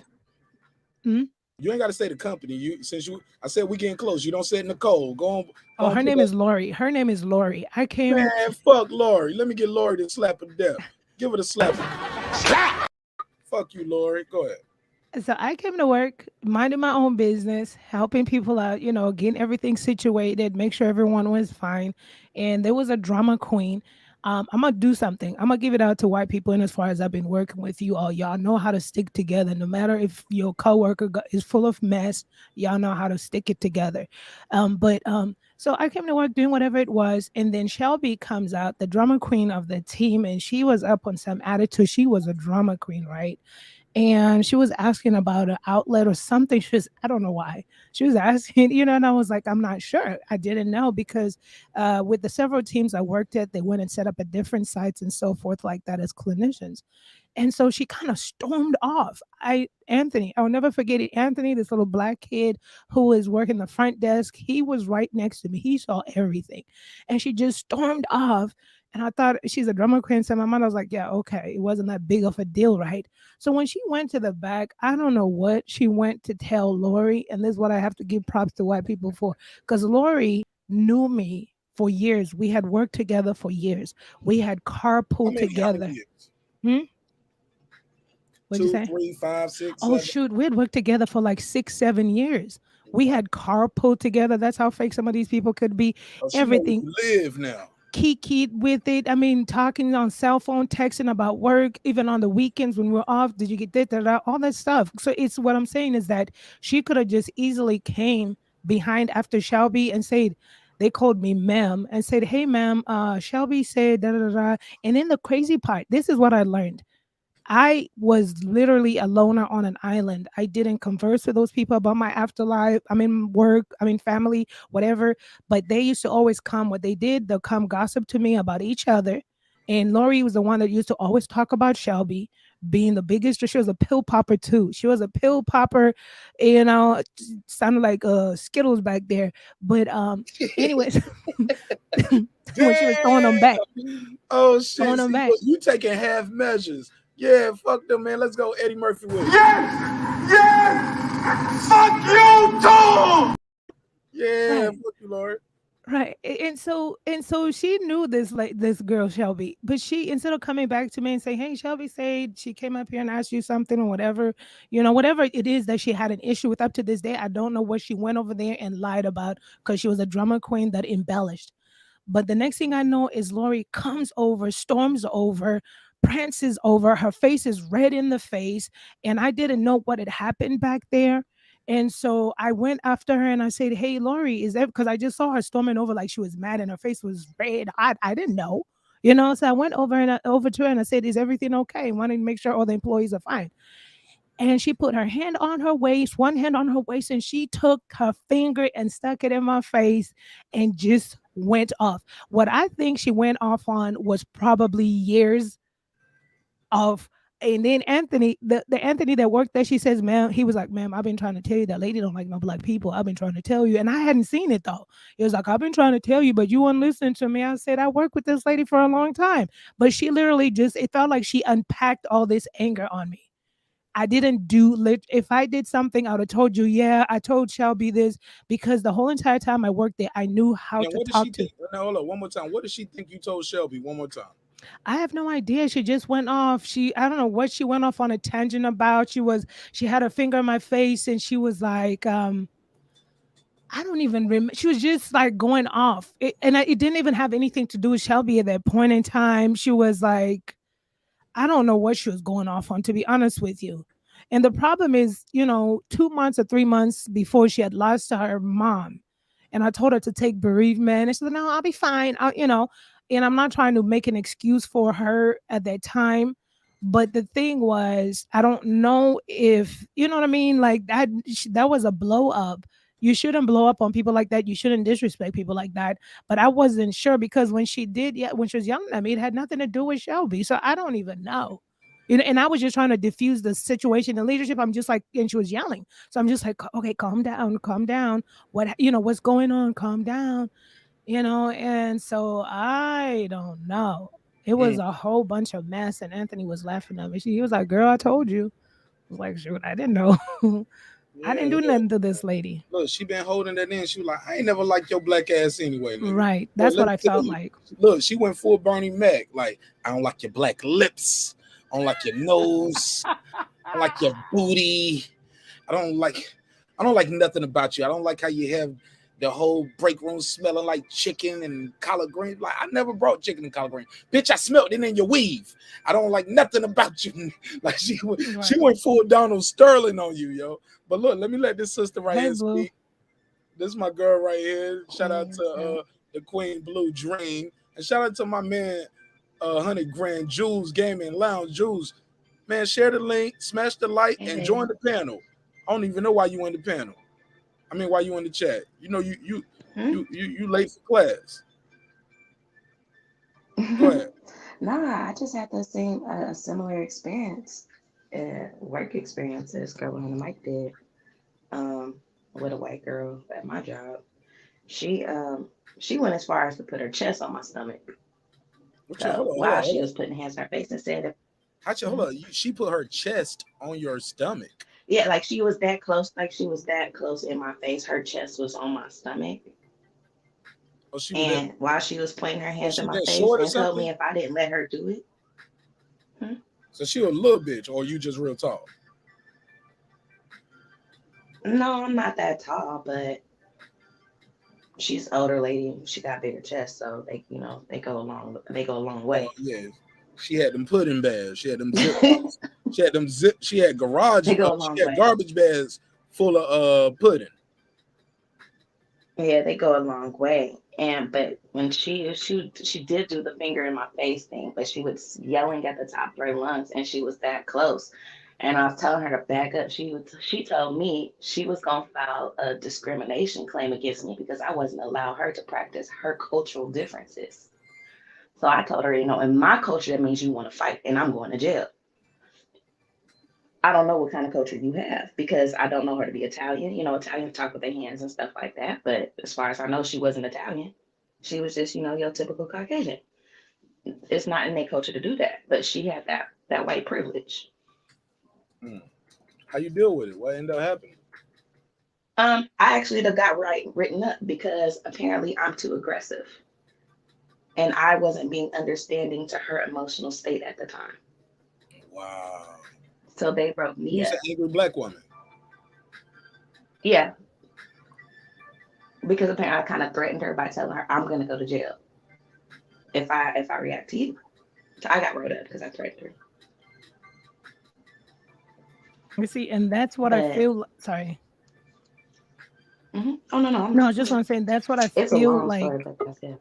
That's what I feel like they try to push the narrative, and that's why I was saying every time I went into that space, I was so conscious of everything around me, just walking on eggshells, because I knew them girls were trying to push me to push that angry black girl narrative. You know what I mean? I don't know. It was just the things they did. I mean, that's why I always tell people, if I told you, it's so unbelievable. I had fingers in my face. I had people call my boss, lie on me. You know, the only thing that saved my No. job is because my boss knew me. I got you one better. I had my coworker put a banana on my face and told me to make tongue clicking noises like an African. They wrote me up for that too because I threw the banana at the girl. Now how old were you at this time, and what job was this? It's the state job, and I was 26. See, because I just be feeling like people play with young folks at their job like that. I feel like people, when I was young, and both I was instances, and I didn't know a lot about life and the way I felt, where I didn't know what my place was in this world. I felt like people play with me like that. The banana and the making the tongue clicking noises, as they called it. It was my first year with the state, and I got wrote up for that one too. The second one was probably about 2 years ago, so I was 32, and still with the state, just at a different facility. But the first one was with Mexicans. I worked with all Mexicans. This one I worked with, it was mostly Filipinos and one white person, two white people, a girl and a guy. The supervisor was white, and he said because she was visibly flustered, and I have a strong demeanor, which is why I got rolled up.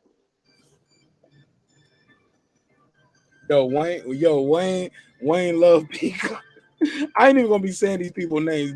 These handles be crazy. Wayne, I'm gonna just call him Wayne. Wayne Love. Wayne Love said, "I love straightening he said I love straightening my coworkers, catching them in the bathroom." Boom, boom. Oh no, I'll meet you at Walmart and hope you got never talk to AAA. me like that. Go ahead. No, I'll meet you. I'll tell you to meet me at Walmart and have AAA when you do. I caught one of my. Look, don't judge me. I know. Matter of fact, I ain't even gonna tell this story because they're gonna judge me. They're gonna judge me. They're gonna say. But let's go ahead. Let's keep it moving. You already know they're gonna judge me. I was like, don't judge me. My boy said, I'm at work, bro. Okay, he at work right now. Hey, look, he about to kick some ass in the break room right now. Motherfucker talking crazy. Shout out to Wayne Love. My boy Wayne Love. I love him. I love that energy on me. That's all I wanted to come up here because Girl Behind the Mic ain't the only one that's experienced that type of stuff. It does happen, and not just in private. I worked in a state facility, and it happened both times in state facilities. I had some wild experiences happen to me, man, but I acted out, and I ended up losing my job. I had this white dude, man. I ain't gonna say the way he was playing, and he was joy, motherfucker be like, we used to be wilding out at my job. I ain't gonna lie, but he touched my face. He didn't slap me, but he was like, like just playing in my face. You know what I'm saying? And he played in my face and ended up touching my face. Me just wanted the reason why out. I treated it like he slapped me. I knew he didn't slap me. I knew he didn't mean it. So I threw him to the wall, threw him a couple body shots, and he was like, "Oh man, I think you broke my ribs." Yeah. Man, my ass was fired in a week and a half. Wow. For some shit there. I was like, hold up, that shit happened in August. Man, they fighting for some shit in November that happened in August, bro, in less than a week. Wow. You know what I'm saying? Yeah. That nigga was like, oh, my ribs still show. I just came up for a second. But, But I appreciate you. I just wanted to come up here for a second. Shout out, plug your channel. Yo, plug your channel and Oh, shout out to not anything my you want to channel, plug. my page channel. Go ahead and subscribe to Jules Gaming Lounge. Say it again for the people in the back. JUELZ. Jules Gaming Lounge. JULEZE. Gaming Lounge. It's an open panel. It's kind of chaotic, but you know, they're good people. We all good people, man. And y'all my family, man. Yo, rewind this episode to the beginning. I shouted Jew and Jules and all of y'all out at the beginning. I was like, yo, and you know, when I do my little shout outs, I was like, they might pull up or they'll see it on the playback. But I was like, shout out to Blue, shout out to Hey, I've been tuned in since the Asian dog topic, but I was, you know, my daughter was asleep, so I really wasn't doing much. But I just put her back down, so I'm up for a second. Man, that's what's up. Tell Jules I got that Avion too. I got the Avion too. How did you like it? The I'm clear one, right? The It's silver. smooth. It's real smooth. It's real smooth. It's smooth, right? Yeah, it's real smooth. Look, I started turning it up on the show halfway through, man. I was like, oh man, I shouldn't have took it. Look, I had a couple pauses, so I had to take 2 shots. So, but I sipped those shots so I can stick around. So yeah, I dropped the I ball. say be careful. Actually, it won't put you to sleep. You'll have energy. You're not gonna go to sleep on it, but now tequila don't put you to sleep, but that's part of the problem. That's why I'm still here. That's why the show is still going. But I got a little time though. It's the weekend. It's Friday, and I ain't going out here, man. Blue, are you have you contracted COVID, or do you know anybody who contracted COVID with everything that's been going on? Well, I'm sorry, C19. I had it when it first came out, and I think I might have it now. Damn, she said that shit like it was like my body's fucked up. She said that like it was some because retro. they said it's no point. Said like it was some retro Jordans or something. I got them when they first came out, or some Air Maxes or something. Like I got them back in '97, and now when it first came out, I got it like that March, and that shit had me like bedridden for about 3.5 weeks. Like I couldn't even move, like crying because I thought I was gonna pee on myself. Couldn't move. My body hurt so bad, but I woke up today, my body was aching again. So I'm like, So go ahead, get some rest, man. Shout out to Jules Gaming Lounge. He said, "Hey, baby," and gave you 3 black heart emojis. Hey, babe. All right, man. Shout out to Jules. I'm about to text him. He over here game of Monopoly. All right, for sure. Well, thank you so much for your time and energy, sis. No problem. All right, peace. Shout out to my girl Blue Dream, the queen. All the way from Jules Gaming Lounge. Thanks for beaming in and telling us your story. See, girl behind the mic says you're not. She said you're not an anomaly, sister. No, I mean, this is something that happens, and I've always said I've met a lot of Black women that have gone through this, like at the job. You know, it's just not really spoken about. You know, how to handle workspaces that are very unsafe for us, and it's just crazy, man. I have stories for days, horror stories, but sometimes I wonder how I even made it out. You know what I'm saying? I guess I just, you know, in the back of my head, I was thinking about my bills. I was like, y'all ain't gonna get my nerves. I got bills to pay. You know, but when you look at it in hindsight, it was really like a toxic workplace and just a lot of bullying going on. I'll never forget, you know, I still don't understand it. The same lady, and sometimes, you know, I sat down for a long time trying to reflect. I came into this company when I was young.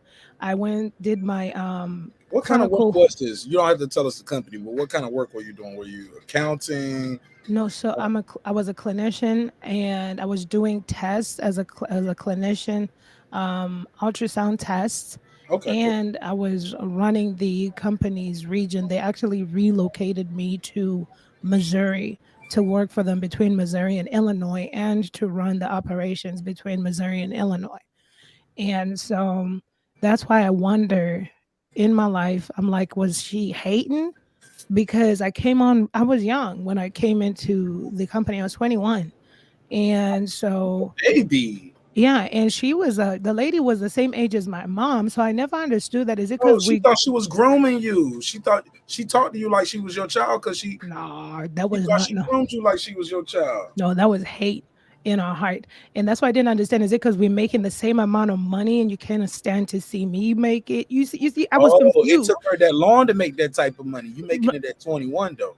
Right, she was and so she was a clinician. We did the same tests, and everything like that. So that's why I didn't understand. And she reported to me though on the structure. When you look at the corporate structure, she reported to me. So I didn't. You her boss, technically.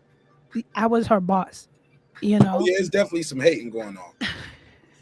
And that's what I didn't understand. I was like, I didn't, and so, and my boss, who was like my mentor, if he didn't know me, I would have probably lost my job on the last stint she did. She pulled an ultimate Karenista. She pulled an ultimate Rosewood, the Call white them woman. Carolyn now. I don't call them Karens no more. Carolyn. Yeah, we're gonna call them Carolyn, like that goofy bitch that got Emmett murdered. Yes, Carol, exactly. Carol. Yes, a white woman's tears will definitely get you in trouble, Tell depending your on story. Keep going though. Let me run and grab me a bottle of water. I'll be right back. Keep Okay, going. definitely. So most of you will know how it goes at the job. So here I am trying to do the best I can, like a good negress.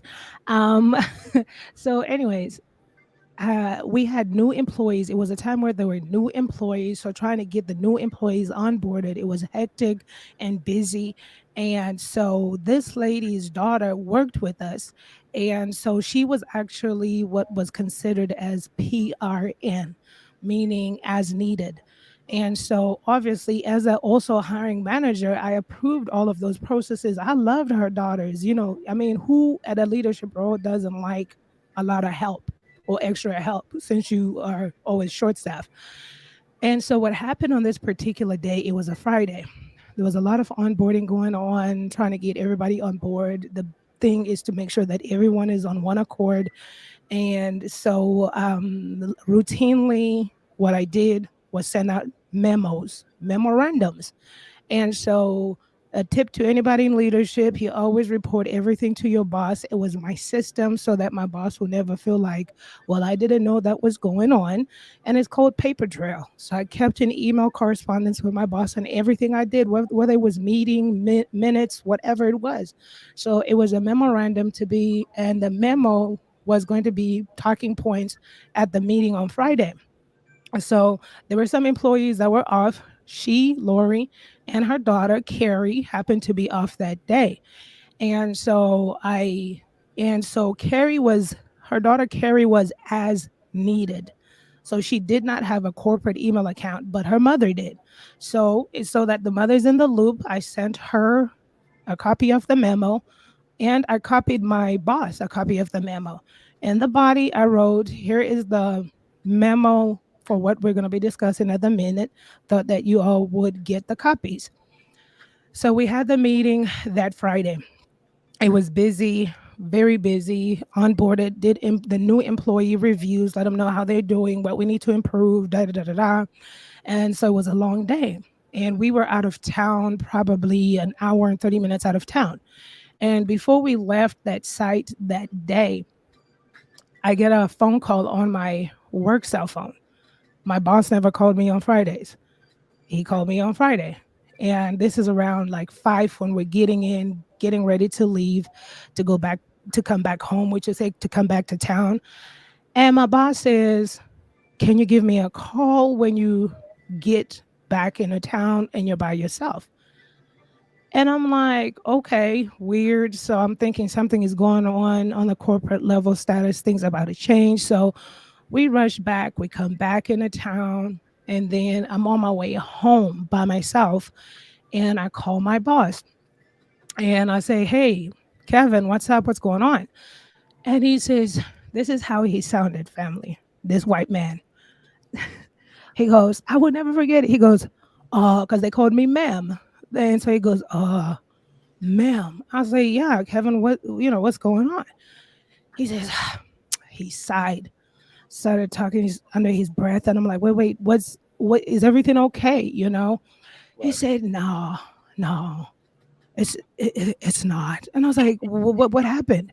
He goes, well, Lori called me this morning. And I said, okay, is she okay? He's taking forever, He's like, no, well, yeah, that's the thing. That's the thing. She is not okay. And I was like, oh, thinking sickness or something, trying to rush him because I'm like, what the heck is going on? You're messing with my Friday here. And he's like, he kept sighing and he says, you know what? I think you're going to have to reach out to Lori. And I was like, what happened? He said, because, I got the memo and Lori got the memo and she called me crying this morning, ma'am. I was like, crying? And he was like, yeah, she was crying. And I was like, about what? He was like, about the memo. She said that she felt that you were attacking her in the memo. I was like, yo, I had to pull over. I was like, wait. I said, hold on. Lori called you crying.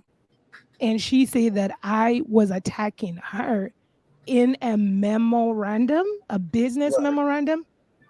Yeah, I get it, ma'am. I get it. And he was a very kind of logic, common sense guy. He was like, I get it. I said, no, I'm not I'm confused because she's crying. So obviously you're saying that she feels that I attacked her in a memo. And I said, Kevin, where? And he was like, I don't know. I read it like 3 times. I'm not sure. She was saying that it feels like you were attacking her and her daughter. And I was like, point it out where I specifically said, and if most of you have looked at memorandums, they're just general, right? They're not to a specific person. It's either a group or whatever of your organization. So I was like, where is it? Can somebody point it out? Because now I'm confused. Like when I typed this memorandum, I didn't have anybody in mind. This is just to keep everything on one accord as a team. And he's like, yeah, that's the part that I'm not. He didn't even understand it too. And in my mind, I was like, so why are you calling me with this mess? Like, I don't get paid enough for this. And so I said, Kevin, I don't know what to tell you. I'm not, because I was pissed. Now I'm pissed because I'm like, I'm not going to call her.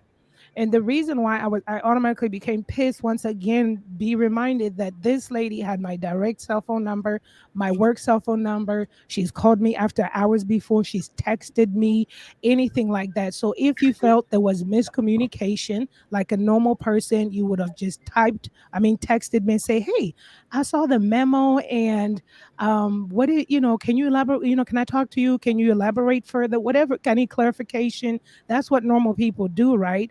And the thing is, because I've played this situation in my mind, I was like, it wasn't like I was unapproachable because she always brought things to me. You know what I mean? So it's not like she was like, oh, I can't talk to her or I can't text her. She always texted, called after hours and everything. So what you do is you go behind my back to my boss and then you cry. So Kevin was in a tough spot because he felt soft for her because she cried. And I even told him, I said, Kevin, this is ludicrous. I said, I am not going to call her. And he was like, well, he tried to punk you. He tried to call the bitch respectfully. Right. Now I don't even care. Call her that. And I said, no, because I'm tired of them. I'm done. Like, no, I will apologize. Yeah. He wanted me to apologize. I said, no, I'm not going to apologize for writing. And he says, ma'am, he always like to give me little lessons. In my lifetime of doing this, people have misconstrued memos. I say, no, Kevin, this is different. She feels that I personally attacked her. I don't have a agenda or a vendetta against her. It's not like I never liked the lady or, you know what I mean? I could tell if I had animosity, didn't like the lady, then I could see the reason why you would feel there's an attack in those words, but nobody could point out to me. And I said, you know what, Kevin, I'll do you one better. I'm going to print out the memo and I have to discuss this on Monday with her. And when I get together with her, I will show her the memo and ask for her to point out by herself to me what she feels. Now you bullying her. Now you're going to bully her. To me, that was leave the white lady. Leave the white lady alone. She's a good white lady. But do you see the snakes in the slithering grass? You went to stir up my boss, put him in a position where he knows me, but he's like, what the heck is going on? Why is she crying? And then he was like, yeah, and Carrie was crying too. I was like, Kevin, I don't care. Carrie's crying, Lori's crying. I never made them cry just because they read in between the lines of a memo, of a memorandum. Like, this is pathetic. And so come Monday, Shit, because reading then between the lines, so you did mean some other shit then. I didn't say no, I didn't say there was nothing there personal. It's like literally like reading freaking a newspaper and thinking they're talking about you. Like, literally, it's just information. So come Monday, I'm like, put on your professional, because I already know I'm automatically gonna be pointed as bad guy. So put on your professional hat, come to work, jolly good. And I say she comes to work. I'm like, hey Lori, that's how you do your fake voice. Hey Lori, good morning. See, you capitulating though. You going along with the shit. You did the little fake white voice. That's how I had to do it. Put on my little white girl voice. Disney with the vocals. I'm like, hi Lori, good morning. Excuse my French. Nah, don't capitulate. Don't go in there. Hi Lori. Like everything's all cool. You supposed to be like, hey bitch. So that fuck shit you been talking about, ho. That's how you supposed to approach her.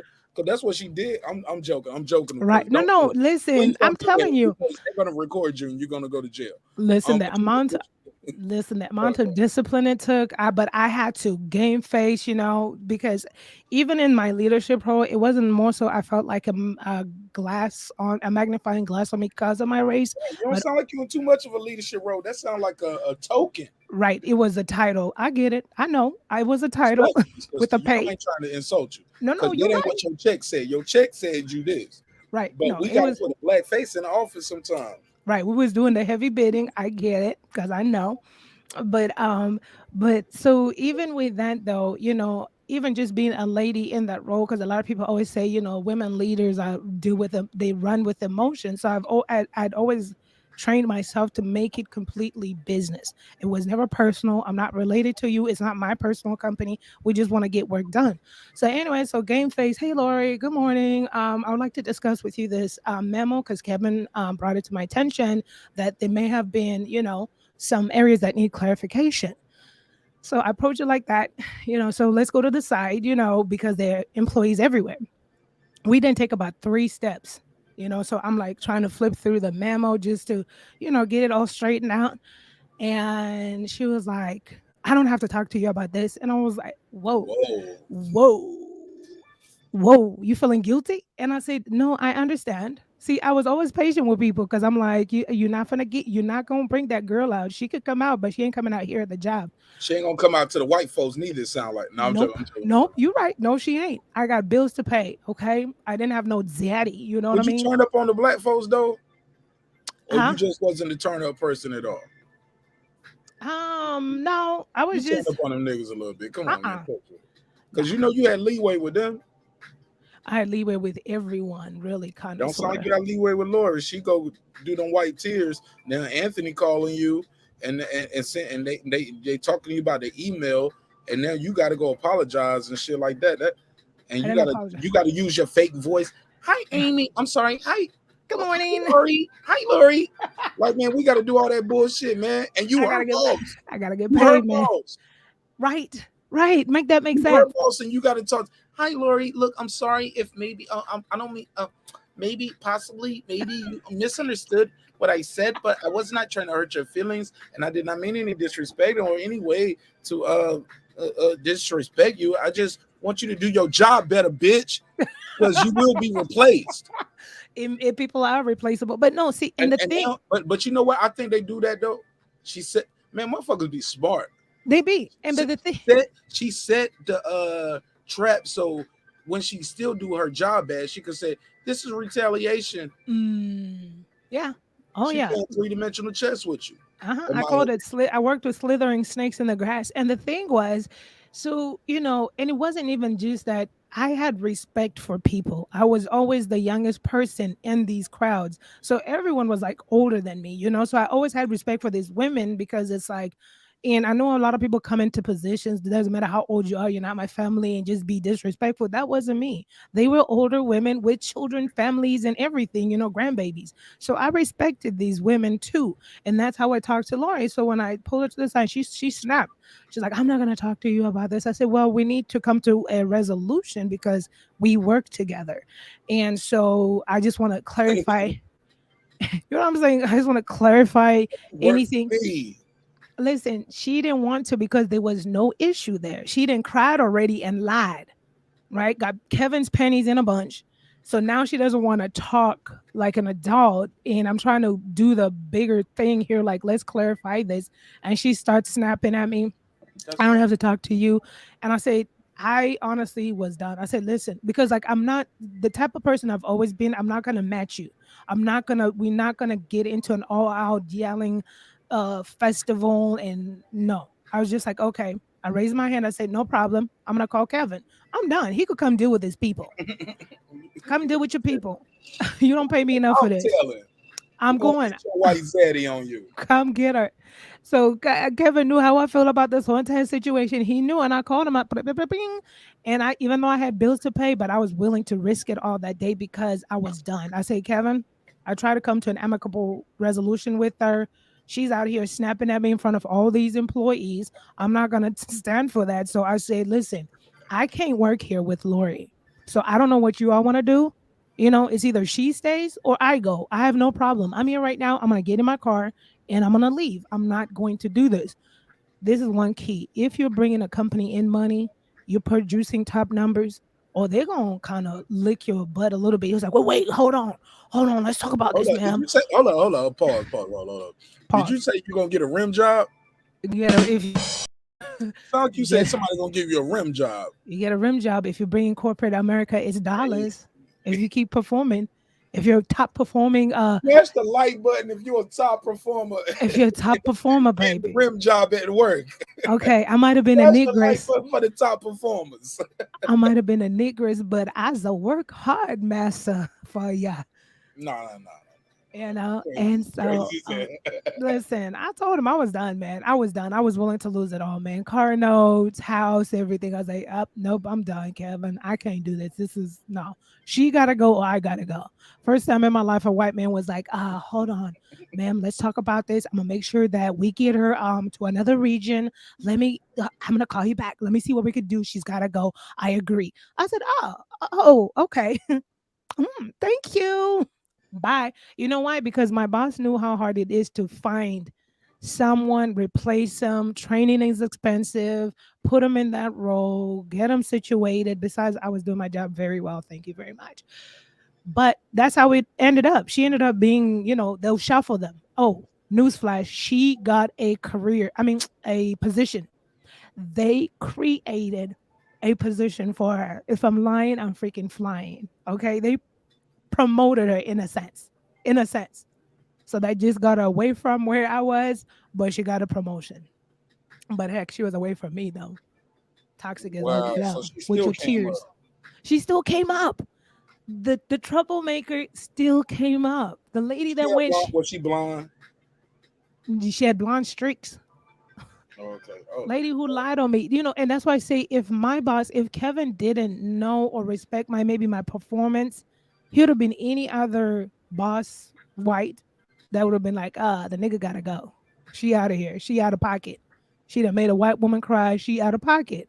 But Kevin was like, no, I get it. I mean, I don't know why she really took this, memo and all this other stuff. But he was still conflicted though. You know what I mean? You could tell he was conflicted, but it was really common sense. Like, where in the memo can you say I spoke about her? You know what I'm saying?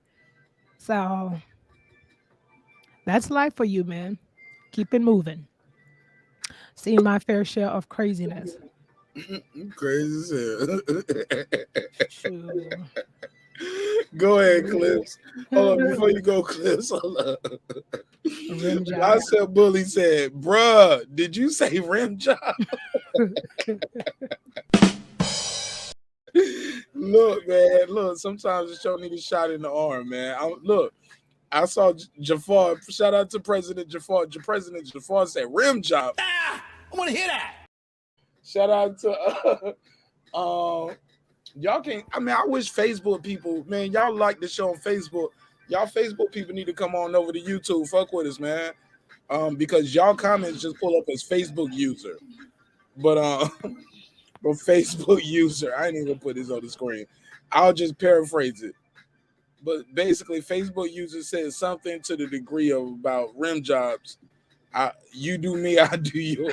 Talking to the lady. He said, I can't put this on the screen. I can't put it on the screen, but basically, yeah. Put it on the screen. No, I refuse. I refuse, man. Because he got some other words in it too. Like some of this stuff, man, be crazy, man. Like, damn, man. Shout out to Facebook user. I wish I knew who these Facebook users was. Because sometimes I can see it, and then sometimes it'll just say Facebook user. So I don't know. Maybe they're not verified. Some people are verified themselves, so I can see their name. But some people don't verify themselves, so it'll just say Facebook user 00 or something like that. Y'all seen it before, but shout out Facebook user. Basically, you do yours, my boy. You want, but Bicep Bully said, "Bruh, did you say rim job?" I'll give you the $2. You give him the $2. All right, pay him the $2. Oh, pay the $2. It's a live show, baby. It's a live show. You never know what girl behind the mic gonna say. She said, "They'll lick your butt." They'll give you a rim job. Hey, dig me a rim job. Hey, King, peep this. I worked that rental wheel before. I worked that rental wheel for about 2-3 months in my life. Now I sold some rims and I gave rim jobs, but not those types of, and I don't care how many rims I sold. I never got a rim job. Maybe this oh is my God. Where is Taylor? The one sorry, show where Taylor's not here. Right. Where's Taylor? I don't know, but he gave me his address. I'm gonna send him some merch. He don't donated so much to the show, and I'm gonna send him a shirt. But I replied to his email. I just wanted to know which one he wanted. Did he want, the YouTube daddy, the what can I say? He wanted the marqnash shirt. Did he want one to say drinks require sleep, goals require effort? You know what I'm saying? Because me, my go-to. I'm gonna. You want the one to say? Go ahead. Go ahead. My brother. go-to is I'm gonna send everybody. Dreams require sleep, goals require effort, because that's motivational. It's a talking piece when you wear that shirt out. People will ask you like, "Oh, that's dope. Where you get that from?" Like it's you wear it to the gym. It's inspiring. So yeah, man, I need to check on Taylor Bell. Like I get worried. Like I still haven't heard from D Hodges. Does anybody No, I haven't heard from him know where either. D Hodges is at? If you are in the chat, if you're watching the show now or in the future, tell D Hodges marqnash looking for him. I'm worried about the brother. I'm worried about him. So but go ahead, Clips. Go ahead, Clips. You pulled up right when we started talking about rim jobs. So you told me a lot about yourself. Oh no, man, stop that, man. Girl behind the Because we mic. sitting around here.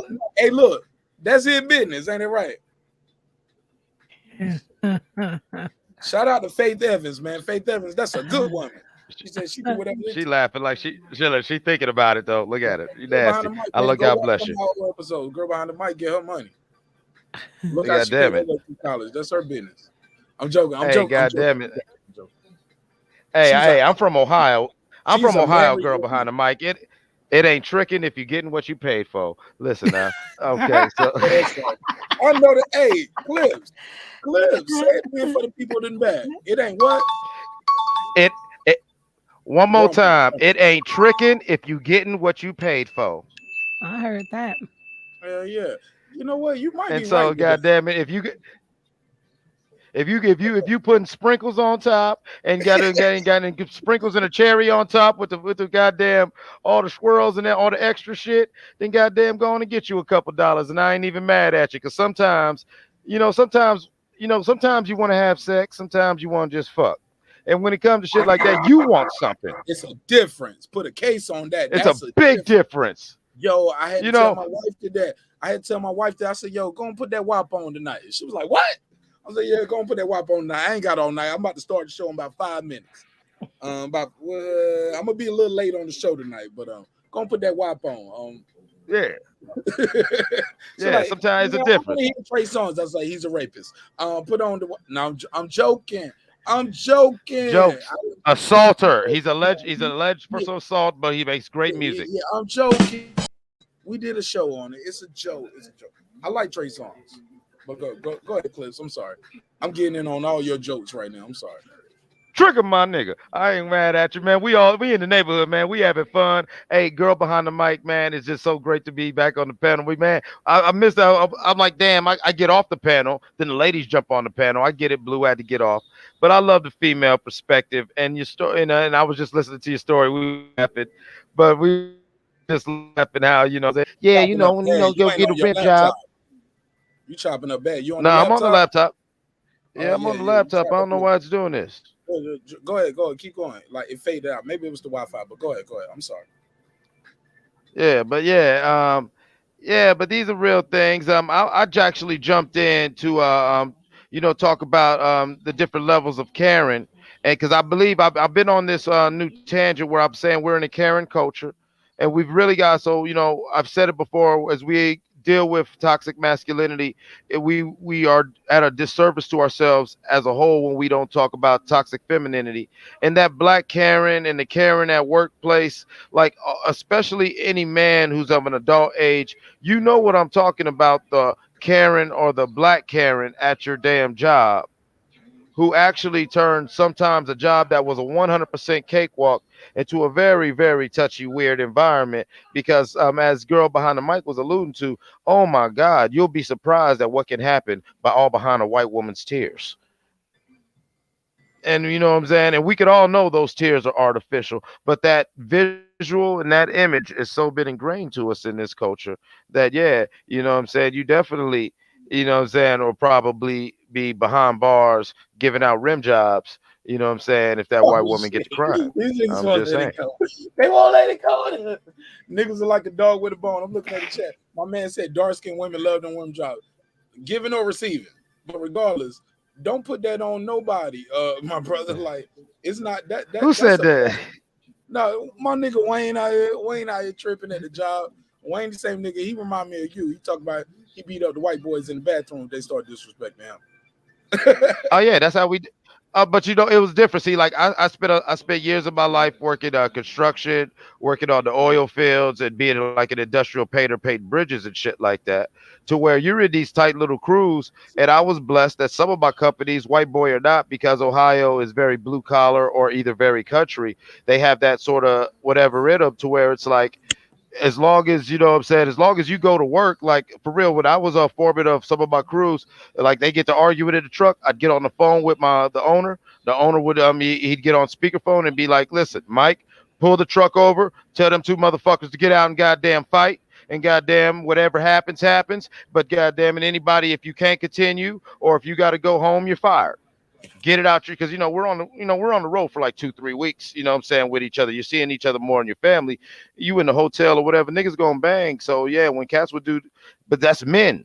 Now as soon as you add that female element, and you know what I'm saying, and you got that Karen energy floating around, it gets crazy. Because men, we could do that. Even if you have a suck ass dude, you dig what I'm saying, if you get him around too much testosterone, you know what I'm saying, he's gonna get himself, that beta's gonna get weeded out the pack. You know what I'm saying? There's only so long, but when you get that Karen energy, it's different. But those were good times. So I feel Wayne, and yeah, because that's how we do it up here. Like even the white boys, the ones who actually think they tough, they, you know what I'm saying, they better be tough just because of where we from and how we get down. I done chased her off talking about fighting. I'm sorry, Right, girl. yeah, you went too long, bro. Like, yeah, man, you went too long, bro. Oh man, long-winded. Man, pause. Yeah, man. You went too long. Told you. But look, it's I didn't want to stay on rent job talks, man. I mean, look, man, you could, yeah, man. I mean, yeah, man, it is what it is. This nigga went and it was like back in the oil fields. God. My man said, let's go back in the time. Way back in the time. That nigga took us to the oil fields. Well, yeah, nah, you was talking about taking a nigga to the bathroom, and it was like, yeah, when you be on the oil fields, that's how it is. Like, you know, somebody get real trippy with you. It's like, all right, let's go on and walk to the mustard area. Let's just get off the work site, and let's handle this. Who is, oh, shit. Fuck Spectrum. Out here messing up. Who was Spectrum? Oh, it might have been she might have name dropped the motherfucker. Oh shit, it might have been that company. You know, we wanted that name for that company. We was like, fuck these folks. Yo, my man right here, Wayne, was like, he said, dark skinned women love them rib jobs. and Queen P said, so do celebrity men. They going at it in the chat, homie. They going at it in the chat. Hey, I guess when you up there, when you up, you up. When you up, you up. You want your ass ate. You know what I'm saying? I ain't in that neighborhood yet, so you know, I just I'll take their word. I'll take their word for it. Yeah, man. Yeah, to each his own. Get it how you live. Hey, look, man. I'm almost done, man. We're gonna land the plane. Let's do these final thoughts, man. You already know how we do it. Truly disappointed, man. We had a lot of people watching tonight, a lot of new people, but not a lot of calls. Truly disappointed. And I remember seeing text messages after my last show where people were texting me, multiple people saying, can I call? When can I call? Like, I'm like, damn, if the phone number on the screen, call the number. Yeah, when it's up, it's up. And I replied, I was like, yo, you see the screen, the number on the screen, you can call. They was like, well, I ain't want to interrupt. I was like, man, it's a live show. You better interrupt.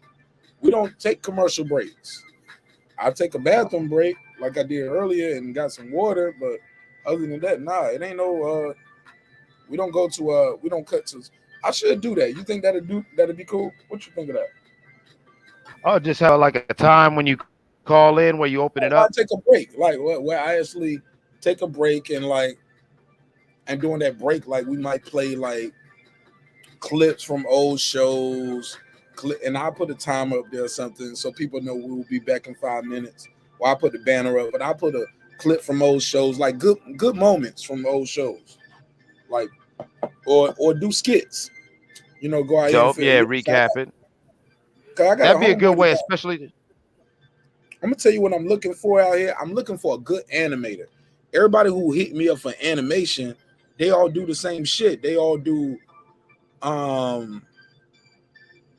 album covers and mixtape covers and posters and thumbnail. I'm like, bro, I don't need that. Like, what I need is somebody I need a little cartoon. You know what I'm saying? I want to have a little like as we tell these stories, like when you tell that story of that girl of Girl Behind the Mic. Shout out to my sister Memory.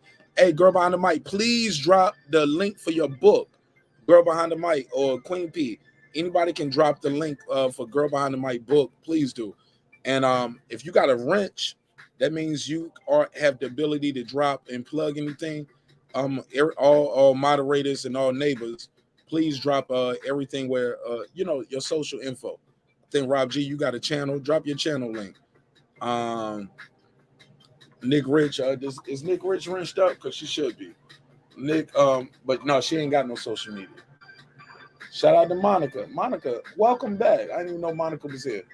But let me say this. D-Ray, you there, right? Yes, sir. Go ahead. You got the floor, homie. How you feel? I feel great, man. How you do, bro? Wake up, nigga.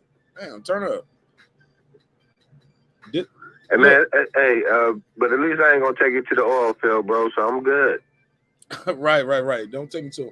Yeah, man. This is like look. We do the late night show. We don't do some guys on YouTube. They got the morning slots, the afternoon and evening slots. I'm busy. I'm making my bread, and I'm with my daughter and my wife throughout the day. At nighttime, I can kick it with y'all. You know what I'm saying? And I do it well, but I don't be shit for that first couple hours in the morning. I ain't gonna lie. But it's the weekend right now, so I'm really good. But my schedule set up so nice, man, with you guys where we can chop it up about these real things. And God has blessed me and my wife and my daughter and her family, my family, where we are in a position where we can tell the truth. Amen. And I appreciate everybody giving me the opportunity to come to the neighborhood with you guys. And like I said earlier, I like that metaphor, Clips. You heard me when I said it earlier. I said, when I go into this shit now, Clips, I go into it with an empty bag. Everything I know, I put that in a bag, put that in a corner, and I just bring my bag. I dump that shit in the corner, and I come to you guys with an empty bag every night. You know what I'm saying? Some shit I'm gonna throw in the bag. Deep. I like that. Yeah, some shit I'm gonna leave on the shelf. But a good episode, man, I walk away with like it's too much in the bag. I gotta put that down. Hold on, let me grab another bag. I gotta chop this up in clips. Sometimes I hate the show is so long, but I feel like if the show isn't so long, I wouldn't have got such and such on the panel. I wouldn't have heard that story about Girl Behind the Mic in Blue if I just stuck to my guns and say, look, it's a 2-hour show. That's it. A lot of times I just wanted to be a 2-hour show. But I'm like, nah, man. The show is global. So it's late for me on the East Coast, but oh man, it's only 1 a.m. on this Mark. side. Go ahead. I'm sorry. Hey, Mark, can I let no, you good. Can I let the neighborhood know how many times you call me before you go live and say, yeah, it's only going to be a 2-hour show. I got this and this to do. Bro. And I'll be on the panel. I'll leave the panel, fall asleep, be on my way to work in the morning. And this Negro's still on the air. It's embarrassing, man. I'm sorry about it. It's embarrassing. I'm embarrassed by If you would have heard how long he was like, it's gonna be 2 hours, man. I can't do it this time, man. I'm for real. I got 2 hours and that's it. I be tired, bro. I be tired, bro. I ain't gonna lie, I be so tired by the time I do the show with y'all. I be so tired because the day and life has beaten me down, and not to mention like what's going on in our personal lives. We all deal with our own personal things. But let me let my guy D-Ray all day. Everybody in the neighborhood love when D-Ray come out to play. Everybody say yay. Go ahead, D-Ray. Hey man, I appreciate you, bro. It's always excellent. You know what I mean, being able to come in as well, bro. But pause. But anyway, check it out though. Check it out. Take a shot. He said he come in, pause. All right, I got you. Hey man, you take your own shot for your own pauses. I ain't up here getting drunk for y'all niggas and no shit like that. Nah. Take your own Hey shot. man, but most of the time, bro, at 2 hours, man, it's just now warming up and getting good, man. You know, and it's the next 2 hours that, you know, are some of my favorites, man. So I appreciate you sacrificing for the network, my brother. I really do. And Girl Behind the Mic, she put in her links, man, for the podcast and the book. So y'all make sure y'all run that up. And Mark Nash, congratulations, bro, because we about to hit 6,000 in a second here. And you know, you did great work, bro. And while you making the neighborhood inviting, and you know, we're not just talking boxing or talking, you know, hip hop, and you know, we diversify, bro. So you know, I appreciate you, and I'm sure a lot of the new subscribers will as well. So y'all make sure y'all subscribe, like, and share on all platforms, bro. Hey man, but now, how did this poll end up, man? With the Crawford thing? Let me see what they say. Pause. Yeah, we don't call it a poll no more, baby. No. It's a survey. Yeah, they'll kill me all night, man, if I keep calling it. I got a poll in the chat. Man, the poll is getting big. Man, look at how long the poll has been going on. Like, man, I can't win with these niggas, man. I can't say poll all night. So I've conditioned, the audience have conditioned me to a way where now we call it a survey. Okay? But survey says 186 votes. Unfortunately, we only have 101 likes. That's crazy. That's crazy. Come on, 85 of y'all. That's crazy. Y'all better than that. Nah, look at God. Look at God showing me what's going on. They the 85ers, man. They 85%ers.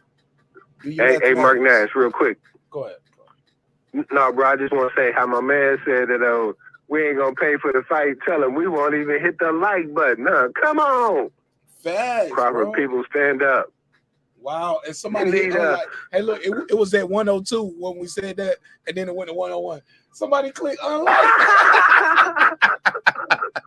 I don't care. God likes me, man. The hate is so real. The hate is so real. Yo, look at NDC. NDC, did someone say poll? Now why he on it, I don't know, bro. What's happening with that? Hey man, hit the like button. Yo, it's all love, man. Like I said, God loves me, absolutely. man. Like, man, this video did almost 2,000 views, man. At one point, we had almost 100 people in here. This has been great, man. We had a good time tonight. We've been cracking jokes. Look, everybody can't stay all night. I get it. That's why you can watch. A lot of people tell me, man, I watch the show the next day and I pick up from the part where, you know, they be like, I skip through and I find the part where like, okay, yeah, I remember this, but I don't remember that. So they start the show from there. So I get it, man. It's a long show. It's a late night show. Right, and Miss Monica said you have interesting topics, bro. So, you know, and that's the thing, is not everything is for everybody, man, but there's good gumbo out here, bro. But anyway, man, back to the survey real quick, man. What happened with it? All right, so at the end of the day, this Terence Crawford topic, pardon me, excuse me. 186 votes. Okay, we went back to 102 likes. So we got 186 votes on the survey in the chat. Let me refresh the screen to make sure it's 100% accurate. And I'll take a screenshot.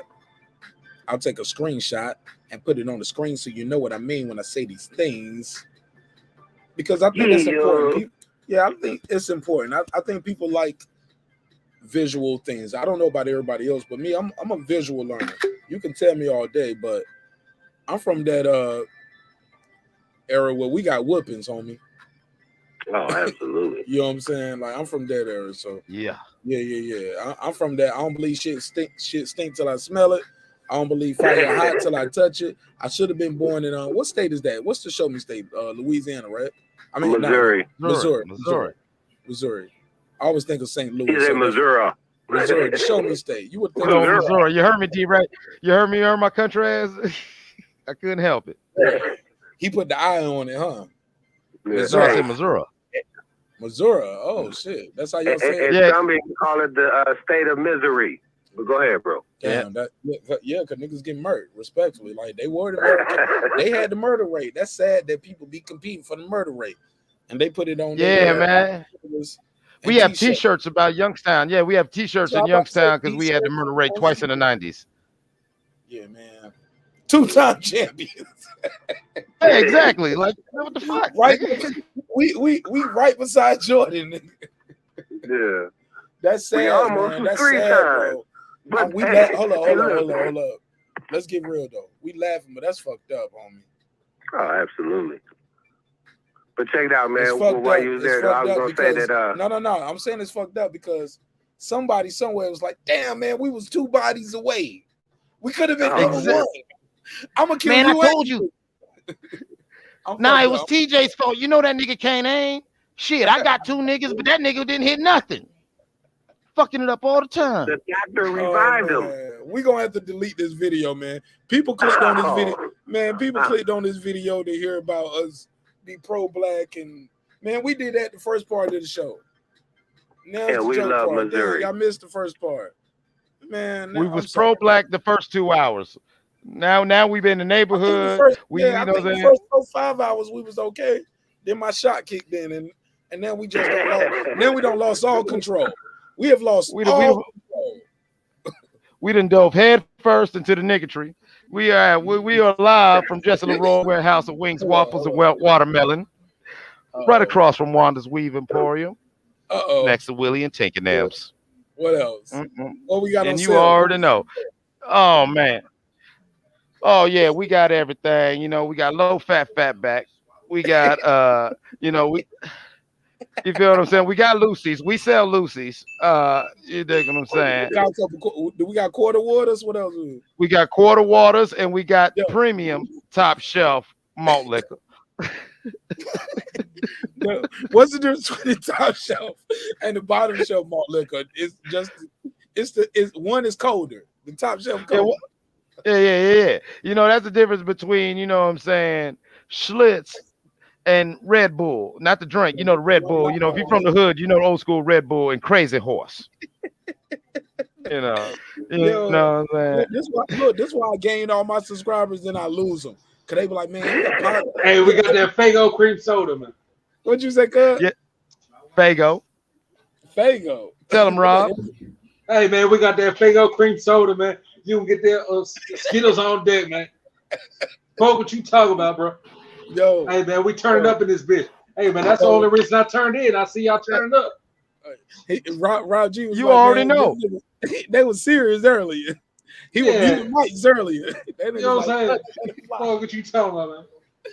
yo, my face stretching laughing Oh so hard. shit, man. Yo, I'm gonna let y'all know the most racist. Echoing like a motherfucker, man. Yo, look, I'm gonna tell y'all some real shit, yo. There it goes. Yo, we used to sell this. Yo, where I'm from, yo, they got this shit called Jungle Juice.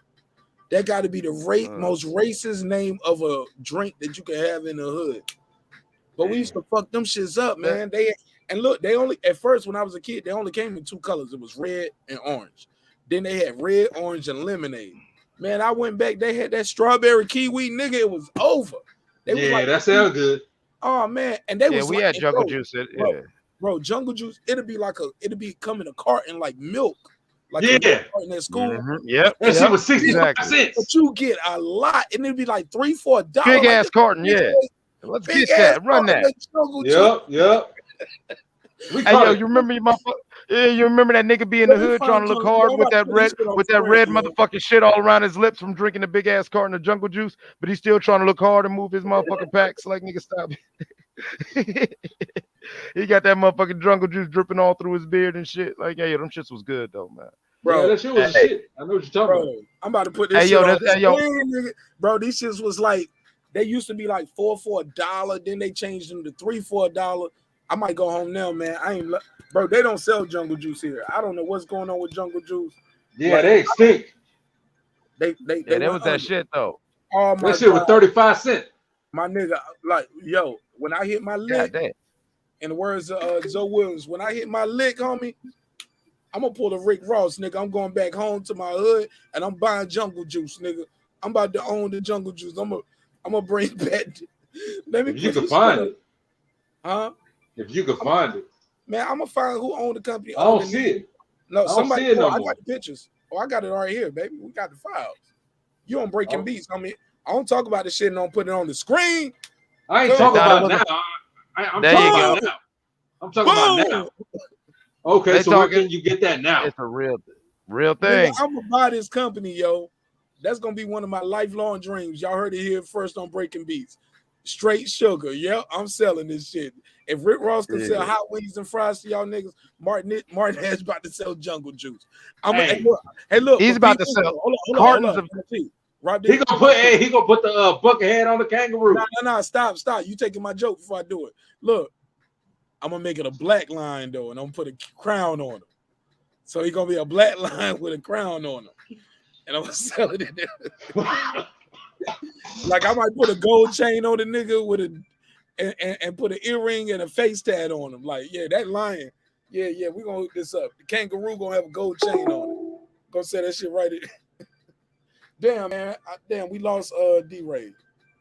D-Ray supposed to just jump in, man. He maybe he was waiting to talk. But all right, man. Pull back up. All right, look. All right, somebody said Billy. All right, look, man. Look. Let me get off here before I lose all my new subscribers, man. They're gonna be like, man, I thought you was a good, positive brother. I am, but it's a joke. Right, but we just have fun. Man, we in the hood, man. We sell $5 breaks. Okay. Look, Raheem said it's okay. Hey, y'all know about y'all do the breaks where y'all do the breaks in y'all hood, man. Because in my neighborhood, yeah, we're gonna do the breaks at the corner store, man. $5 breaks, just like you still in the thing. Damn, a cup of noodles. You know what he's doing. Like he's sneezing, coughing, and farting at the same time. The hell you doing, Rob G? Jungle juice, nigga. You need some jungle juice? Hey, Rob G. If you hurt, rub some jungle juice on it. Hey, man, I go for the fruit punch right now. Yeah, man, drink some of this jungle juice, man. Yo, I strawberry kiwi ghetto shit right here, man. Bro, I grew up on this bullshit. This shit is straight poison, man. Respectfully, like I ain't about to buy no damn jungle juice company on me. Like, come on, man. Like, but bro, yo, that shit right. Come on, bro. They used to do that shit. That shit was like 35 cents. Bro, it was it was like 33 cents because you get $3 for $1. Yeah, those were the shit, man. Gallon, the milk jug. Big ass carton of diabetes. No, my wife don't even know what this shit is, yo. I be trying to tell my wife what jungle juice was. Like she born and raised in Atlanta, so she don't know about jungle juice. Yeah, that's a racist ass name for a company though. Like, how you sell that in the hood? Y'all want some jungle juice? They go, ooh, jungle juice. Oh, give me go It to the sounds store. like it belongs to the hood. Right, go get me 2 packs of Newports, some hot Cheetos, and three cartons of Jungle Juice. You get that from the ice cream man. Hey, look, what flavor you want? Bitch, you know I want the red. Give me 2 reds, 1 kiwi, and 1 lemonade. Or just give me 1 lemonade, 1 kiwi. Hello, give me 1 lemonade, 1 kiwi, and 1 red, and I'm gonna mix them all together. Yeah, but I was about to say you got to mix them up in that big mason jar, and then sit on Big Mama porch. You know what I'm saying? Might even play a game. Might even play a game of Tonk with Uncle Charles and them. You know what I'm saying? I don't know. Maybe Space Dude. I don't know nothing about that. Space Dude 420 sound like he smoked the best weed just by his screen handle. I like this nigga already. This motherfucker been in the chat all night, yo. So I fuck with Space Dude. Space Dude. Space Dude. We're gonna wrench up Space Dude. We're gonna wrench him up. Hey, Space Dude. You don't. You been Mark already got to go fund me. Hit the Cash App. Hit the Cash App. Hit whatever. Cash App is the go. Yeah, Space Dude. Matter of fact, Wayne Peacock, you earned that shit tonight too, bro. Wayne Peacock. Wayne, get Wayne one. Wayne definitely need a wrench. Wayne earned one. Hey, I'll be seeing Wayne Peacock in a racist. Jed Cowell ain't got no racist wrench. stream, man. Look at. Jed Cowell, you. Hey, Monica ain't got no wrench. Why Monica ain't got no wrench? She be up in here. Yeah, Monica been a couple times. I don't know why Monica ain't got no wrench. Let me go through it. Yeah, Monica. Yeah, you earned that. You're regular. You earned that. Mm-hmm. Yeah, you earned that. And some people earned it just by being here so long tonight. Like, yeah, you gotta fuck with those folks, man. Let them know they part of the neighborhood. Man, Monica's avatar deserves 2 wrenches. Oh boy, yeah, buddy. But we gonna keep it real simple. It's a wrench and a hammer. She get the impact wrench. Yes. Look, let's leave him alone. Respectfully. Respectfully, because you know some people be like, "Oh, that's a different Monica." So she don't change the avatar up. Yeah, they see that new avatar. That's what I'm saying. Look at her with that little tan body suit. I see you. I see you looking like a little. Yeah, it's looking like a little black superhero. Yes, you can. Let's leave her alone. But look, you can look, but leave her alone. Let's look, but leave her alone. Man, these folks be married, man. They husband be right there, be like, that's why you be on YouTube all night, so them niggas can be up there slobbering all over you and flirt. You know what I'm saying? You want them to feel like they can come here. We're gonna respect them. Be like, no, they call me queen. You don't call me queen. Look out. You know what I'm saying? Shit like that. Yeah. So you want people to know they feel. She said, look, yeah. Look out, race. I don't get it. No. He said, don't say nothing, just look. So we looking out. Oh, look out. Okay. Yeah. All I'm saying is this, man. I do want women to know they can come to the show, talk, and we can have a good time. And every time it ain't gotta be with cut your camera on. Let me see what you look like. Yo, I want to holler. You know what I'm saying? Like, right. Like, because first of all, I'm married. Everybody know that. But I get it. A lot of guys pull up to the show ain't married. But yo, pulling up. I'm celibate. All I'm saying is this show ain't for you to shoot your shot, homie. Like, if she they know you know how to contact them, let them, you know what I'm saying? If they want to be contacted, I always gonna ask, how do people reach you and promote you? If they want to plug their IG, their Twitter, that shit. If not, nigga, she ain't feeling you. Leave her alone. But don't get no Me Too. Don't get no Me Too case on the Wi-Fi, my nigga. Like, goddamn. Like, how desperate are you? Like, leave the bitch alone. Not the bitch, but you know what I'm saying? Leave the lady alone. She respectfully. Yeah, she can. Yeah, respectfully. Yeah. Like, you're right. She came for the content. She didn't come to find a new boyfriend on the marqnash show. Like, ooh, maybe I'm gonna find me a date tonight. What's going on the marqnash show? Nah, nigga, she came. You know, content. girl, I couldn't sleep the other night, and so I was just sitting there listening to this nigga on YouTube talk about boxing, and then this nigga Javon came on in, and he said, "Hey, Queen," and I don't like that. Sound corny as hell, man. Come on, that ain't even realistic. It sound crazy, but yo, MySpace was a thing, my nigga. Yeah, man, I'm old enough to remember. MySpace was the thing. Yeah, I remember that one. Yeah. Relax, buddy. Yeah, but MySpace. Yeah, that was actually when I was really active, and I actually gave half a fuck about social media. Yeah, it would be something like that. 1 minute we talking about somebody's rap album, and the next minute I'm like, fuck what y'all talking about. I'm getting pictures in my email, so I'm a holla. But It's definitely a good thing. It's definitely a good thing, man. And yeah, man, it's good to be at the neighborhood and we having fun, man. So shout out, congratulations to all the wrenches, man.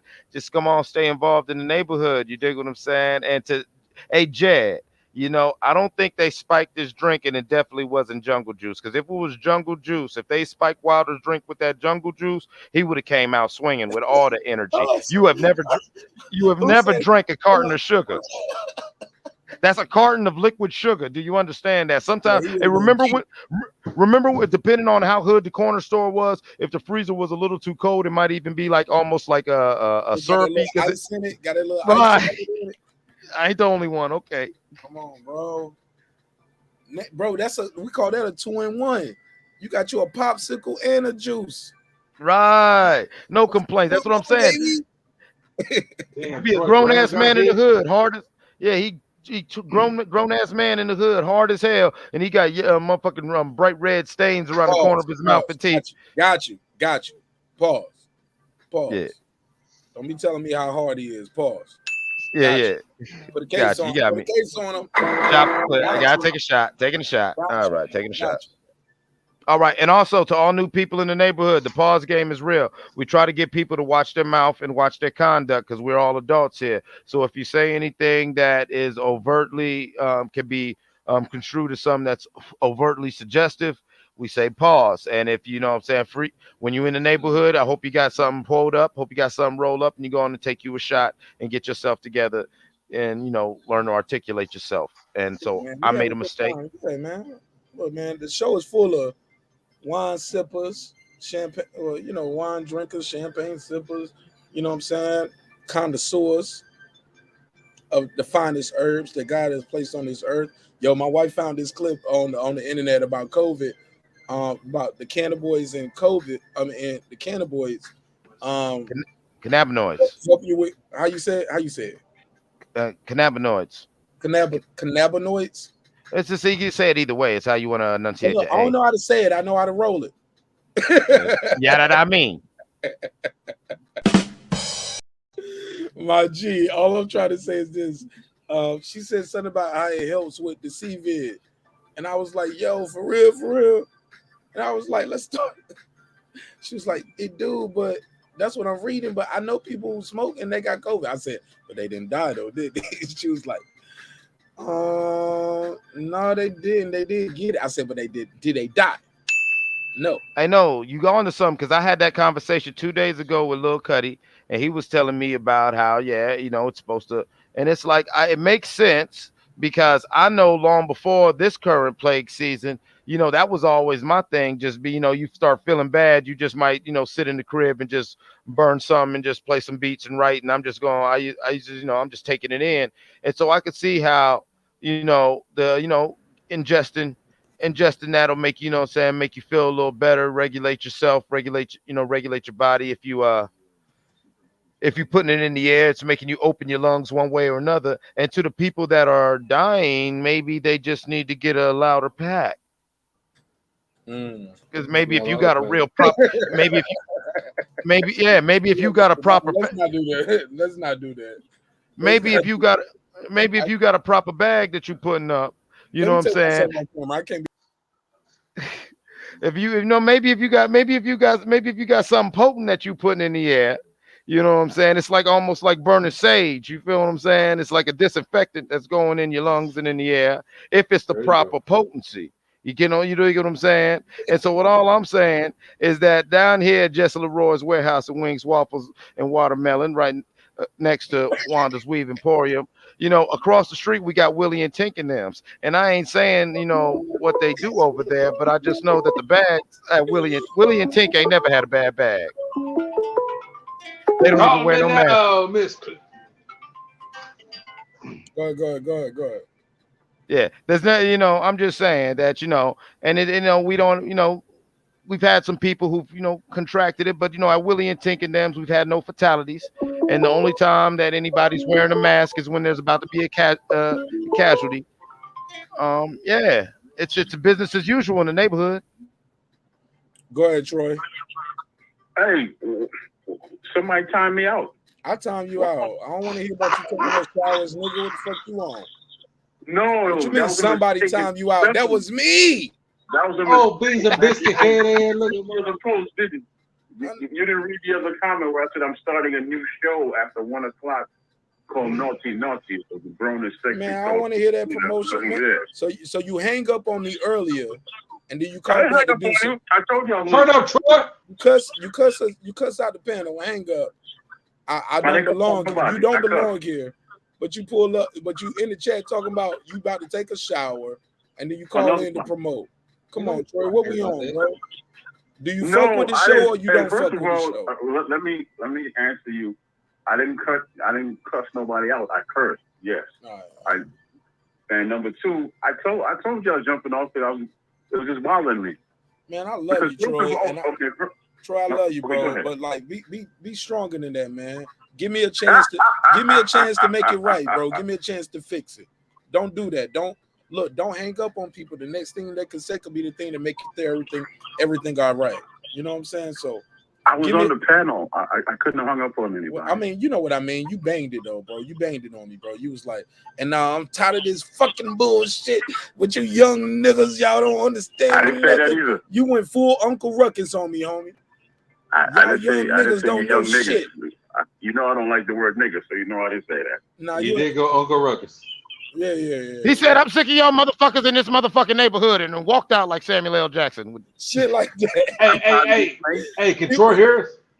Troy was like, "Who's that nigga on that nag?" No. Respectfully. Respectfully. I simply just got fed up and I left. That's all. I was still in the chat making comments. Y'all just didn't like it. No. I just feel like you was in the panel. You could have on the panel. We could have handled. But look, I blame myself. Thank you for calling back. I apologize to you, Troy. I don't ever want you to feel like you're just so frustrated and you don't have a voice. Nobody's listening to you. You can't be heard to the point where you just gotta say "fuck y'all motherfuckers" and hang up. You know what I'm saying? I don't want you to ever take your ball and go home. I'll take my ball and go home. No, let's play. You know what I'm saying? Pause. You know what I'm saying? But you here, we have a conversation. I want to play in any sentence when you speak to me again, but go ahead with the conversation. All right, you got me. Checkmate. But Troy, you get what you know that. Let me clean this up. Troy, I just want to apologize to you publicly because I felt like publicly I told you was a runner, and I thought what you did was weak. And I thought a man of your age should be able to handle things differently.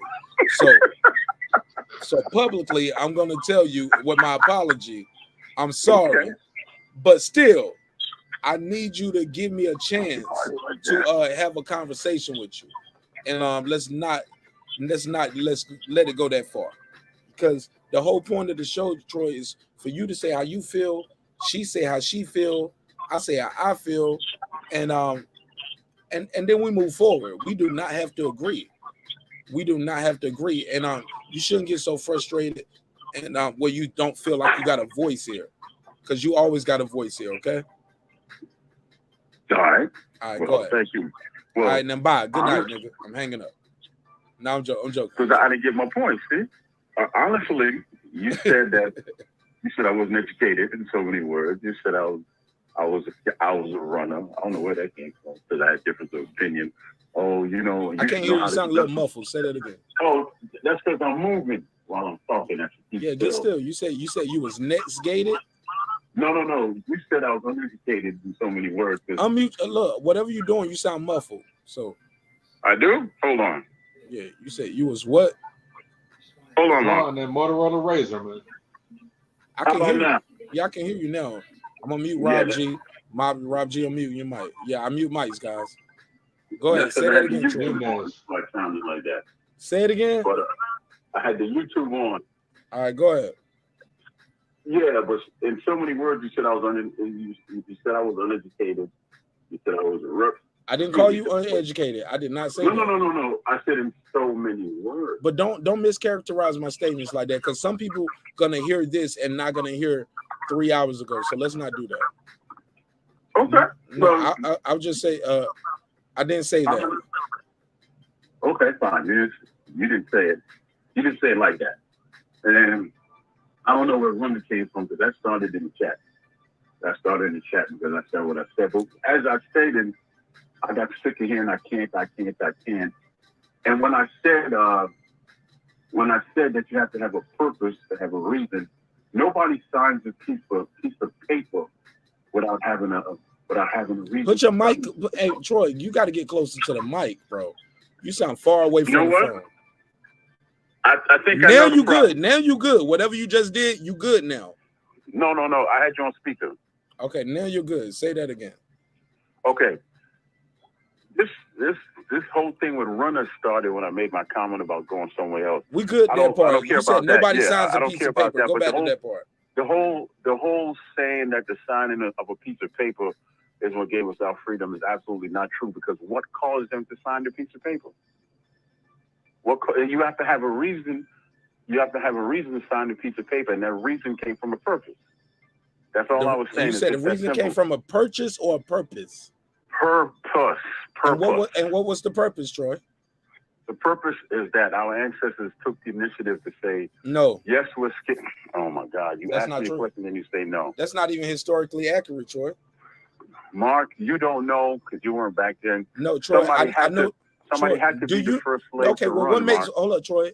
What makes what you say is true, because you wasn't back then neither. You want to know why? Because somebody had to be the first slave to run. No, Troy, no. You don't know that because you weren't back then. Because what I can tell you is written on documents for people who were there back then. Now, what do you have written to on a document that Troy, was 2/4 or 3/4 of a man, too. Troy, that's what I'm talking about. Troy, just how we know it was 3/5 of a man and how we know that was a compromise. Troy, why was it a compromise? Because they were arguing about it. They was arguing over representation and property and population and power in Congress and in the Senate. That was back then. That's documented, Troy. You can Google this. You can read the minutes. So those things you're talking about, it sound good, but I'm gonna ask you. So when you say, Mark, you wasn't there? No, I wasn't there, but it's recorded document, sir. So what do you have to support what you're saying? Somebody had to run first for somebody to help them to escape. That's a whole nother conversation, sir. We're talking about that's that one person. Even then, they got to escape because they are still in bondage. I'm talking about what made it so people, you ain't got to run, you ain't got to escape, you ain't got to go to Canada. No, you are just free right now. What caused that, Troy Graham? What did you just say? You were just free right now. You talking about me, or you talking about in the synopsis? No, you. I'm talking to you. Yeah. If it wasn't like, what caused people to be free? Because what you're saying is they escaped. That's not freedom, sir. That's escaping. Escaping to somewhere where slavery is not there. It's not the same as, okay, look, you guys don't have to pick this cotton. You don't have to work for Mr. Johnson over here no more. Mr. Graham is not your boss. He is not your master. You can just walk away. Walk away to where? Walk wherever you want to go. You do not have to be with Mr. Graham. He can't beat you until you got to stay here. You can literally get in the bucket, in a buggy, and people are migrating and leaving. We're going to Canada. We're going here. We're going to Troy. That's not the same as what you're describing, sir. What you described was escaping. What I described was somebody signed a piece of paper, and now everything you're free now. Am I wrong? They needed a reason to sign the paper, and the reason or the purpose was it started with a purpose, and that was that one slave that wanted to be free. And okay, that one slave wanted to be free, said, I want to be free. And what did they do? Run. And they ran away, and now they escaped. They ran away, and then they got free, and then maybe they had the wherewithal to say, well, I just saved others. You said maybe. And come back. Okay, well, Mark, I can't say what you want. I can't say what you want me to say. Slow down. Troy, you're losing your temper again. Relax. All I am asking, relaxed, but all I'm asking you when is you're trying to this: hold a conversation, how does that free a whole nation with Okay, one slave? That's what I'm saying. One slave getting free, coming back, helping other people escape and get free, and then we got more people escaping. That would be the great escape. the great, whatever you just did, now we're hearing ourselves twice. I'm hearing the show twice. I have you on speaker so I can hear you. But yeah. So now we're going from the great, that's a great escape. That's a great migration. That's not freedom, Troy. Freedom came from a strike of a pen. And it seems like you have a difficulty with understand what I mean when I say that. Because I understand what you're saying. But what you're saying, all that's escaping. It's not freedom. It's nothing to explain, man. You know, it all started with one person who had the fire in their spirit to say no more. And who was that one person? Who was that person? I wish I knew so I could shake their hand. So how do you know that's true then, Troy, if you just made that up? Because I'm standing right here. And I'm not on somebody's plantation. Because the stroke of a pen, Troy. It's a piece of paper. A piece of paper I can show you is when that started. What you saying is it started before that, and people was already free because somebody got away. No, I didn't say that whatsoever. What I'm saying is nobody would sign freedom. Nobody would have to free anybody in the first place if nobody was enslaved. What the hell is so difficult about that? Man, that's not what you were saying earlier, my brother. That's not what you just said. You want me to you said freedom started because what you just said was nobody would be free if we didn't have slaves. That's different from freedom came from the first runaway slave. That's what made black people get free. That's what you've been saying, Troy. Why does this need to be explained? It wasn't a piece of paper it was a piece of paper finally that said, okay, you have the right now to be free. But if it wasn't for the first slave that ran, that piece of paper would not be necessary. Troy, the first slave that ran got caught. Let's keep it above. The first slave that ran jumped off the boat. The first slave that ran, jumped off the boat, bro. The first slave that ran was the revolts. Hold on, those were the revolts that happened on slave ships. People had been running and trying for hundreds of years, but freedom didn't come in America to a strike of a pen, bro. That is a fact. Listen, I get what the hell you're saying, but I get what the hell you're saying, but it's very simple what you're saying. It's simple and it washes away. Basically, all I'm hearing you echo when you say that strike up a pen, strike up a pen. Why did they have to strike the pen in the first place? Because it was legal to have slaves. That's why.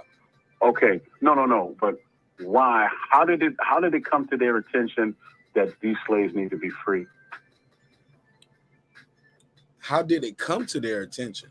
Yes, how did they didn't just wake up one day and say, you know what, man, it's time to free the slaves.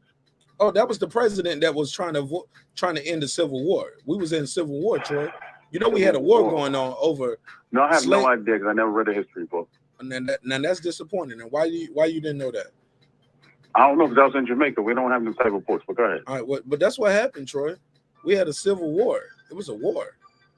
Oh, it was a whole war. It was North versus South, and part of that shit was about slavery. But that was not why the Civil War started. A lot of people think the Civil War in America was all about slavery. No, it was about a president trying to unite a country that was divided. The country was divided. It was North versus South, and that's how it was. The country was divided, Troy, and it was divided not only over slavery, but because these people were population. And the people were population, so by population, that means I get this property. Say what? You mean the slaves? You talking about the slaves? Yeah, that was property. Yeah, the slaves. The slaves were property. Right. No, you don't agree or you disagree? No, I said it. I said they were property. So why did you interrupt me just to do? Are you toying with me right now? You trolling me? Because you asked me a question and I'm answering you. Because you said I don't know. Were you being facetious? Because you said I didn't have the American history books in Jamaica. I thought I was. How many times have I said I've been here since I was 6? So I don't know what you mean, Troy. So Troy, I don't be listening. Troy, I don't. 6 years old, man. Troy, my shows be 7-8 hours long, bro. I have hundreds of guests all the time throughout a year and a month I've been here, bro. It's been thousands of people here. I don't know where your journey starts to begin. So and in a serious conversation right here. A man of your age, I didn't think you was resorting to sarcasm. I thought you were serious. And there you go again. I guess you're gonna tell me how to act now. No, I'm not telling you how to act. But Troy, we having a serious conversation. I'm not cracking no jokes right now. I didn't know you was joking, so I'm trying to talk, and then you're doing that. So I don't know if I'm just talking for nothing. I thought I was enlightening you in the audience. Like, I don't know where your sarcasm and your seriousness is beginning right now. So enlighten me, my brother. Like, what's going on here? Like, do you know why the Civil War started?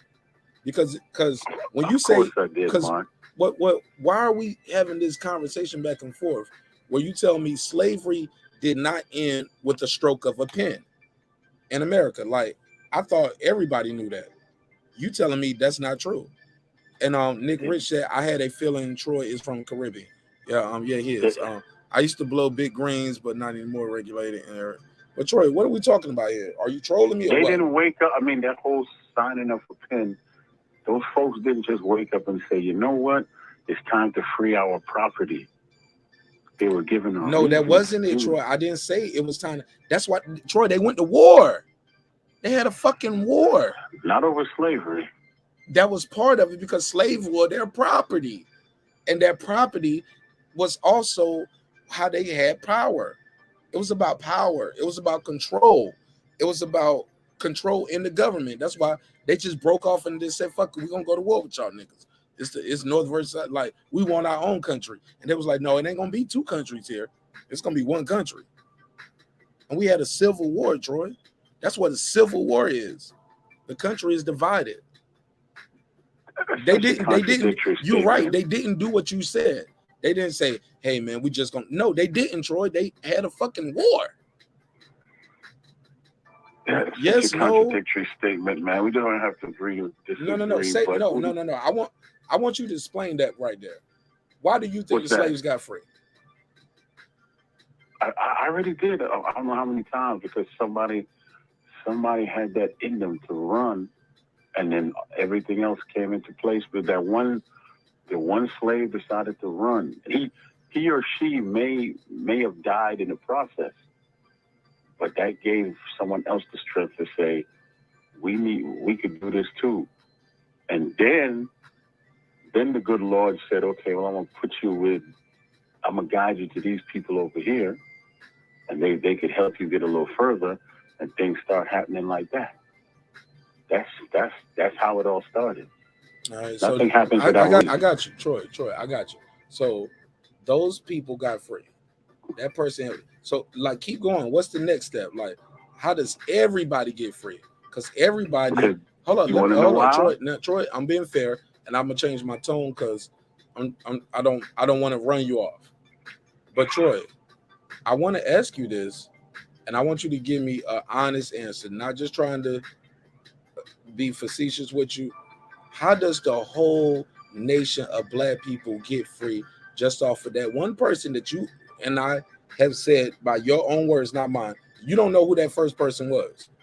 We know who the first person was who got shot in the Revolutionary War. Troy, do you know? Matter of fact, fuck it. Troy, do you know who the first person was who got shot? Don't say shit. Clips, unmute your mic. Mute your mic. Troy, do you know who the first man was who got shot in the Revolutionary War? Chat, don't say shit. Huh? You talking to me? Yeah, I'm talking to you. I'm talking to you. Okay. Who was it, Troy? I said absolutely not. I don't know who the first. Now, why don't you know that? Because I don't. Now they teach us something I feel I need to know. And I'm gonna tell you this. Now, you say you've been in America since you were 6, and I ain't. Right. You didn't. He hung up. That's the weak shit, yo. All right, damn, Troy. Look, I get the point you was just ready to try to make. You know what I was about to say, right? Oh man, let's see if he gonna. I knew you was about to go with it. All right, well, let me see, because this is gonna be. I normally don't do gotcha journalism, but this is a gotcha moment right here, and I'm gonna take Troy to task. I'm gonna take Troy to task on this. I normally don't do gotcha journalism, but Troy. Mark. Troy. I can hear you, Mark. All right. Do you know historical data can show Well, according to history is run. Whatever you're doing, I'm hearing myself twice, so you got to turn the. Oh, again, that's because I'm so used to having it on speaker, man. Go ahead. Yeah. Or look, you got to turn the speaker off or turn the volume down or put an earbud in. But yeah, it's off. All right, but historically, they can tell you who the first person was who got shot in the Revolutionary War. It's called the shot heard around the world. Have you ever heard of that phrase? I know in boxing we got this thing called the punch heard around the world and shit like that. But have you ever heard the phrase the shot heard around the world? Yes, I have Schoolhouse Rock. I have the collection. All right, who was that person that died? Don't know. See, the shot heard around the world, Troy, is a black man. His name was Crispus Attucks. Crispus Attucks, the black man who died. He was the first man shot during the Revolutionary War. It was called the shot heard around the world. Okay. Troy, the man you're talking about, that like his name would be known too. Just like we know who Harriet Tubman was. We know who Nat Turner was. It's a lot of lost people too in between there. But slaves weren't even free back then. But we still know Crispus Attucks was the first nigga to get a dome shot, respectfully. The things you're talking about are things that, in my personal opinion, is what you think and believe in what hope will happen. But it's no historical see, I hear the sign. I get it. But Troy, it's no historical data to support that. What supports is a strike of a pen ended slavery. Because even still, what you're describing, sir, is called escaping. You're escaping. You're leaving. That's not saying, i.e., like, okay, you escape from prison, i.e., you escape from slavery. That means you can't go back there. You leave everybody behind and you're gone. You're not free, though. You're not exonerated. It's not legal. Technically, you can be caught and be put in. Yeah, like what you described, sir, doesn't set free an entire nation. What you described is not the reason, like you said, the reason why you're able to talk and be on YouTube right now and talk to me. A strike of a pen did that. But go ahead. I'll mute my mic. No, we're good. We just agree to disagree. I'm never changing my mind. Not on this. No. Explain. No, sir. It's not about changing your mind. Educate the audience with what you're saying. Educate the audience. It's 2,000 people listening. I said what I had to say. It doesn't matter. Sir, you didn't say it. It's 2,000 people listening and watching. I didn't say what exactly. You didn't say how that one person that you can't name who it was historically. Nah, I can't. And you don't know who it is. But I don't know if it's a man or woman. Yeah, and you don't know how or who they connected with, or how even they connect with Harriet Tubman. How did that free a whole nation? Why are blacks free in America, Troy? Other than that one person who was a runaway slave, by your description, correct?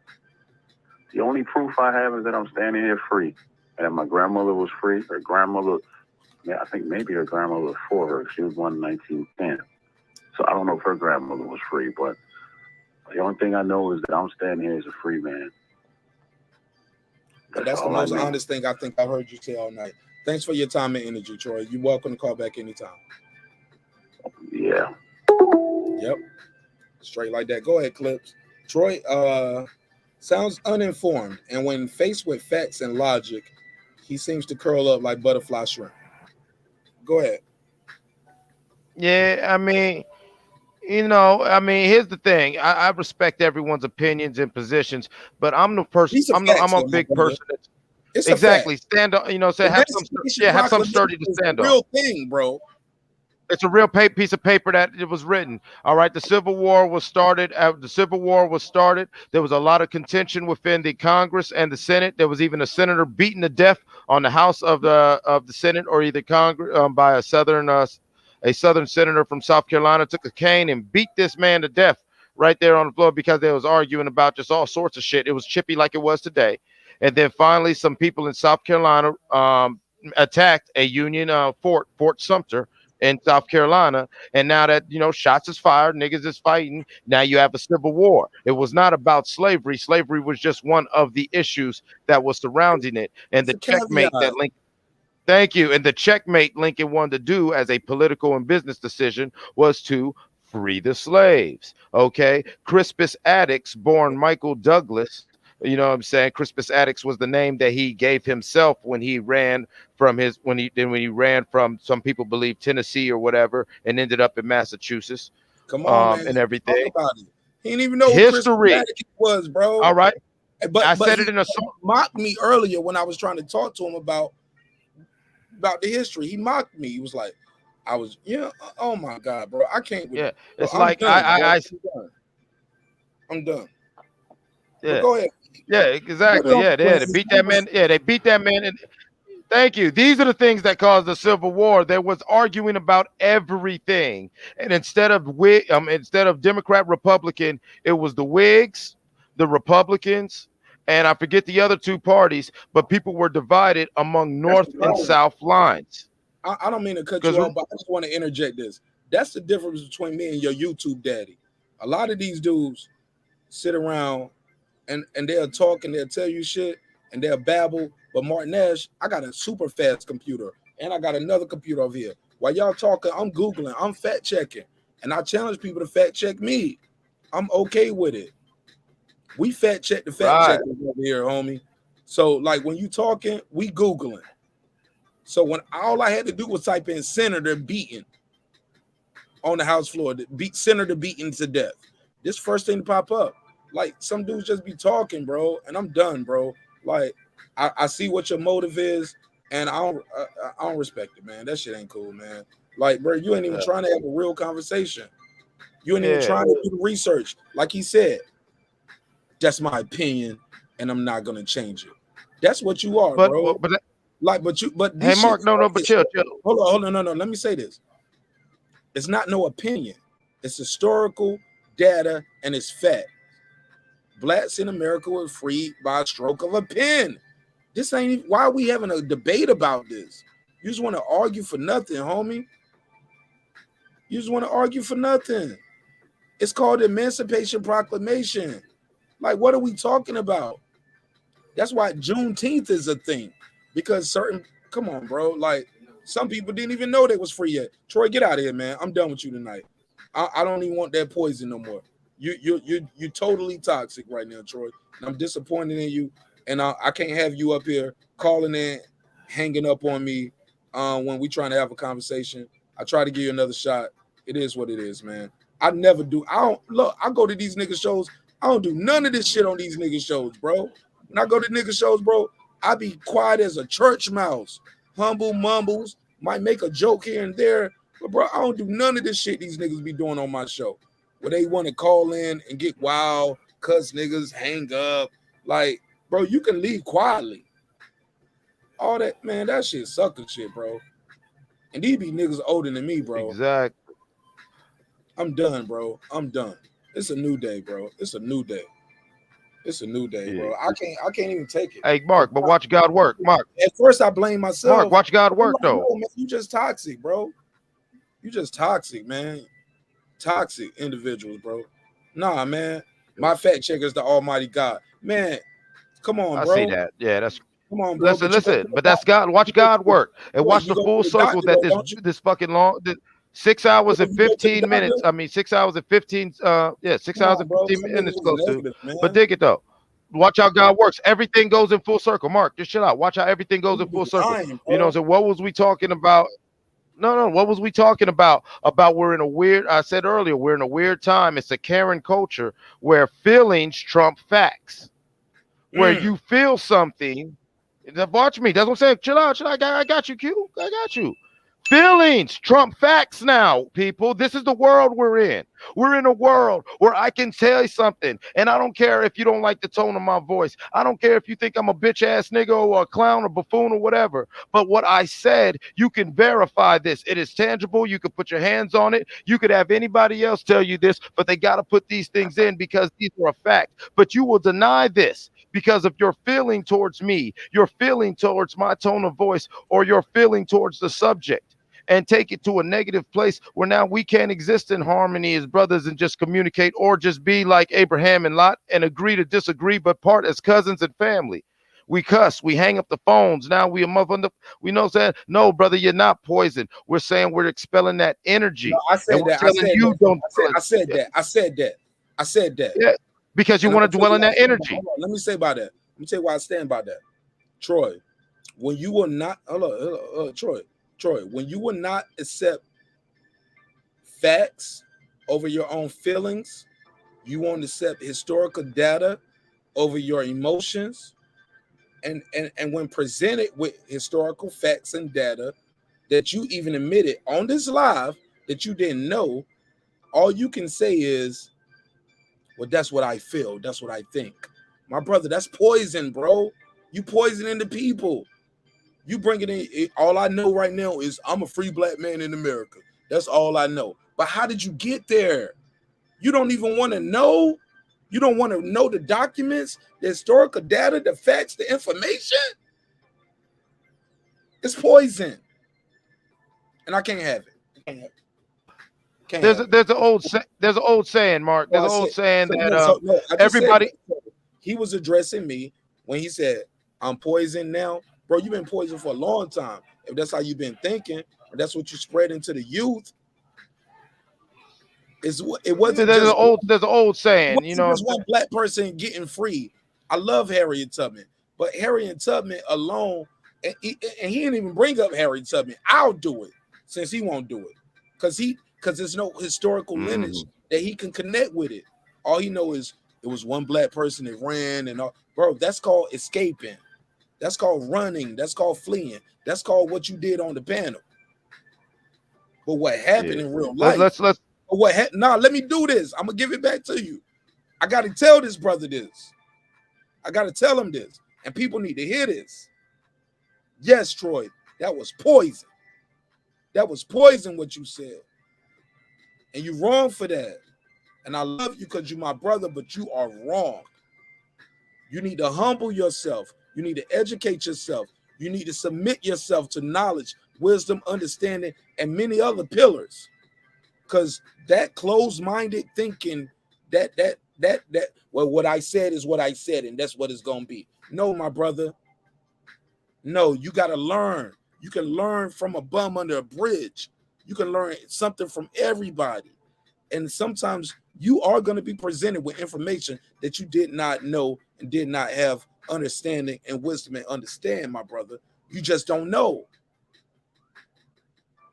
But your mind is so closed-minded, my brother. And I think it's poison.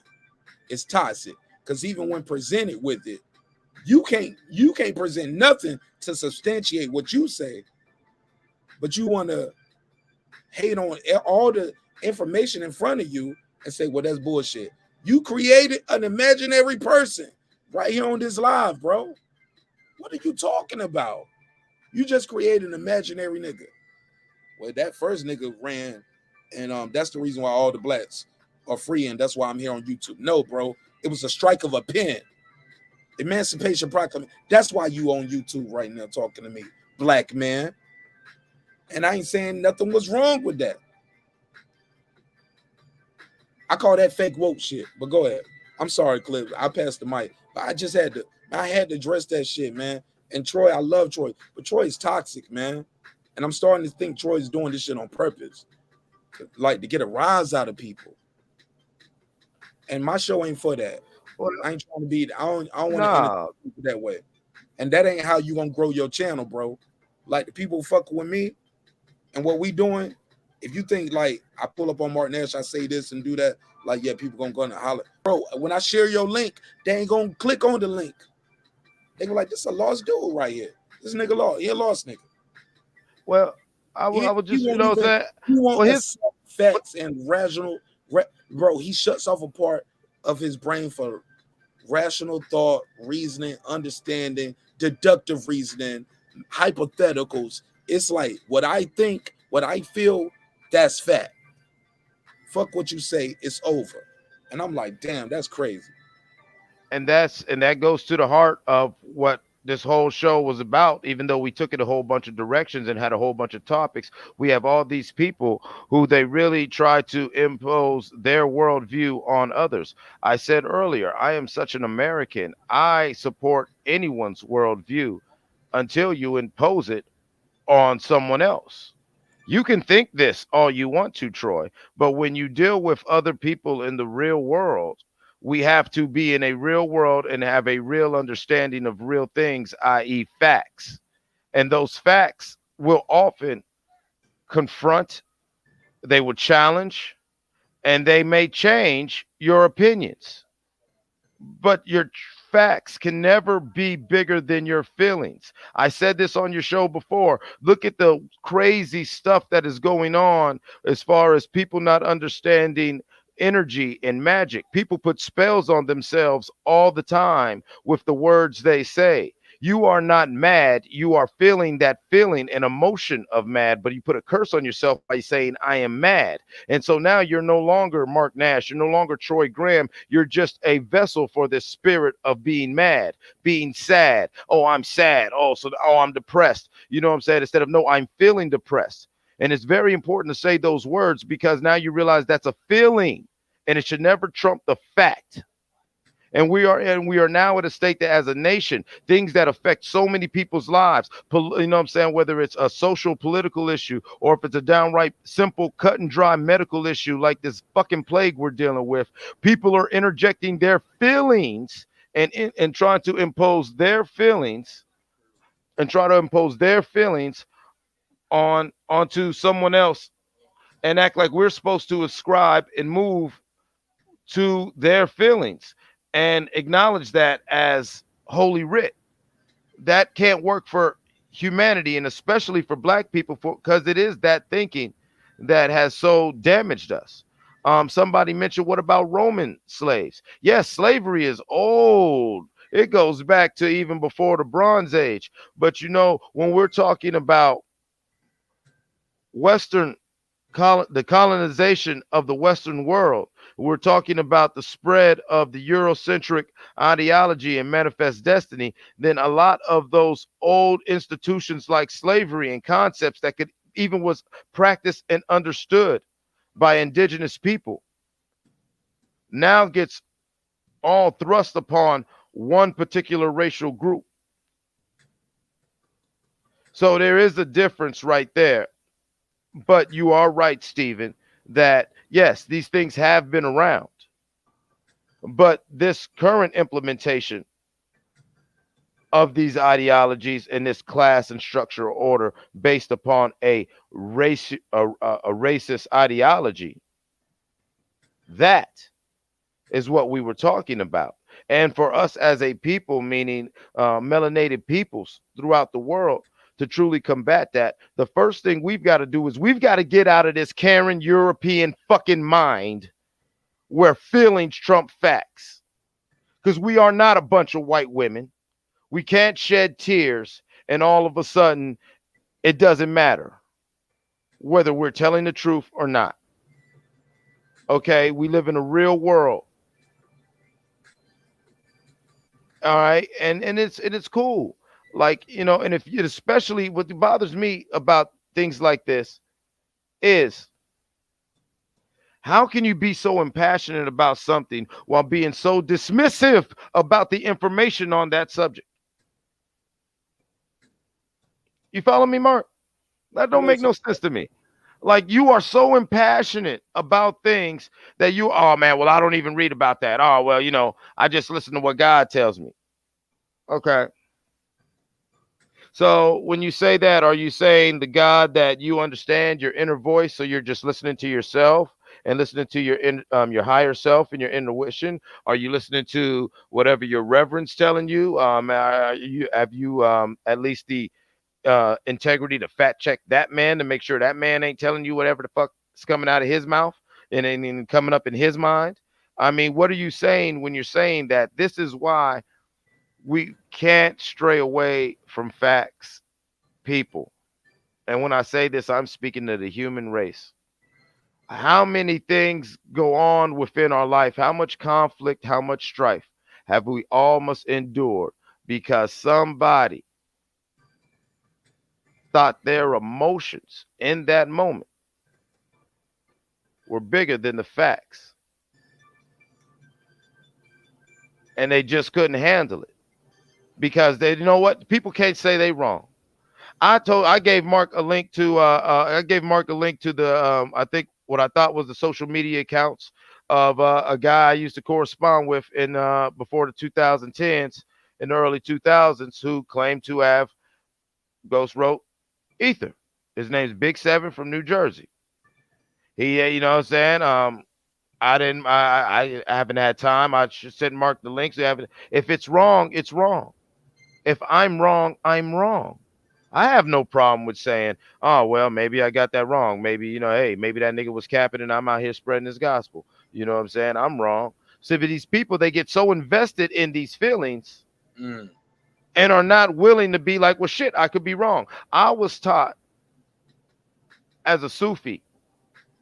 What's that? What's for the people? A Sufi is a type of Muslim. It's a type of Muslim. We're more into well, you know, it's hard to explain. I'm not going to get us off track. You got us there, but you said Sufi.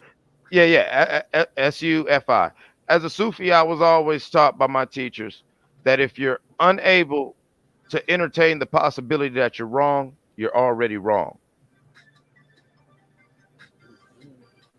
You cannot move, you know what I'm saying? You can be sure, you can be confident of everything. But if you, especially with presented with tangible, factual information,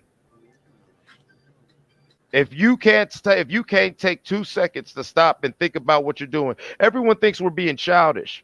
And that's why I love it. You know what I'm saying? Because you caught on to it, but we've talked about it off camera. Let's talk about it openly in the neighborhood. The reason why we do the pause game is to get people to get in a mindset of thinking about what you're saying. Exactly. Because I say it all the time. That's the whole point of the pause game. it's not about being funny. It's not about locker room childish boy humor. It's not a whole bunch of 40-year-old men sitting around laughing like middle schoolers. Words mean things. Pay attention. Yes. Think about it. I, as a former safety officer, part of my safety speeches to anybody in any of the multiple industries I worked in was, I don't care what you're doing. If you don't have 2 seconds to ask yourself, what are you doing, and do a double check of it, you probably shouldn't be doing it. It's not going to kill you. And trust me, we're not that busy. And anybody who's trying to rush you, just you come get me and I will fire his ass. And when you was in the military, did they tell you to hurry up and grab your weapon and discharge it, or they told you to grab your weapon and make sure it's right and double check your equipment? Oh yeah, we do a PMCS on everything.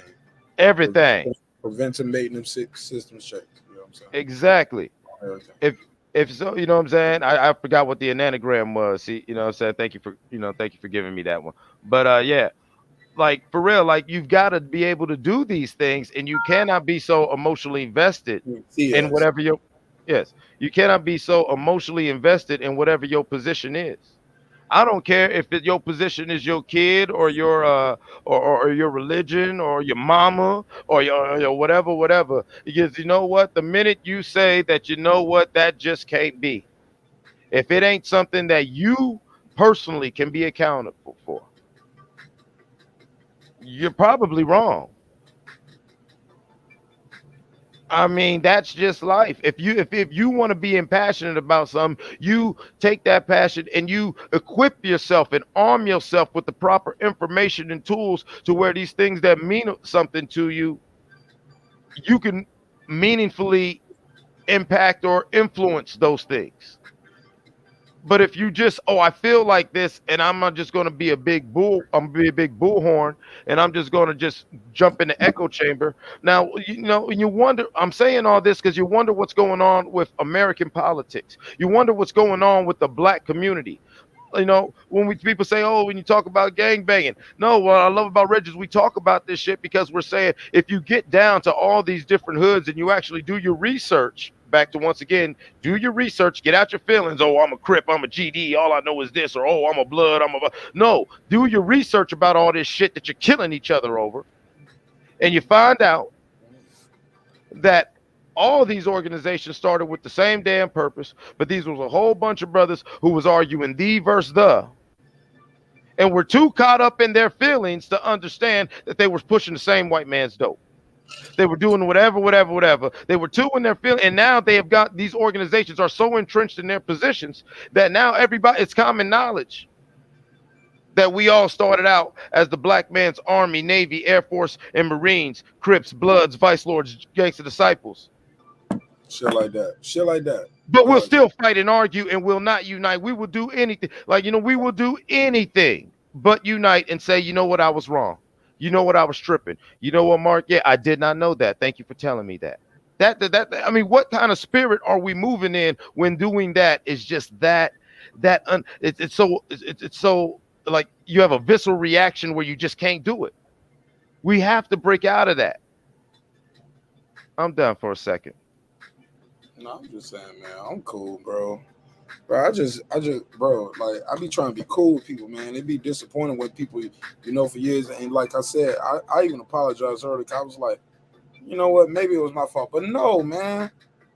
Some people are who they are, man. And no matter how much you try to adjust your personality to, and no matter how much you try to show love to people, I don't care how much love you show to some people just ain't gonna fuck with you, homie. You can buy them a brand new house and you can't come visit. You can let them, bro. I got somebody I let live with me one time. I let this motherfucker move in with me. And I don't mean to call him motherfucker because I don't wish him no bad. I don't wish his family no bad. I don't wish nobody no bad. Went to his house one time, and we over there kicking it. That nigga told me I had to pee outside. Like, man, shit, just go riding around the back real quick. And all I was thinking was, wow, yeah, I'm about to go around back. I'm about to pee, but I'm about to leave too. And I ain't coming back. You know what I'm saying? I ain't gonna come back till I can use your bathroom. That shit took me. I'm like, nigga, this nigga don't treat me like I'm Lena Horne back in the day or something. Like my nigga, what? Nigga, you lived with me before. I let you stay with me. You know what I'm saying? And that's why, and that's another reason why I don't let people stay with me no more. You can't stay with me longer than the weekend, homie. You got a layover flight or something. Yeah, I do a 3-day rule on me. I lost. Go ahead, brother. I lost 2 lifelong. I'm sorry. Go ahead. Go ahead. Go ahead. We going back and forth. Go ahead. Yeah, I lost 2 lifelong friends and business partners, founding members of that, you know what I'm saying, don't even move and everything on some, yeah, you let a cat stay with you. And yeah, some people, I've learned that some people, they resent love. And it's because we live in a world that's so unlovable and filled with, it's a beautiful world, but there's so much nastiness that some people, they don't know what love is. They never been around it, so they don't trust it. You feel what I'm saying? To where when they see love now, like say you do something for a nigga and he might thank you, he might appreciate you, but he feels fucked up because he had to thank you and appreciate you in his own fucking weird pride and whatever like that. You feel what I'm saying? And so now in his pride, he's got to somehow one up you to where, you know what I'm saying? He might even do some bullshit, like try to do something for you just to be like, well, yeah. I know Mark Nash let me stay at his crib the one time, but you know what I'm saying? I remember the one time I just shot him like, you know what I'm saying, 2 stacks just for fuck it, you know what I'm saying? So I don't know what he talking about, nigga. Shit. Oh, he wanted over. Yeah, you feel what I'm saying? Like I've hey, look, he the nigga at school. Hey, look, he be like, man, don't be eating no pizza. I don't want you to get no ketchup on my shirt. Oh, he wearing your shirt. Ah! right. Trying to flex on you because he can't deal with, you know. Nigga done told you what you can and can't eat at lunch today. Right. That ketchup, man, with them fries, man. Eat your fries. Like, man, don't put none on my shirt. What? Right. And you get that even in our relationships. Look at the black man and the black woman. You know what I'm saying? Instead of moving together, they get this weird little competitive thing where, you feel what I'm saying? Like I used to look up to Will and Jada, and I hold them so holy in my mind until I realize, and whatever she's doing, God bless her, but it seems like a lot of that she's been doing is trying to get attention and to make Will look stupid publicly, like on some vindictive shit. Like, you know what I'm saying? Y'all ain't divorced, so what are you doing right here? Like, if y'all, we don't know what he did in private though. That's cool. That's my thing. Here's my thing. It's not cool. It's not cool. No, here's my thing. None of it's cool. That's what I'm saying. But here's my thing. Everybody, as somebody who been around gatekeepers to the industry for a lot of my life. You feel what I'm saying? We've all heard rumors about Will Smith, but there's never been the messy public scandal. That counts for something. But it Well, I be don't out care. there though. It be out there. It be out there. Trust me, it do. Yeah, we all know. You feel what I'm saying? But my point is, we don't move together. I'm not trying to dwell on Will and Jada. I'm not. Yeah, I'm just saying for years in general, we heard about a lot of Hollywood swingers. We heard about a lot of weird shit that go on. But that was supposed to have been both of them. So how he's always getting the rap for that? It's just like, right? I mean, yeah, allegedly there was both of them. Like, as somebody who's lived that lifestyle, you feel what I'm saying? I've been there. You know what I'm saying? You know what I'm going through personally, Mark. I'm actually there now on some shit like that where, yeah, now the feelings trump the facts, and now it's a smear campaign and a scorched earth policy because you want to try to create a narrative and do the damage control on your image because we're competitive with each other. Can't nobody just say, hey, yo, all right, well, yeah, and stick to the facts. We want to stay in the feeling.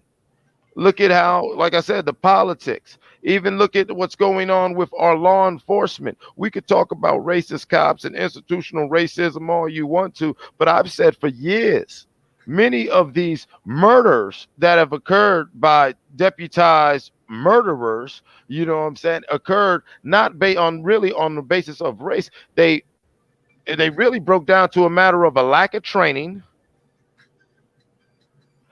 and deputized thuggery. But we won't have that conversation because we're in a place of feelings to where we get to the race. Once we get to the race, then everybody can start splitting hairs. You feel what I'm saying? Or we get into the legality of it. Well, you know, according to this state's law, they don't have to. They can just stop and do it. They can do, you know what I'm saying? Like, you know, instead of saying, hey, we all saw the video.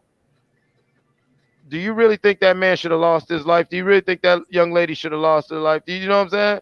We don't have that conversation because we're in a place where everyone is so under the spirit of their emotions.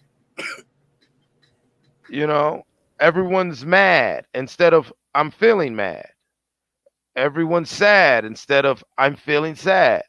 That's why depression and you know and mental health and mental unwellness is at an all-time high. Motherfuckers are losing their mind and killing themselves and killing their loved ones because some people just can't stay inside. Whether they take the jab or not, they just can't. Some people financially could truly quarantine and do whatever, but just the fact that they got to stay inside, and that is probably the best choice for how they're living and what they got going on. Will they? No. Because they feel they're being infringed upon. When the government can't make you do shit, worst case scenario, they're going to take your monkey ass to jail and kill you, but they can't make you do shit. They're straight up. They telling you what it is because the shit's real out here to where, hey, if you can, you might need to stay your ass to yourself. Yeah. And then you notice, and I'm not trying to point no fingers. No. Look, and after you do this, because you seem like you good right now, let me go and end this live. Cause I want to do a pre-show with you real quick. I'm gonna do a pre-recording with you because I'm gonna save some of this shit for the drop to do a drop for tomorrow. I know some people in the live gonna be like, no, yeah, man, I'm gonna end this shit and I'm gonna keep talking the clips and we're gonna record that and so look for that drop because he seemed like he got some energy right now. Well, you know, that just bothered me because I love Troy. I just love Troy, and that's I wasn't talking about that, but but that too. Yeah, well, because we've been talking about it the whole show in different aspects. That's why I said the full circle. Watch how God worked, and then here we saw a physical manifestation of that spirit interjected itself into our piece, into a person, and all of a sudden now, what are we doing here? And this is what keeps happening in life. Am I not the only one who's sick of it? Am I not the only one who's seen this? And Troy want niggas to be on the island with him. Right. We want promoting. Let's go to an island. Let everybody. We're gonna go to an island and kill ourselves. Shit, bro. Come on, bro. We can't even follow you through a conversation. Like he gonna be the dude. He was like, you know what I'm saying? Like you like, well, Troy, well, we hungry on the island. What we gonna eat? Well, damn it, I can fish. You need to fish for yourself. I tried to teach you yesterday. You know what? I'm gonna leave. I'm gonna leave you on the island by yourself. Troy, leave you on the island by yourself. I'm gonna find me another island. I'll find me another island. Fuck y'all. I go build me another island. Y'all figure it out. I don't belong here. Like, bro, you been here. All right. Nah. Find my own island. And you know what I'm saying? And that and it, you know, and that is what it is. And you know, 50, bro, or close to 50. Like wow. Or might be a couple years older than 50. And I'm like, But wow, we can't even have conversations where we talk about things that are historically documented that they teach you through social studies. Like I said, bro, like at one point I thought he was joking, but then he started, he showed me that part. I'm like, damn, oh yeah, I forgot I'm dealing with this guy. Like, bro, how old are you? Why are grown men talking and we talking together and we doing like my G, I'm gonna be on the island with a nigga doing that all day. yeah. To the island. That's gonna be rough. That's gonna be rough. Come on, bro. Be But the change you want to see in the world. Right, and that goes back to what I even like the story that dropped the motherfucking viewers to like damn near 3 people in the chat. Like, you know what I'm saying? The oil feel like they let us fight because you can't do that. You can't. We're grown men and we're doing life. We were doing retrieval and removal. You feel what I'm saying? Recovery and removal, like people's bodies. We got to get them out of there. Like we was like coming in there to save people. You can't be out here bullshitting, and I can't spend all day arguing thee versus the for you. I say water's wet, you say water's moist, and we just do this back and forth. You know what I'm saying? Like that's I'm trying to go somewhere with my conversations. I'm not talking for talking. You feel what I'm saying? And I'm not trying to spouse my opinions to y'all. I'm saying what I'm saying, and I'm willing to be challenged and confronted with an alternative viewpoint, especially one that's supported by facts. Because now when you have facts with your viewpoint and I have facts with my viewpoint, we can have this discourse and see how, we may be coming, you know what I'm saying? We may be walking 2 different paths, but we're going to find out whether we're moving in parallel directions or not. Especially if our shit's based off facts. If our shit's based off facts, you feel what I'm saying? We gonna find ourselves, well, yeah, we're not clashing. We're actually moving side by side, but we just came from different directions. Everybody's got their own path. All roads lead to Rome. You feel me? If it's a Roman highway. I don't feel you, but I heard that slogan. I don't even know what that means. Well, that's an old slogan from the ancient world because the Romans were the ones who first started centralizing the trails and the paths along the Silk Highway that was connecting Asia, North Africa, and Europe. And so when around the time, so basically by the time Octavian started it after Julius was stabbed, but you know, definitely by Hadrian and Justinian and all them different Caesars. Yeah, them roads were established where even somebody who was like living indigenously up in Russia or somewhere in Africa, like a Bedouin, you know what I'm saying? You knew all roads lead to Rome. You could get on that road and walk until your ass died. But if you was able to keep walking, you'd make your ass to Rome. To where if you walk, you know, if there's facts based on what I'm using that as an analogy because if there's facts based on what you're standing on, we're going to reach the same destination. And so we don't need to argue about how we approached and get there. You feel what I'm saying? I agree with you, my brother. You know, there's no need to argue. On that last one part, when you said we both gonna get to the same destination. When I used to be in the army, you know what and I'm gonna end y'all on this.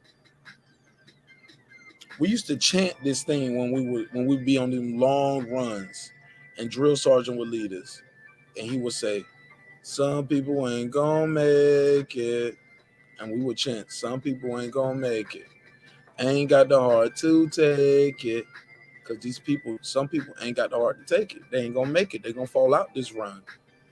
Everybody who start with you when he's walking is cool, but then when we start running, some people just ain't gonna make it, homie. Like they just gonna capitulate. They're gonna go along to get along. They're gonna clout chase. They're gonna kiss ass and brown nose, suck dick for downloads. They're gonna be a different type of person. They're gonna do some shit you ain't gonna ever capitulate to get to the top. But they're gonna do it. And they'll say, "I did what I had to do." All I Mm-hmm. can tell y'all is this ain't that show, and I ain't that type of nigga, homie. I ain't that type of man. I ain't that type of brother. I ain't that type of husband. I ain't that type of father. I ain't that type of son. I ain't gonna make it, homie. I'm not gonna kiss ass and brown nose, suck dick for downloads, homie. I'll be all right. I don't care if you click the like button. I appreciate it. I want it. I'm gonna encourage it. But I know God loves me, homie. And I see you at the top if you make it. That's my bar. I see you at the top if you make it, homie. 'Cause I know what God got for me. That's why when other people are doing good in life, I be like, yes, that's great. I cheer them on. Because I remember Bishop Ralph Downey Graves, may his soul rest in peace, told me this story at church. He was like, we told everybody. It was part of the message. And after this, I'll let you close the show. As always, my guest will get the last word. He said, man, if I was to get up here from this pulpit tonight and get the first person that I see in the row $100 and say, God told me to give you that $100, and I get back up in the pulpit, somebody in here gonna be mad. It's human nature. People are jealous. Some people are like, why is that for them? Why is that not for me? I'm better than him. My voice sounds better. I'm in better shape. I got a better body. Oh, I'm a woman and I'm a virtuous woman. I'm a good woman. Why is this not happening for me? Why did she get a good husband and my husband a piece of shit? Why I keep getting guys that cheat on me, or why I keep getting girls that cheat, or I'm attracting this type of woman, attracting this type of man. But I know that ain't what I want, but I want this guy. Man, he said the illest thing to us in the church that day, man, and I'll never forget it. May Bishop Graves, man, when Bishop Graves died, man, that somebody told me they thought it was like Martin Luther King died. How was so many people there with all the cameras, and truly emotional moment for me. But he said Mark. Well, he didn't call me Martin. He called me by my kitty name. He called me Quez. He said Quez. He said Quez. Let me tell you something, Quez. He said Quez. I'm saying my name in here because in my mind he was talking to me. You know what I'm saying? But he's talking to the congregation though. He's talking to everybody. He said, but if I get up and I give the choir $100, the drummer $100, then I walk down every row in this aisle and I'm start giving out everybody $100. The person on the very last row gonna be standing up, jumping and clapping and screaming at the top of their lungs. You know why? Because they know their time is coming. Because they see me get everybody else getting theirs and they see the line going, they know their time is coming. I'm about to get to them in any minute, any second. The problem with some of us is some of us have gave up on our own goals. We gave up on our dreams because some people told us, you can't do it. You too old for that. Why are you trying to go to school to be a lawyer, man? You already 25, you 30. You should have started that earlier. Man, people start becoming a lawyer at 50, 60 years old. But no, somebody somewhere in your life have shut off your water. Like they said in BMF. They cut your water off in your dreams, your goals, your reality. And they told you, you can't do it. You ain't gonna make it. You too fat. You too ugly. Don't nobody want to hire nobody in their movies to be no cross-eyed person. You too fat. Man, I'm here to tell you. Dreams require sleep. Goals require effort. You go out there and get your damn goals. You are not alone. You are one of 7.8 billion people on this earth. I guarantee you, 1 million people out there relate to you. You just got to find them. You're going to connect with them. They're going to connect with you, and they're going to tell somebody else. You got to believe in yourself. You got to put that effort in. Some people are not, like my man Les Brown said, some people are not dreamers. They are not risk takers. They are not go-getters. They go to work, they earn a living, and they die. But for some of us, some of you, life has a special meaning. Life has a different purpose. And one day you're going to look up and you're going to find out you have greatness within you. God loves you. I love you.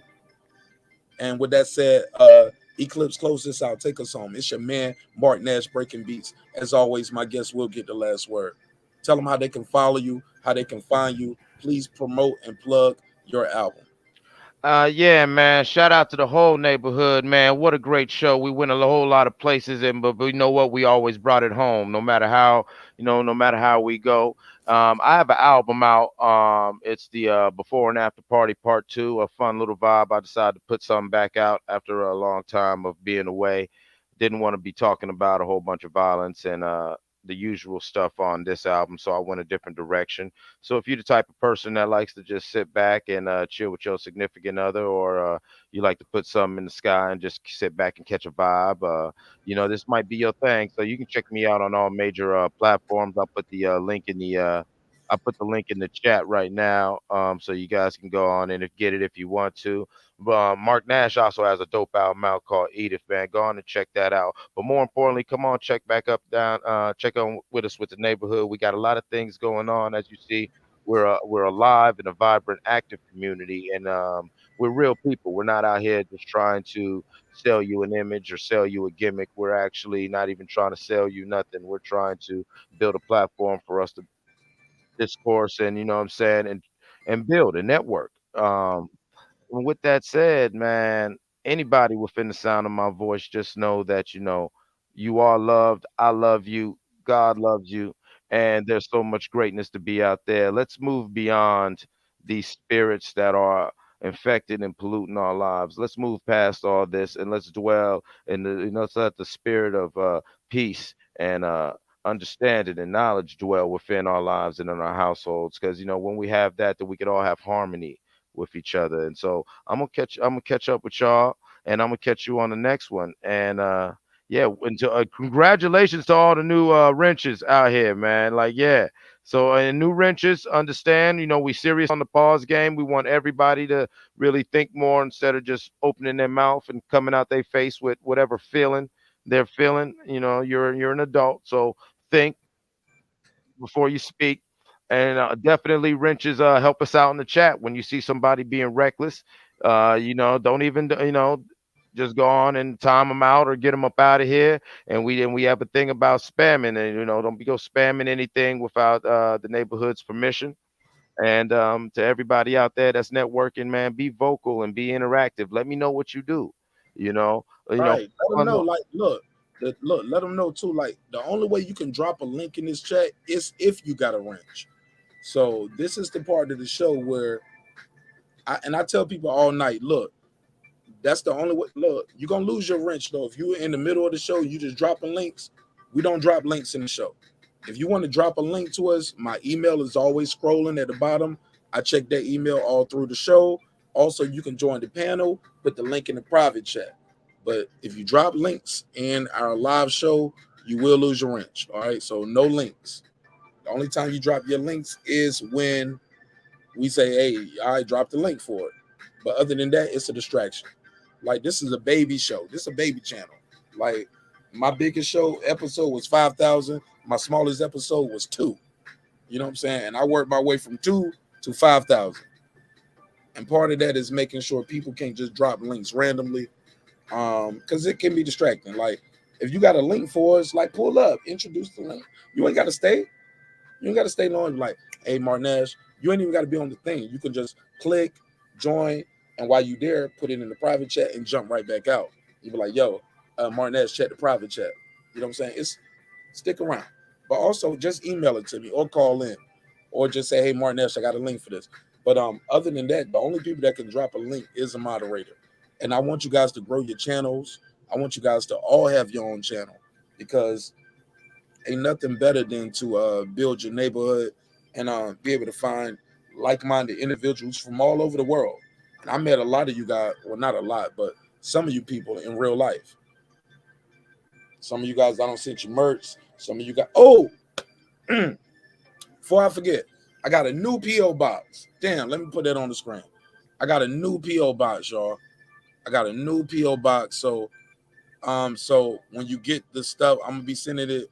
Some people I'm gonna send. I order some shirts too. That I just want to send them. I just want to send Taylor Bell a shirt. Uncle Kenny bought stuff. He don't bought a bunch of shit. I just want to send, and he always donate. I just want to give him something free. Clips, you know how I do, right? Right. Who else? Like who else I told? Darren Lincoln. I'm about to just send him something for free. You know what I'm saying? But if you out there got a product or anything that you have that you want me to promote on the show, I'll put my PO box out there, and you can send me your merch, or if you got a hair care product, whatever you got. You got some juice. Some people do juices. Some people do shot glasses. Anything you got that you want to promote, I'm gonna start doing that once a week, or like I think I'm gonna do that, and we're gonna start promoting that. We're gonna do I'm gonna pull the Zoe Williams. I think I'm gonna use that from Zoe. I'm gonna borrow that from Zoe, so that'll get people early in the room. Like the first 5 or 10 minutes of the show, we'll just let people promote their business, whatever you got.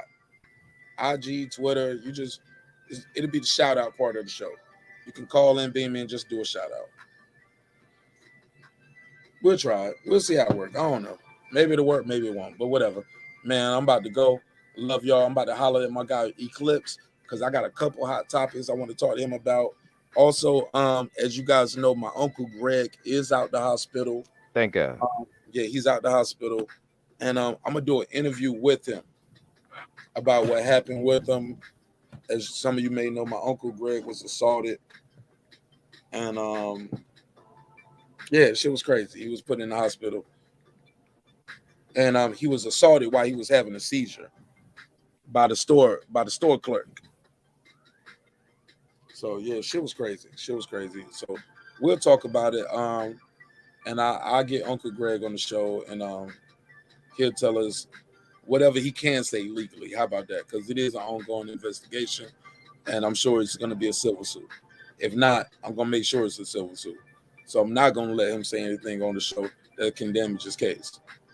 You know what I'm saying? But you will get to talk to him, know who he is, know what he's feeling now, and it'll be a conversation. But I don't want him to damage his case because he got a case. Because it's fucked up. You know what I'm saying? So, yeah, and it's on camera. Shout out to the Young Turks, TYT, the Young Turks for covering the story and bringing some light on the case as well. Dr. Rashad Ritchie, particularly. Shout out to Indisputable with Dr. Rashad Ritchie for bringing lightness to this case. With that said, man, let's get back to the bread. Yeah, Uncle Kenny, yeah, this shit ain't over.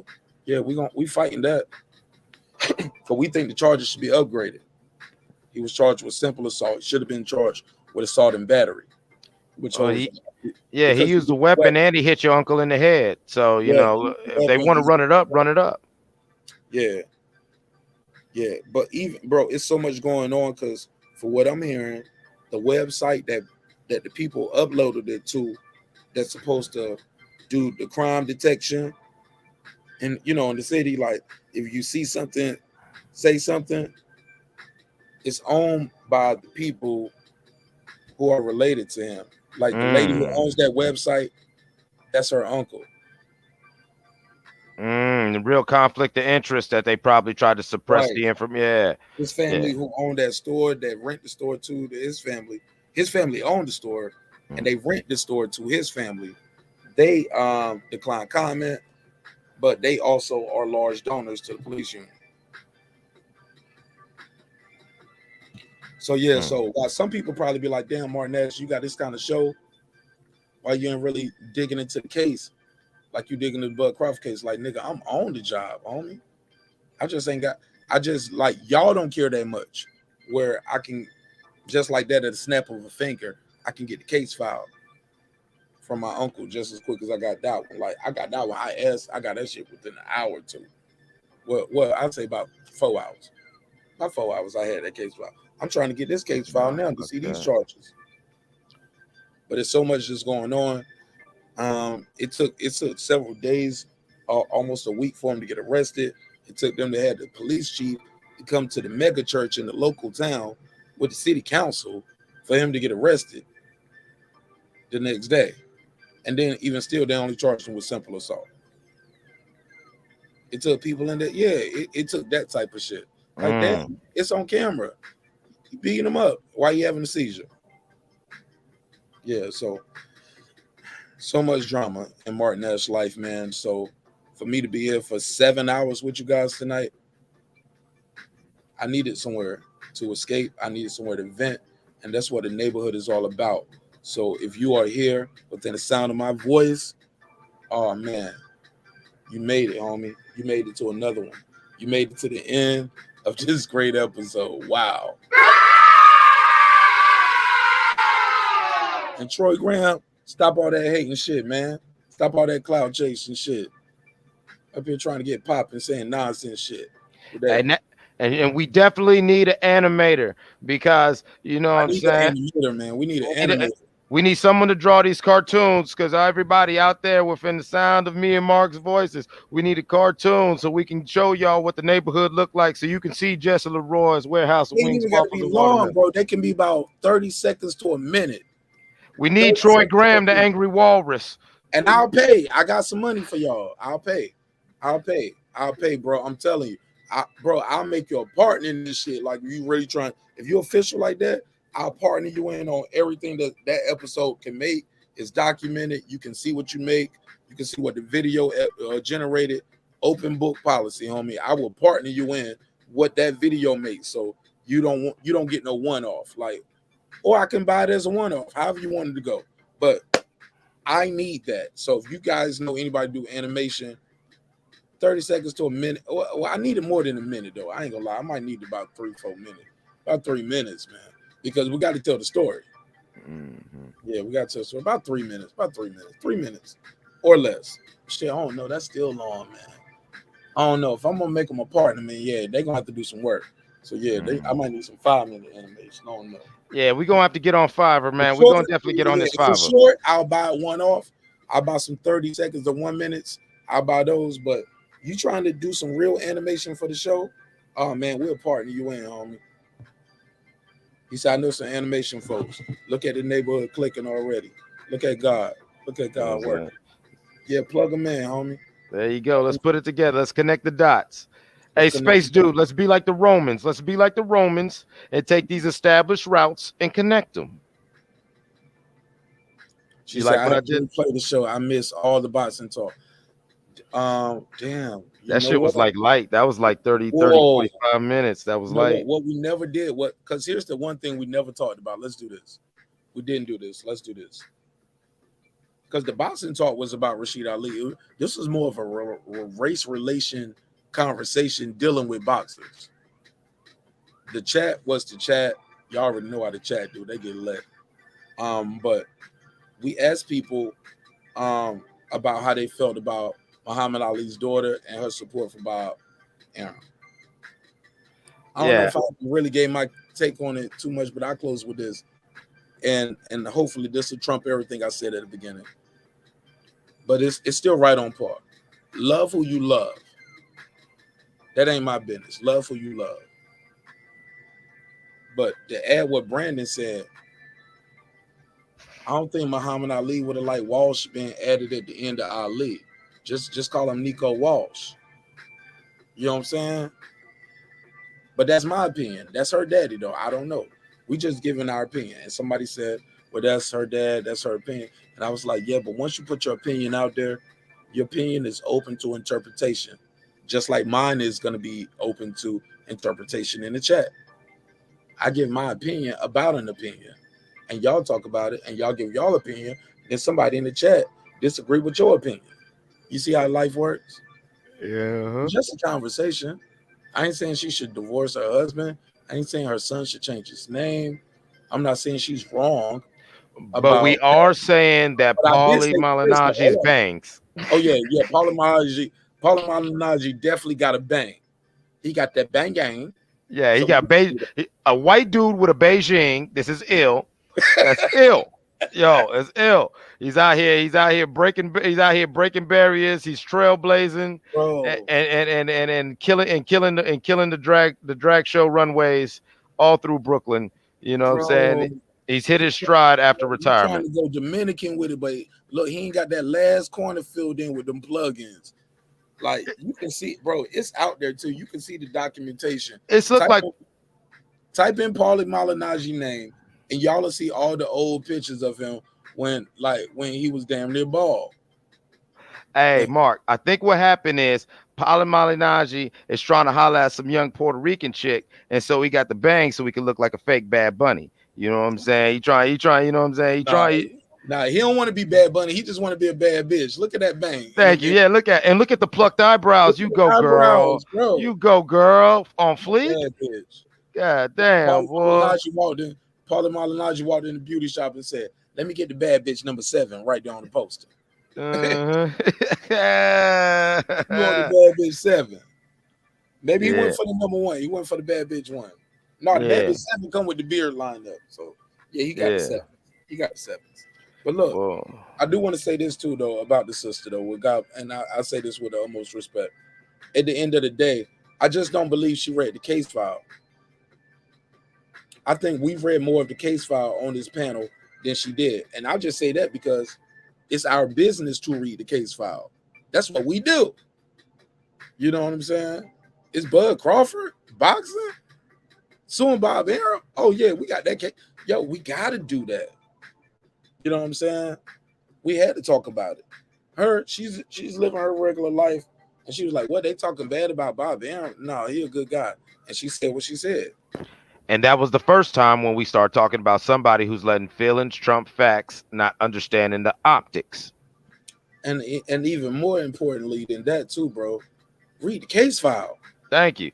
And that's what headlines. This shit ain't even really all about. That's the shit. That shit is brought up in the lawsuit.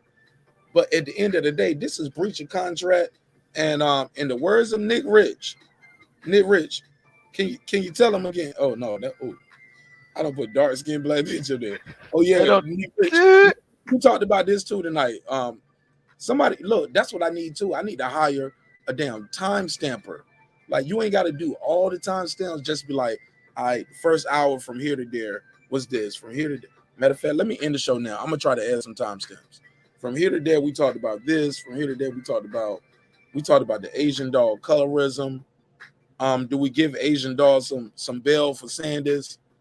She said, see, it's the difference between brown skin and dark skin. Brown skin girls are pretty.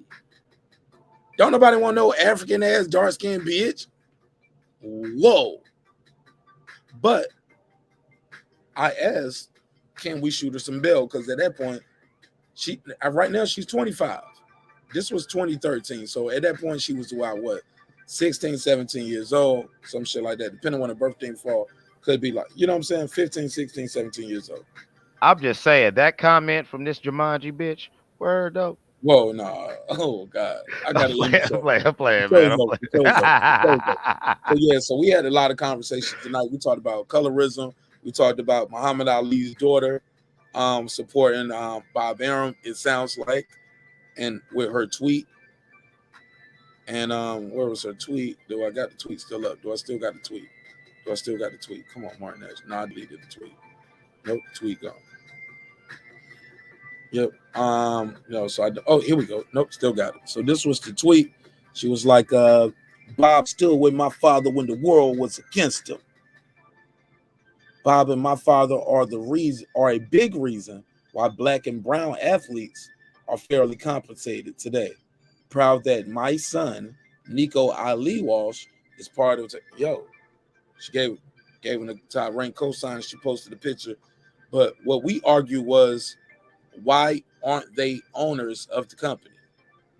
That's the house that Ali built, according to everybody on the chat and in the panel. And I found out tonight, allegedly, maybe possibly, could be true. I got to do my own research, that Muhammad Ali actually was an owner of the company and it was stolen and renamed. So yeah, I'm learning a lot tonight. So I got to do my own research. I challenge everybody out there to do your own independent research and data for everything that we heard. And please don't sue me for nobody else's word. Eclipse, plug your channel one more time and take us on. Yeah, man. That guy Eclipse 330 is the YouTube channel. You can I got an IG page. He got the, got the album. You can catch on all streams. I put the link in the chat. Love y'all. Catch y'all on the next show. It's the neighborhood, man. You never know. Absolutely. Yes, your man marqnash. Remember, drinks require sleep, goals require effort. Go to all platforms. Type in my name on all platforms. Google, Spotify, Apple Music. Let me know what y'all think of the music. I got an album out there streaming. It's called Edith, named after my mother. It stands for Every Day I Try Harder. And I hope you guys like the album. I hope you like the music. Go to marqnash.com, marqnash.com. Put in that promo code NASH227. Put in promo code NASH227, and you will receive 15% off on all the merch. 15% off. So yeah, thank you so much. Thank you so much. Thank you for your time. Thank you for your energy. Remember, drinks require sleep, goals require effort. Go out there and get your goals. I might be out here going to get some sleep. It's your man marqnash breaking beats. See y'all tomorrow if God wills it. Peace.